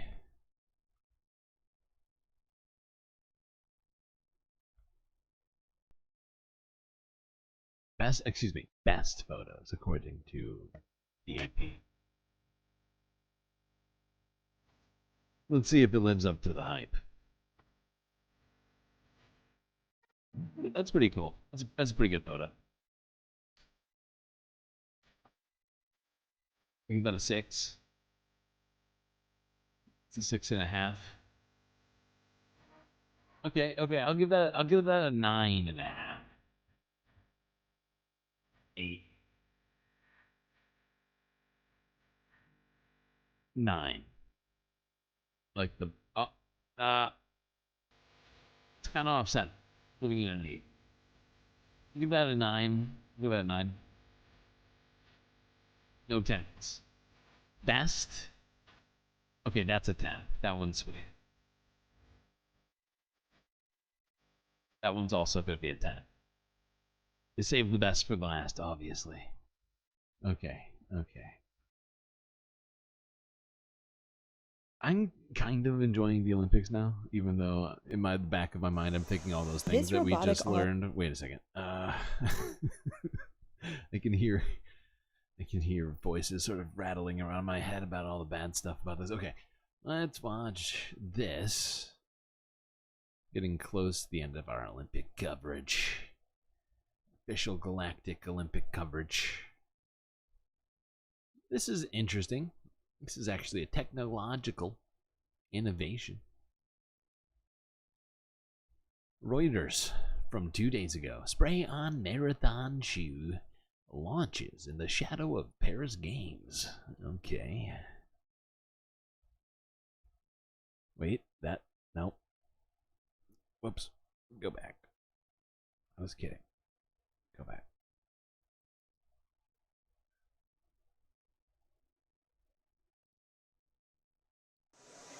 This robotic arm is putting the finishing touches on a new high-tech marathon shoe. After 3 minutes spraying material onto a mold, it's complete.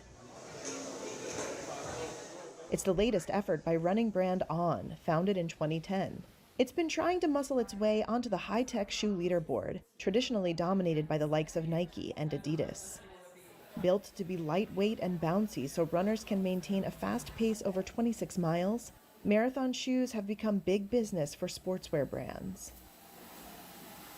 At $330, On's shoe is at the upper end of the market, though a less eye-watering price tag than Adidas's $500 model launched last September. The light spray production method requires fewer parts per pair and challenges the usual footwear manufacturing production model, which relies on shipping finished shoes to consumers from factories in Southeast Asia. While most running shoe innovations focus on the midsole, On argues the light spray shoe's thin, seamless one-piece upper makes it light and aerodynamic. This is pretty crazy. Am I wrong? Spray on shoes. I mean, it's not literally spray on. I mean, the way that the title sounds, I assumed I was going to be watching someone spray a shoe directly onto someone's foot. But supposedly it helps cut down on weight and material used, as well as increasing aerodynamics. It's an interesting technological innovation, can't lie. Alright, let's talk about two things that happened, or are happening as it relates to the games. First, this is something that happened at the Olympic ceremony, which the IOC had to come out and apologize for.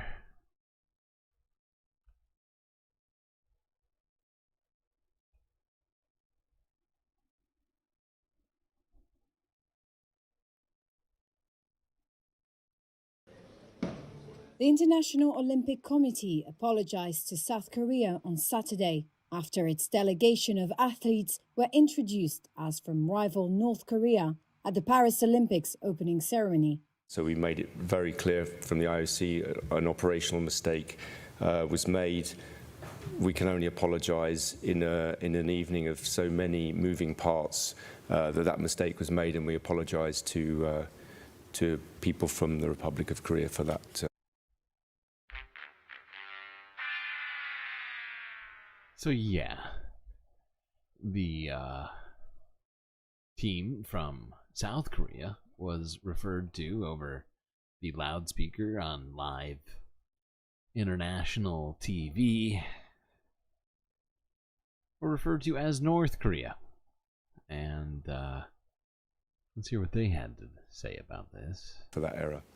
South Korea's National Olympic Committee swiftly reported the incident to the Games organizers. And South Koreans expressed dismay over the incident, with many criticizing the IOC's brief apology as insincere. The two Koreas have seen tensions rise over the North's weapons programs and are sensitive over their political integrity. South Korea's delegation includes 143 athletes competing in 21 events. North Korea, which is returning to the Games for the first time since Rio 2016, has sent 16 athletes. South Korean President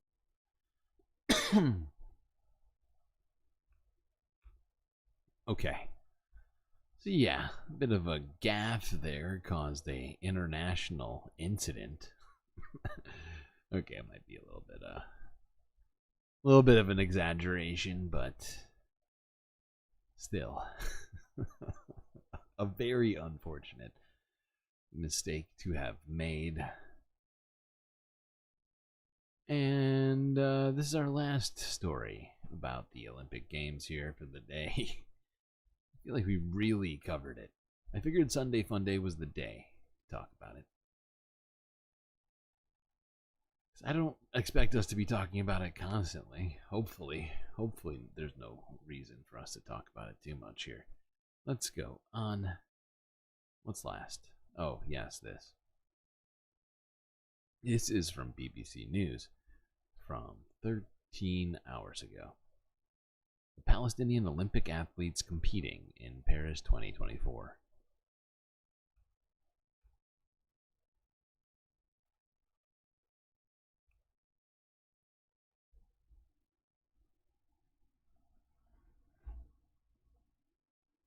The International Olympic Committee has recognised the state of Palestine since 1995, and after more than 9 months of war in Gaza, it has sent one of the smallest teams to the Games in Paris.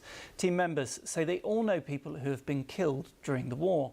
Athletes, trainers and support staff have been amongst the victims.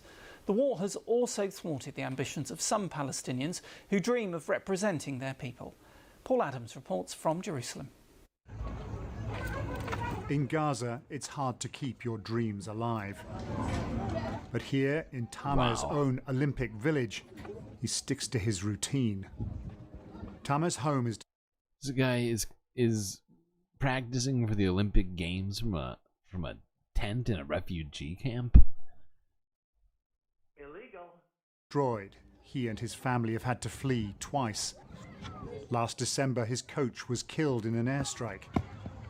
Any faint hopes he might have had of going to Paris have long since evaporated. But he's still running.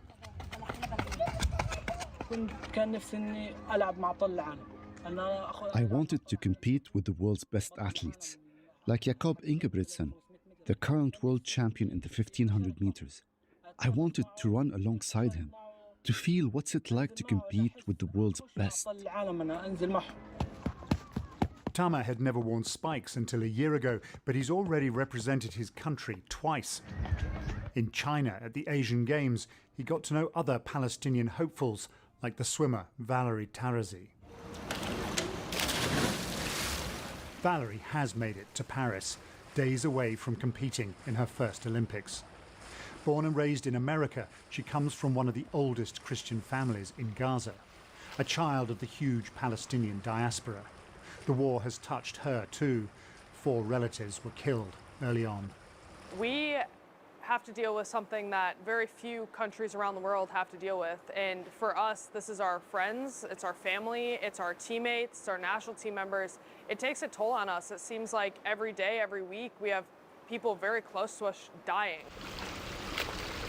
My little bit of struggle is nothing compared to what the women and children in Gaza have to face every single day. I'm not worried about finding my next meal or finding a bottle of water. I get to jump in a pool and do what I love. So my little bit of pain is absolutely nothing compared to what they have to go through every single day.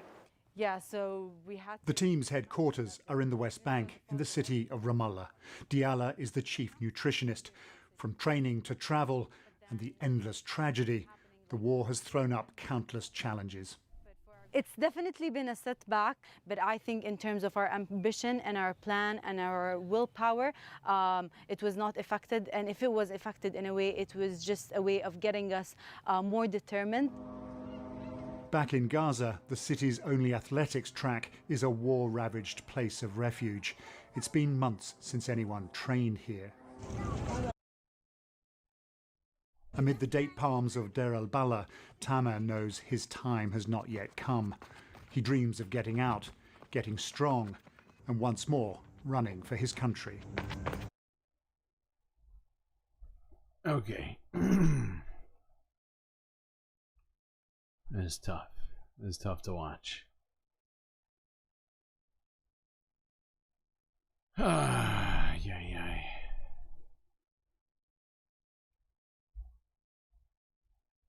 And we're not going to go straight to talking more about Gaza quite yet. We got a few more things to discuss.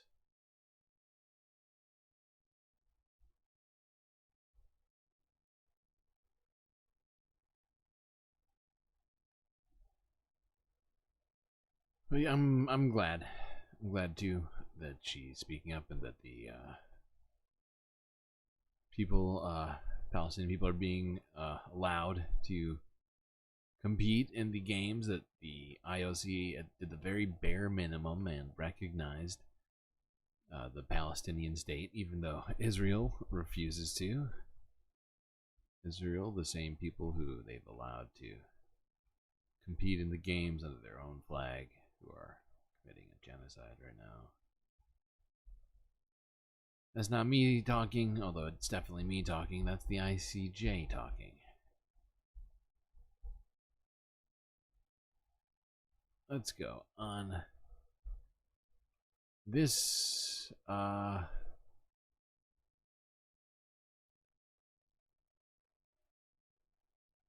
Did we talk? You know, I might save this for tomorrow. I'm gonna save this tomorrow. We were, holy shit, 4.5 hours in. This is insane.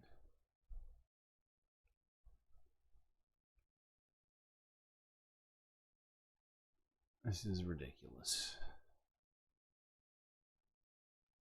All right, let's go on to this. Guardian news from 2 days ago. Firework factory explodes in town near Bulgaria's capital.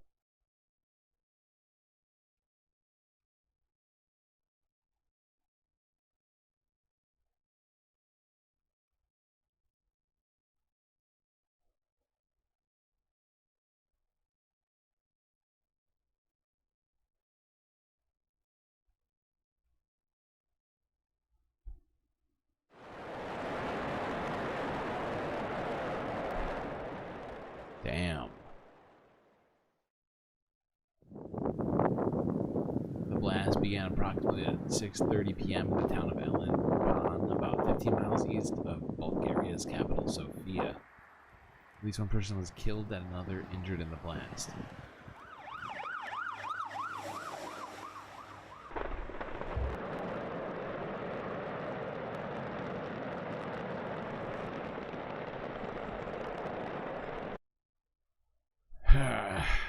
Could have put it in the environmental stories, honestly, because it also caused other fires to start. Although I do believe they wound up containing the fire. It was potential environmental catastrophe. I'm doing great, thank you. Much appreciated.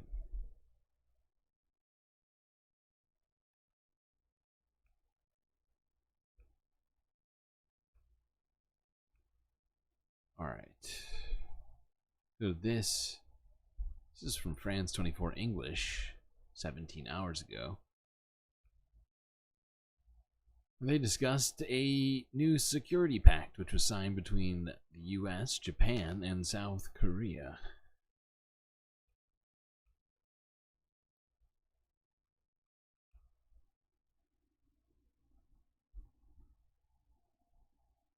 A trilateral handshake consolidating military ties between Japan, South Korea, and the US. These are unprecedented steps for our trilateral security partnership, and I'm proud of the path that we're paving together. For the US, it's an effort to lock in security alliances before Americans elect their next president in November. For Japan, it's another step back from decades of pacifism prompted by China's growing presence in the region. The joint statement hails the agreement as a new era of trilateral cooperation. Especially at a time when peace and stability on the North Korean peninsula are threatened by the recent signing of a treaty between Russia and North Korea, as well as ongoing North Korean missile provocations, I believe it is more meaningful than ever to hold this trilateral defense meeting. Key issues discussed include tensions between China and the Philippines in the South China Sea, as well as security threats posed by North Korea. The signed agreement formalizes plans for regular military training between the three nations. The US and Japan are also holding a separate session of talks on Sunday to discuss the US's commitment to what it calls extended deterrence, a term used to describe the use of nuclear forces to deter attacks on allies. An upgrade to US command structures in Japan is also on the agenda. The US, Japan and South Korea have promised to meet again next year and to further develop trilateral cooperation. World War III is a bad idea. It does seem like a bad idea. I'm not a fan of World War III either.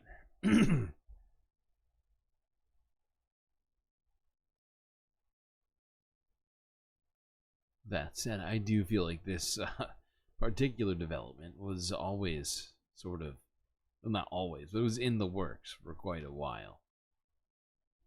You could see it coming from quite a ways away.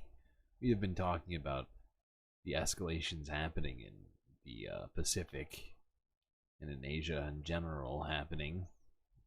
Seemingly new events every single day, certainly every week we're talking about it.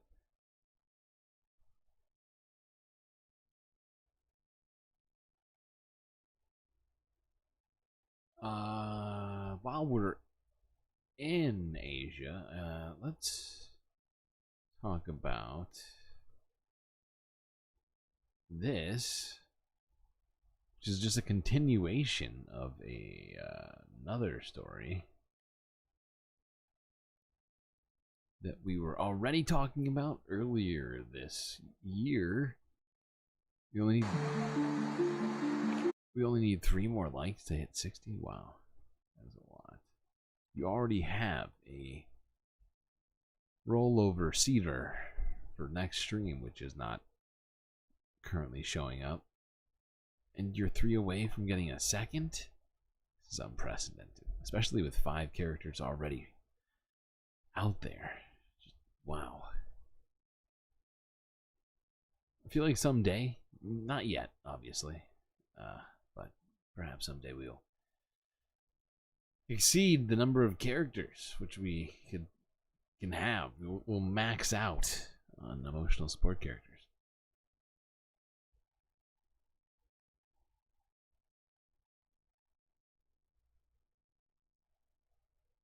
Alright, let's look at this.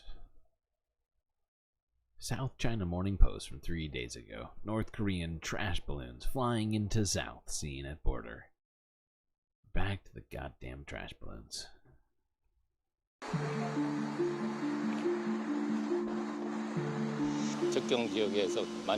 I'm more worried as I live in an area not far from the border. I think the feeling is mutual for those living far away. Last time there was a case that a balloon shot launched from the south was shot by the other side and fell on South Korean territory. Also, a recent news report said the South can respond using firearms, which makes me worried. 걱정스럽습니다. 그런 부분은.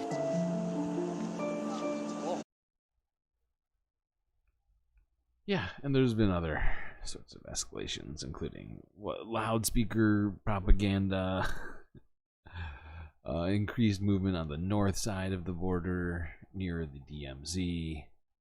A whole bunch of stuff has been going on.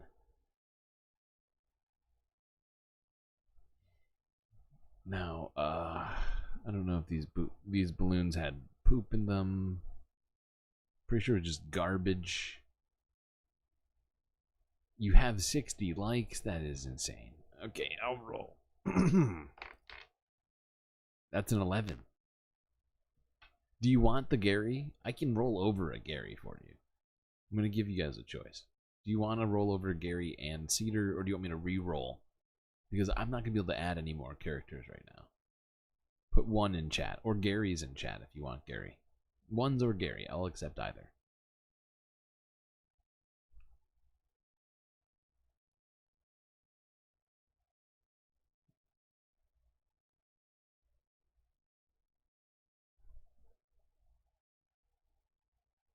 Mm. 7 and a Gary. It's sort of a 1-to-1 type of thing.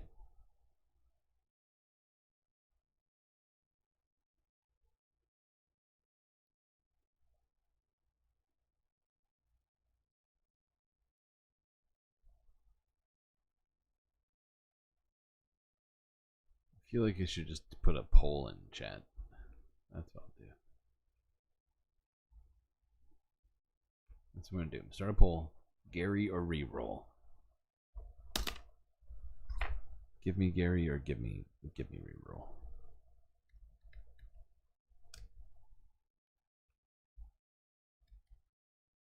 I wonder if I can. Probably won't. Let me try. Can I do this? If I do this.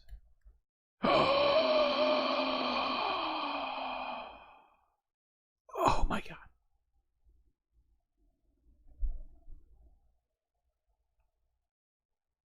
Oh, an error occurred. Oh, but it did allow me to type a Gary into it. God damn it. It's even... Oh, it's killing me. It allowed me to type Gary into the poll. But it wouldn't let me start it with Gary as the answer. That is painful. That would have... I wish that was a feature. They should make you... You should be allowed to have emotes in polls. I think that's only fair. Like, am I losing my mind? Why wouldn't we... Why? Why, YouTube? Why wouldn't we want emotes in polls? It's very silly.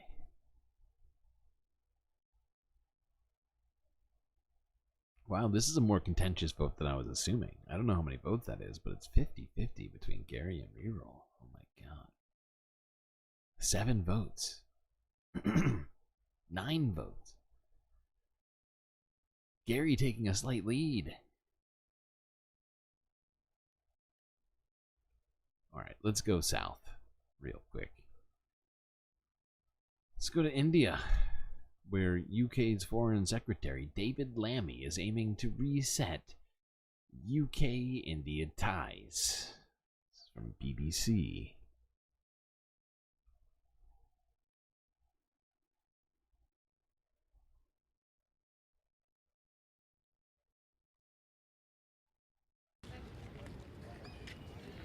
This is the India Gate, commemorating a time when Indians fought and died for the British Empire in their thousands. David Lammy came here not just to pay his respects, but to revive a very different relationship, one in which he says India is now the superpower. Being here in India is essential. We have shared interests with India. It's a growing economy. It's going to be the third largest by the end of this decade. It's hugely important that we deepen and grow our ties, and that's why I'm here to launch this important technology and security initiative. Now, while he was here, he didn't take the time to criticize the increased sort of theocratic brand of fascism that Narendra Modi has been implementing or attempting to implement as best as possible in India. No, he did not do that, unfortunately. Supposedly he did have one criticism. Let's get to that. With one chief aim, to grow Britain's economy. That's why Mr. Lammy visited India's equivalent of Silicon Valley, keen for new technology partnerships. That's why he said Britain will work with India to agree a new free trade deal in the coming months. It's no surprise that David Lammy has chosen to come here to India so soon after the election. With so much political instability in Europe and the United States, the government wants to revive and reset its relationships with countries elsewhere in the world. And India, with a busy, booming, bustling economy, revive that old US-India relationship. Whatever. Let's move on from this. This guy is dumb. His complaint was about one specific UK Sikh activist who was arrested, and that was his only complaint about anything India is doing, it would seem. Otherwise, he was just super focused in on the capitalism part. How can we make the money? That is the question. All right, now let us go on to this,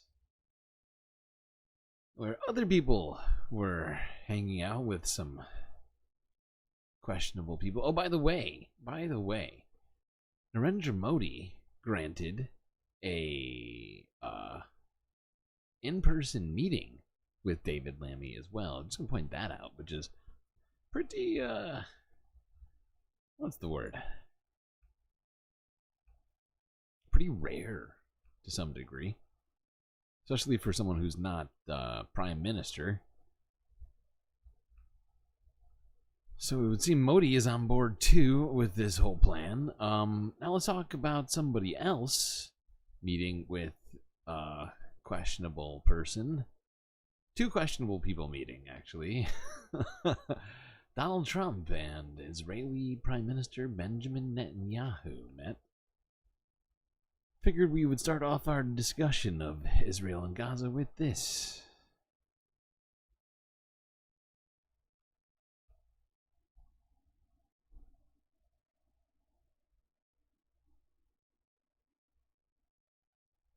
The greatest dinner I've ever had. The greatest dinner of all time.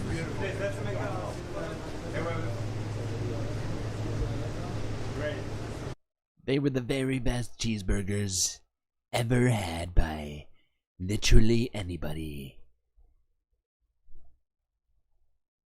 McDonald's makes them perfect just the way I like them. Floppy and microwaved.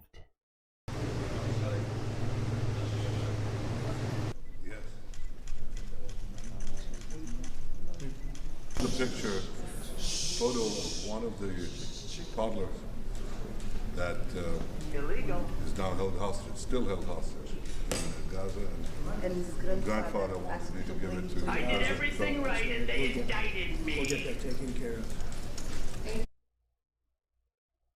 Wow. Yep. I just wanted to watch this because earlier we watched a video about this, and I claimed that I believed that that meeting was in fact at Mar-a-Lago. I was right. The opulence of Mar-a-Lago is quite distinctive.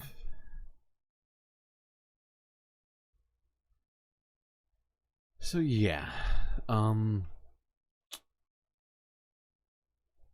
that's the vibe of the Trump campaign as it relates to Israel. Come hang out at my house. Also, if you recall the video that we watched earlier in the week about this meeting that happened between Trump and Netanyahu, he said that, what did he say? Kamala was very mean, much unappreciated the way she talked about Israel.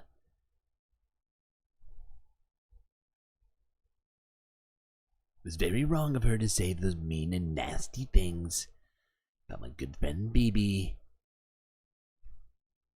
Illegal.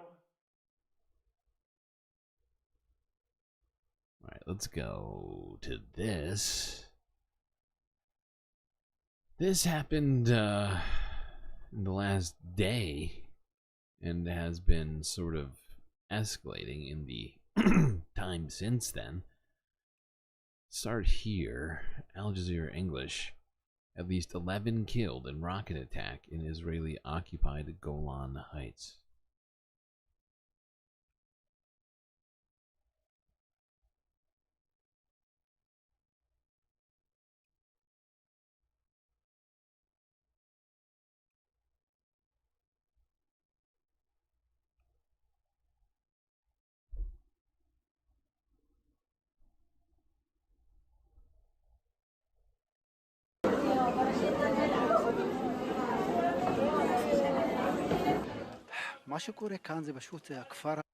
Sorry. Hold on, I forgot that there were subtitles for this. Let me turn this down. And try again. Members of the Arab Druze community attended a funeral. Hold on. I'm sorry. I am not reading very well right now. Members of the Arab Druze community attended a funeral in the Israeli-occupied Golan Heights.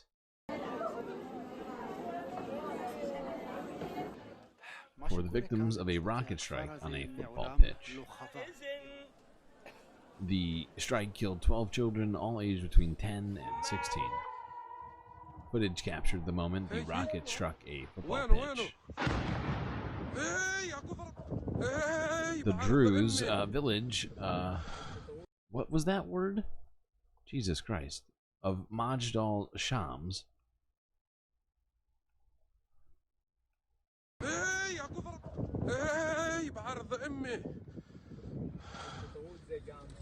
This is where the missile struck a football pitch in the Druze village, leaving a small crater and blowing the pitch's fence out. Israel has blamed Lebanese militant group Hezbollah for the strike. Wait, hold on. Yeah, okay. So, I just realized, did I skip past it?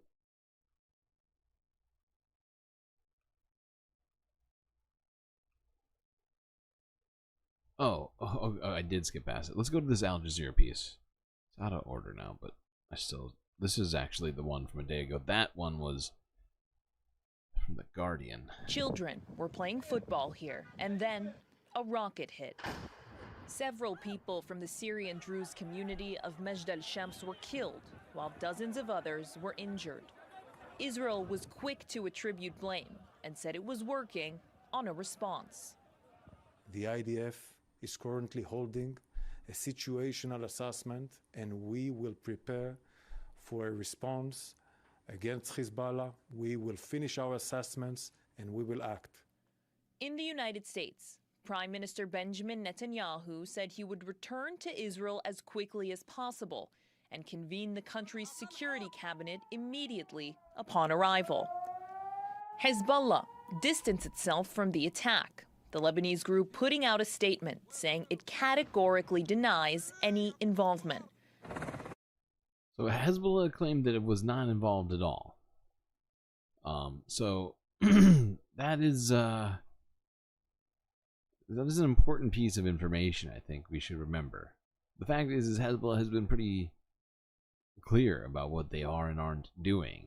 They have been attacking Israel for months now and have claimed practically every single strike, but this one they didn't, and I think that's an important distinction for us to remember. The Israeli army says Hezbollah is responsible and claims the rocket fire came from Lebanon based on its own intelligence. Israel responds much more quickly when Jews are the casualties. When Druze are casualties, this would have to be very dramatic for Israel to respond. It is, of course, but I don't think this will be enough to take us into all-out war. The military says it's also conducting an investigation as to why its aerial defense system failed to intercept the rocket that hit the football field. Cross-border fire between Israel and Hezbollah has intensified in recent months. But this is the deadliest incident in the occupied Golan Heights and could yet test the unspoken rules of engagement between Israel and Hezbollah. What are the unspoken rules of engagement? I wish they would try to speak them, because I don't know what they are. What are the unspoken rules of engagement between Israel and Hezbollah? I mean, how many civilians in Lebanon have died from Israeli attacks already? It's a lot. I don't even know the number, but it's a bunch. It is a bunch.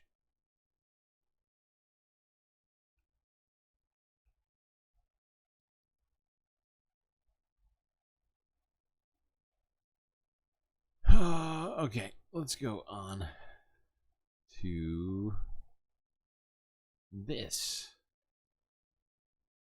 Because regardless of what we just talked about, that being that Hezbollah vehemently denied having attacked Israel, this happened 13 hours ago. Israel struck Hezbollah targets in Lebanon.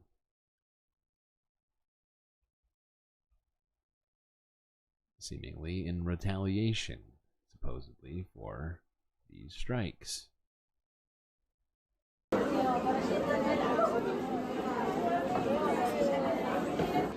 Nope. Next one, please. Thank you. There we go.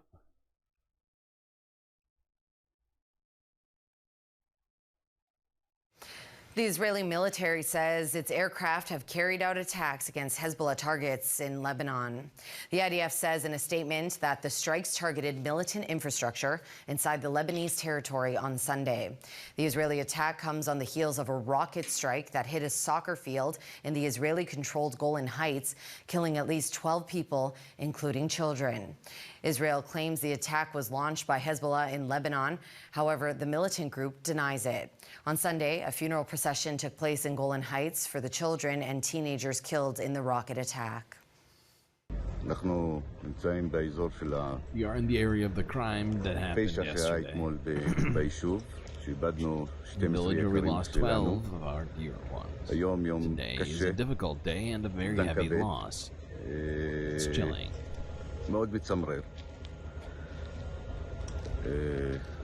What I can say is this is a human tragedy. Crosses every sector and religion. We don't want to talk about Druze and non-Druze. I just want to hug the families who lost their loved ones and say, enough to cheap politics, enough with soothing words. We will respond with full force. We will get back at them. What we need to do is respond with full force to release the hostages and stop this war. Woof, that is incredibly misguided. And what would you call what Israel's been doing for the last 9 months? Is that not full force? What's more full force than what they've been doing? That's my question. I'd love an answer to what that means. What would be more full force?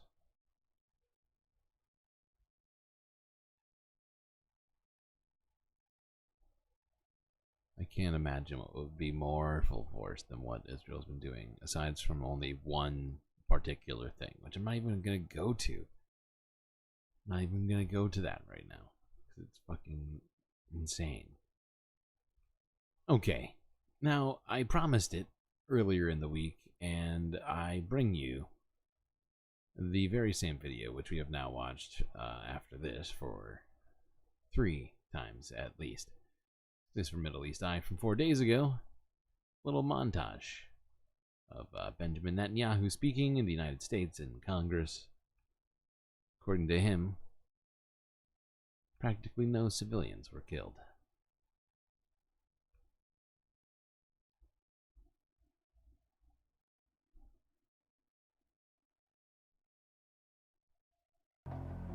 I asked him, how many civilians were killed? He said, Prime Minister,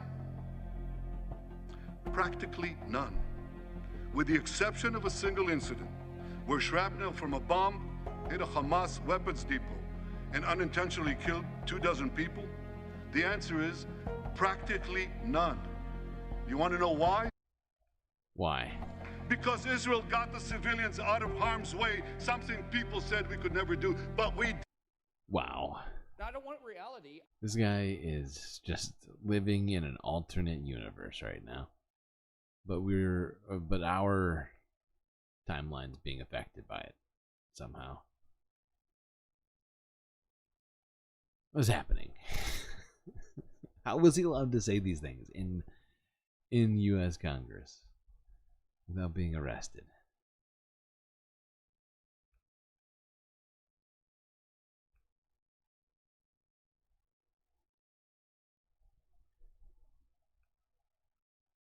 Alright, now let's look at this next video, which may kind of fly in the face of everything Bibi was saying. Al Jazeera English from a day ago. This happened after the Olympics started. New massacre in attack on field hospital. That's right, a new massacre.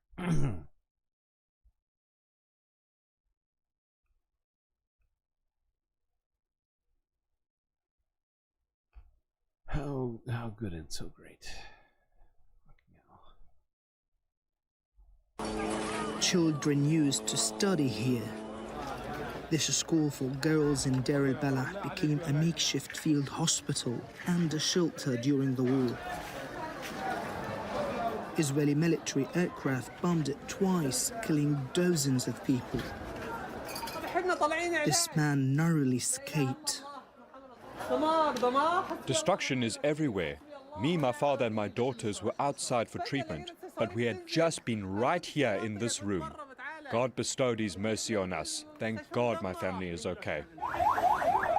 Others were not as lucky. Deir el-Balah is one of the most densely populated areas in Gaza, crammed with displaced Palestinians. Ambulances took the wounded to the city's Al-Aqsa hospital. Israel says its attack targeted Hamas command and control center, but doctors say most of the victims are civilians. In fact, most of the injured are children and women who are in very serious and critical condition. Many of these injured women and children came with amputated limbs. I'm sure Benjamin Netanyahu thinks of women and children as combatants, not civilians. I don't think he thinks that there are civilians in Gaza. Not gonna lie. I think the only civilians that he's willing to recognize are the ones that the Western media gets extra outraged about. Otherwise, he doesn't really think even those ones doesn't actually think they exist. Just inconvenient combatants to him. It's just disgusting. And this next one is difficult to watch, not gonna lie. That one was hard, this one's harder, somehow.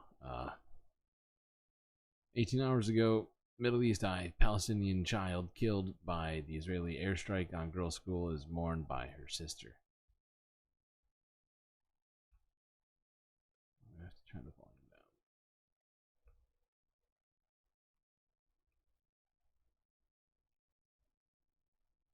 By the way, Gary appears to have won the poll. Sorry I didn't tell you about ending it.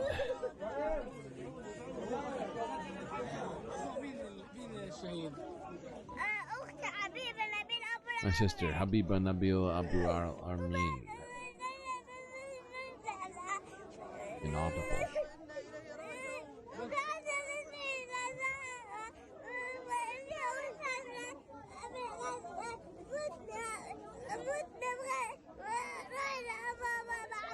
We went to my dad who was being detained. Where's my dad? Where's your dad? My dad, he's a prisoner. The Israelis detained him. Where was your sister? Where was she exactly? My sister was riding on the carriage. She was hit by the airstrike and died. May God rest her soul. Habiba.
Okay, hold on. We are actually, I just realized that was our penultimate video. Hold on. Oh, you ruined it. It's okay. Alright. Sorry, that was our penultimate video. This is our last of the night. Figured you'd end with something perhaps less difficult to deal with, although the discussion isn't all that easy to deal with, but somehow Amy Goodman makes it easier. Let's watch this Democracy Now! Piece where she had on doctors from Gaza discussing the death toll.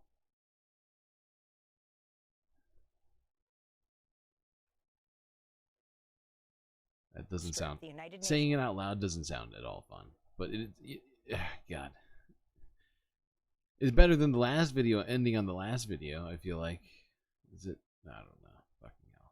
Palestinian Refugee Agency, known as UNRWA, is reporting 9 in every 10 Palestinians in Gaza have been forcibly displaced.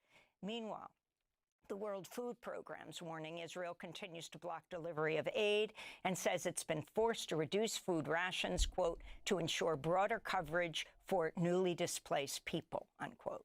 UN experts are blaming Israel for the onset of famine in Gaza, accusing it of carrying out a targeted starvation campaign. Here in the United States, days after launching her White House presidential campaign and skipping Israeli Prime Minister Benjamin Netanyahu's joint address to Congress, Vice President and Democratic presidential candidate Kamala Harris met privately Thursday afternoon with Netanyahu, who also met with President Biden. Harris spoke afterwards. What has happened in Gaza over the past 9 months is devastating. The images of dead children and desperate, hungry people fleeing for safety, sometimes displaced for the second, third, or fourth time.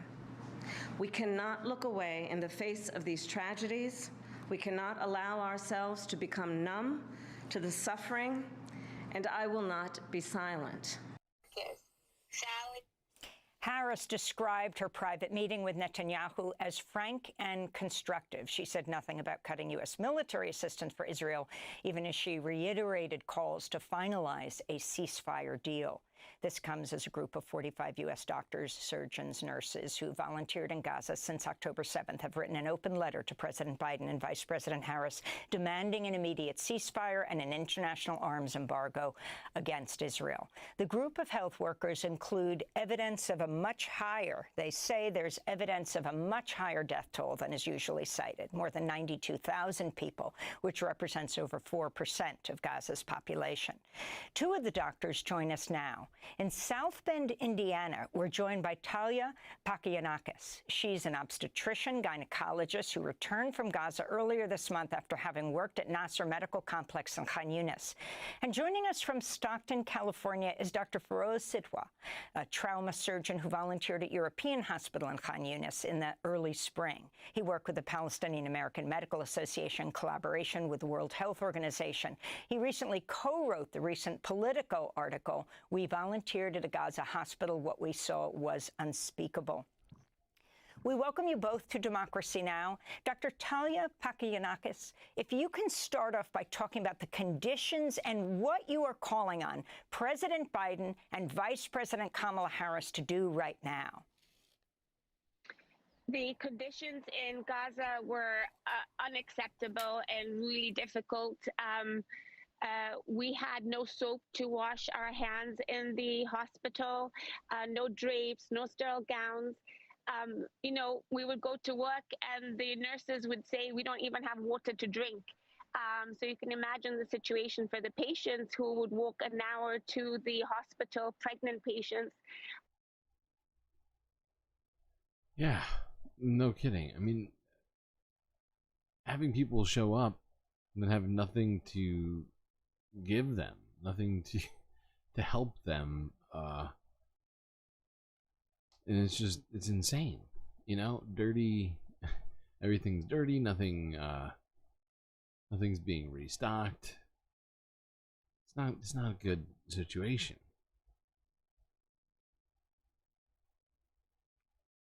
Patients with suspected cancer would be walking to the hospital or taking 3 hours to get there because of transportation issues.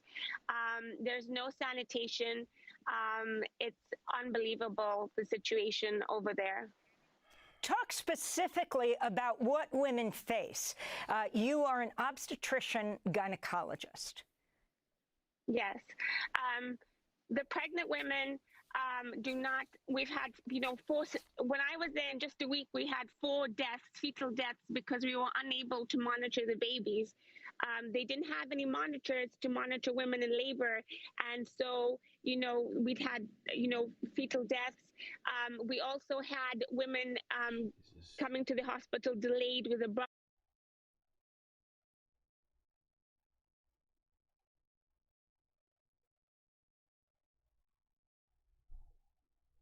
Well,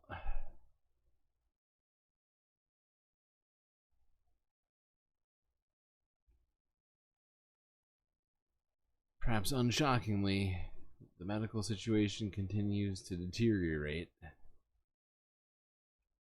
for basically all Gazans, coming directly from somebody who was just there.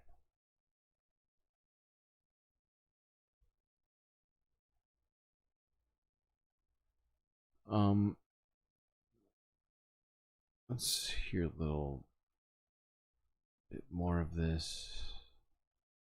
Hold on. Actually, I think this might be the spot that I want to listen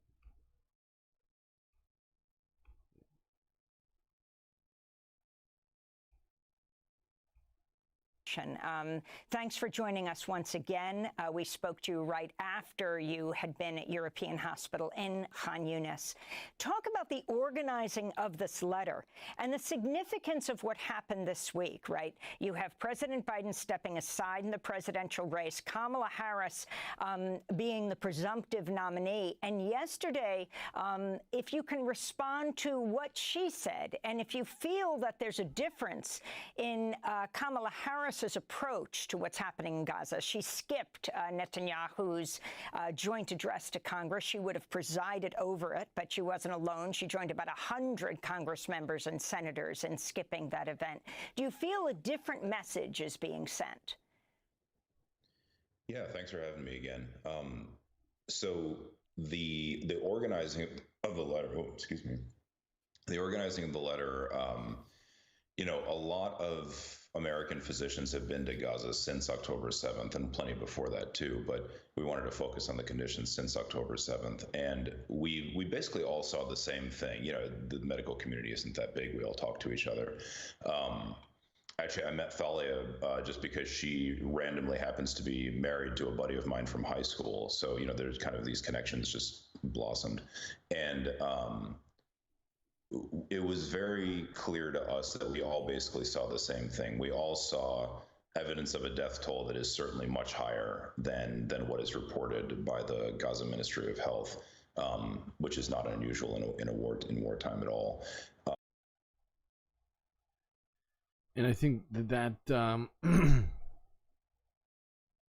think that's important because you know, we've heard already from the Lancet's reporting that they believed the death toll in Gaza was much higher than the Ministry of Health was reporting, and this is just a reconfirmation of that from a whole other group of people saying the same thing, and it flies in the face of the narrative that we're constantly being told it's always the Hamas Ministry of Health, can't trust the numbers, it's jacked up and blah blah blah, it's way better than what they're saying.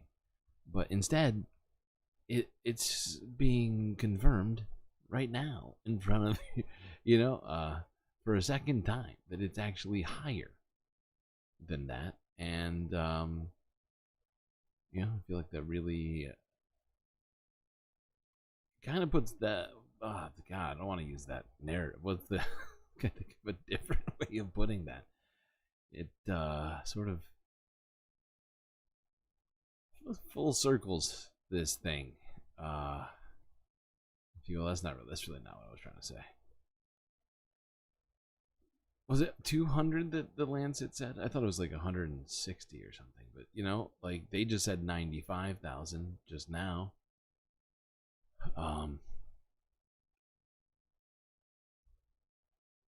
Here on Democracy Now. Hold on. I feel like there was one other spot I wanted to hit. Honestly, we're just getting so late here. Should probably just bring this thing to a close.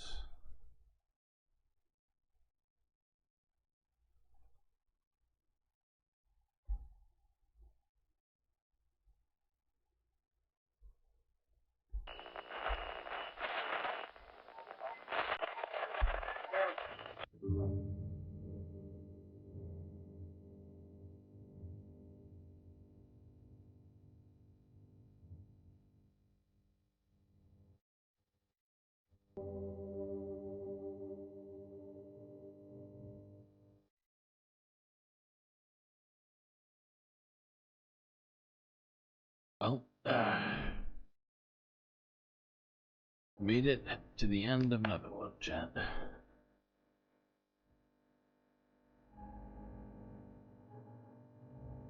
Thankfully, we had each other.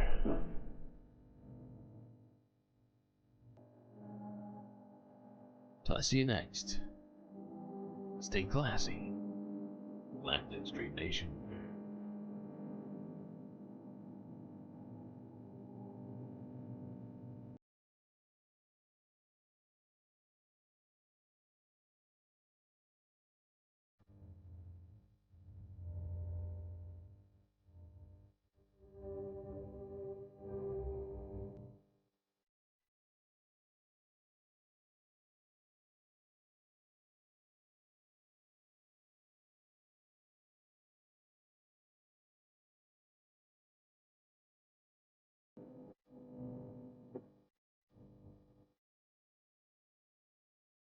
Can't forget this.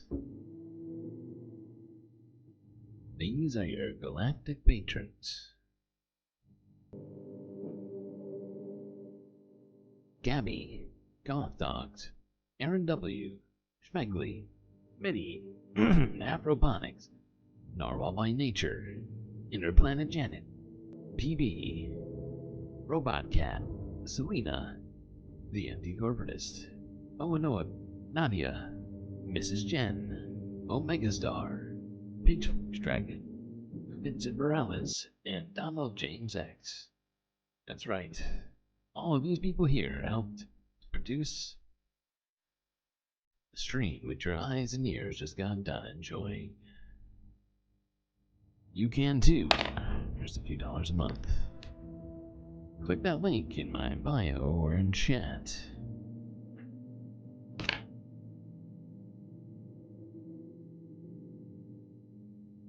Get access to that most galactic experience.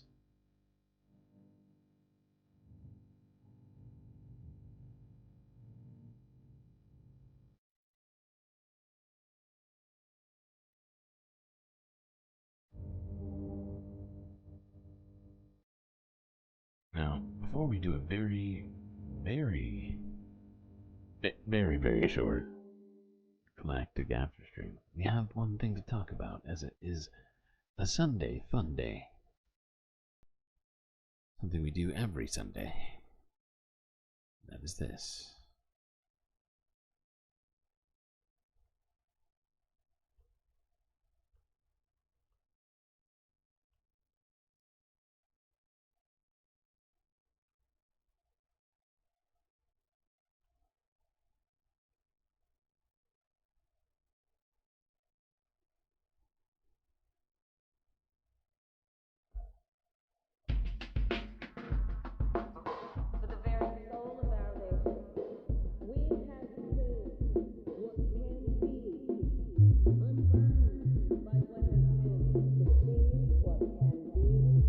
Talk about our galactic benefactors. That's right. The other Patreon tier. Slightly more expensive, but also slightly more galactic, with slightly more galactic benefits. That's right.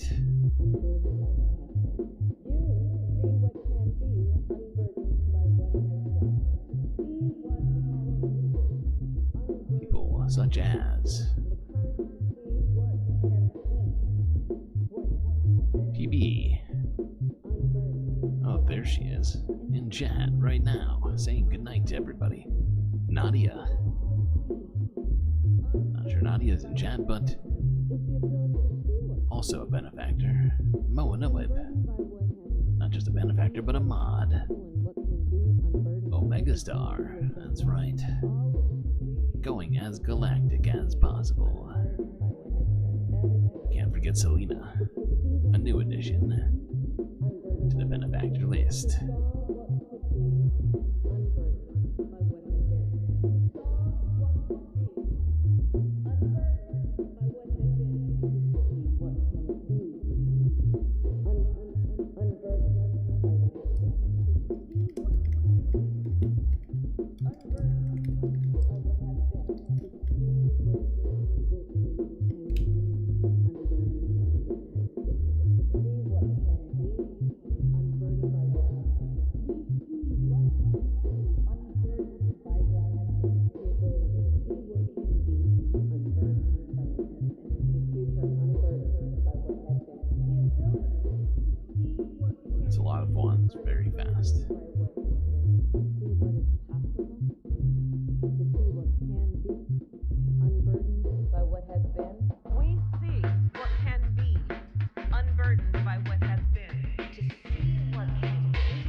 You know, I just realized we have a tiki bar.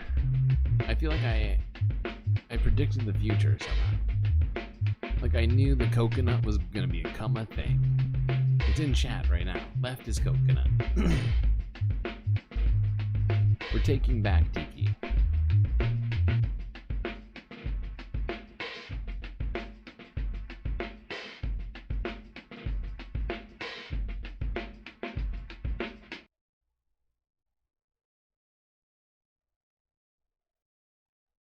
Oh shit. I'm not on the right thing. I'm not on the right thing.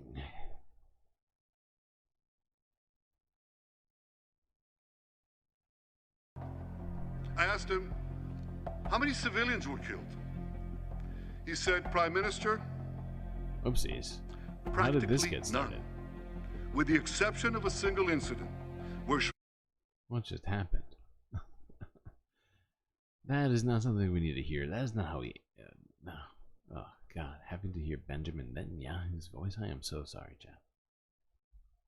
I made a huge, tiny mistake.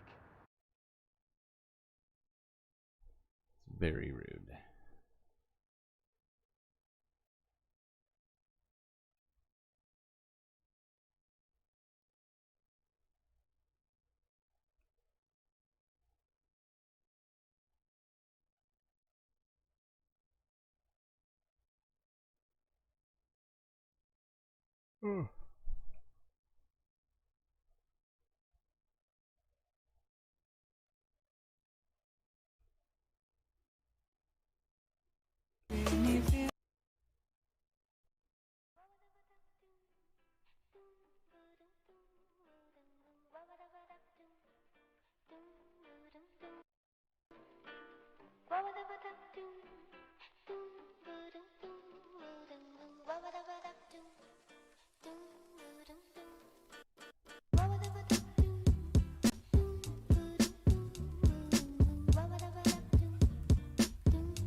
You wonder if you have to have a cable to see the Olympics. I mean, to see the whole thing. Although, I feel like you probably also watch it other ways. It's also being clipped a ton, so there's like definitely footage of stuff. But you probably need some sort of package to some degree. I actually haven't tried, so I could be completely wrong on this. There's a few channels live over YouTube. See, that's kind of what I was thinking potentially. Irene is streaming right now in just shorts in the cesspool. I did notice she had like 200 plus viewers at one point. It's pretty wild looking over there.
A girl from Ipanema goes walking, and when she passes, each when she passes goes when she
I think I'm going to is 67 likes. That's insane.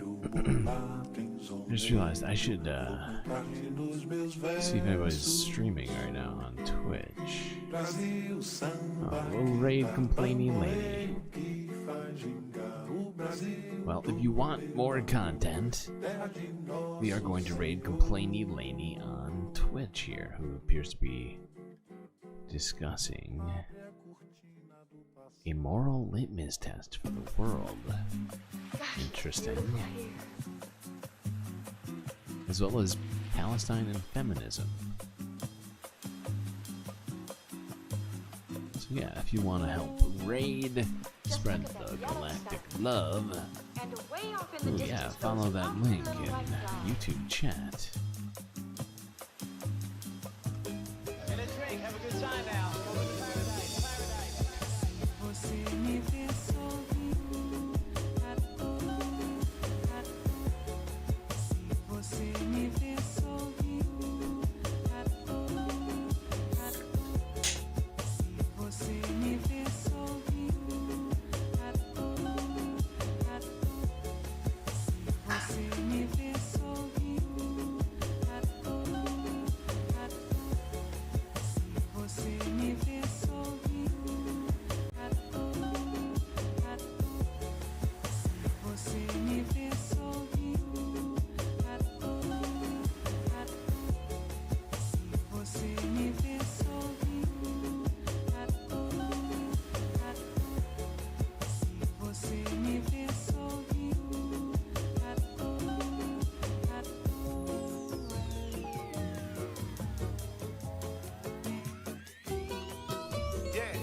You know, because we often don't explicitly talk about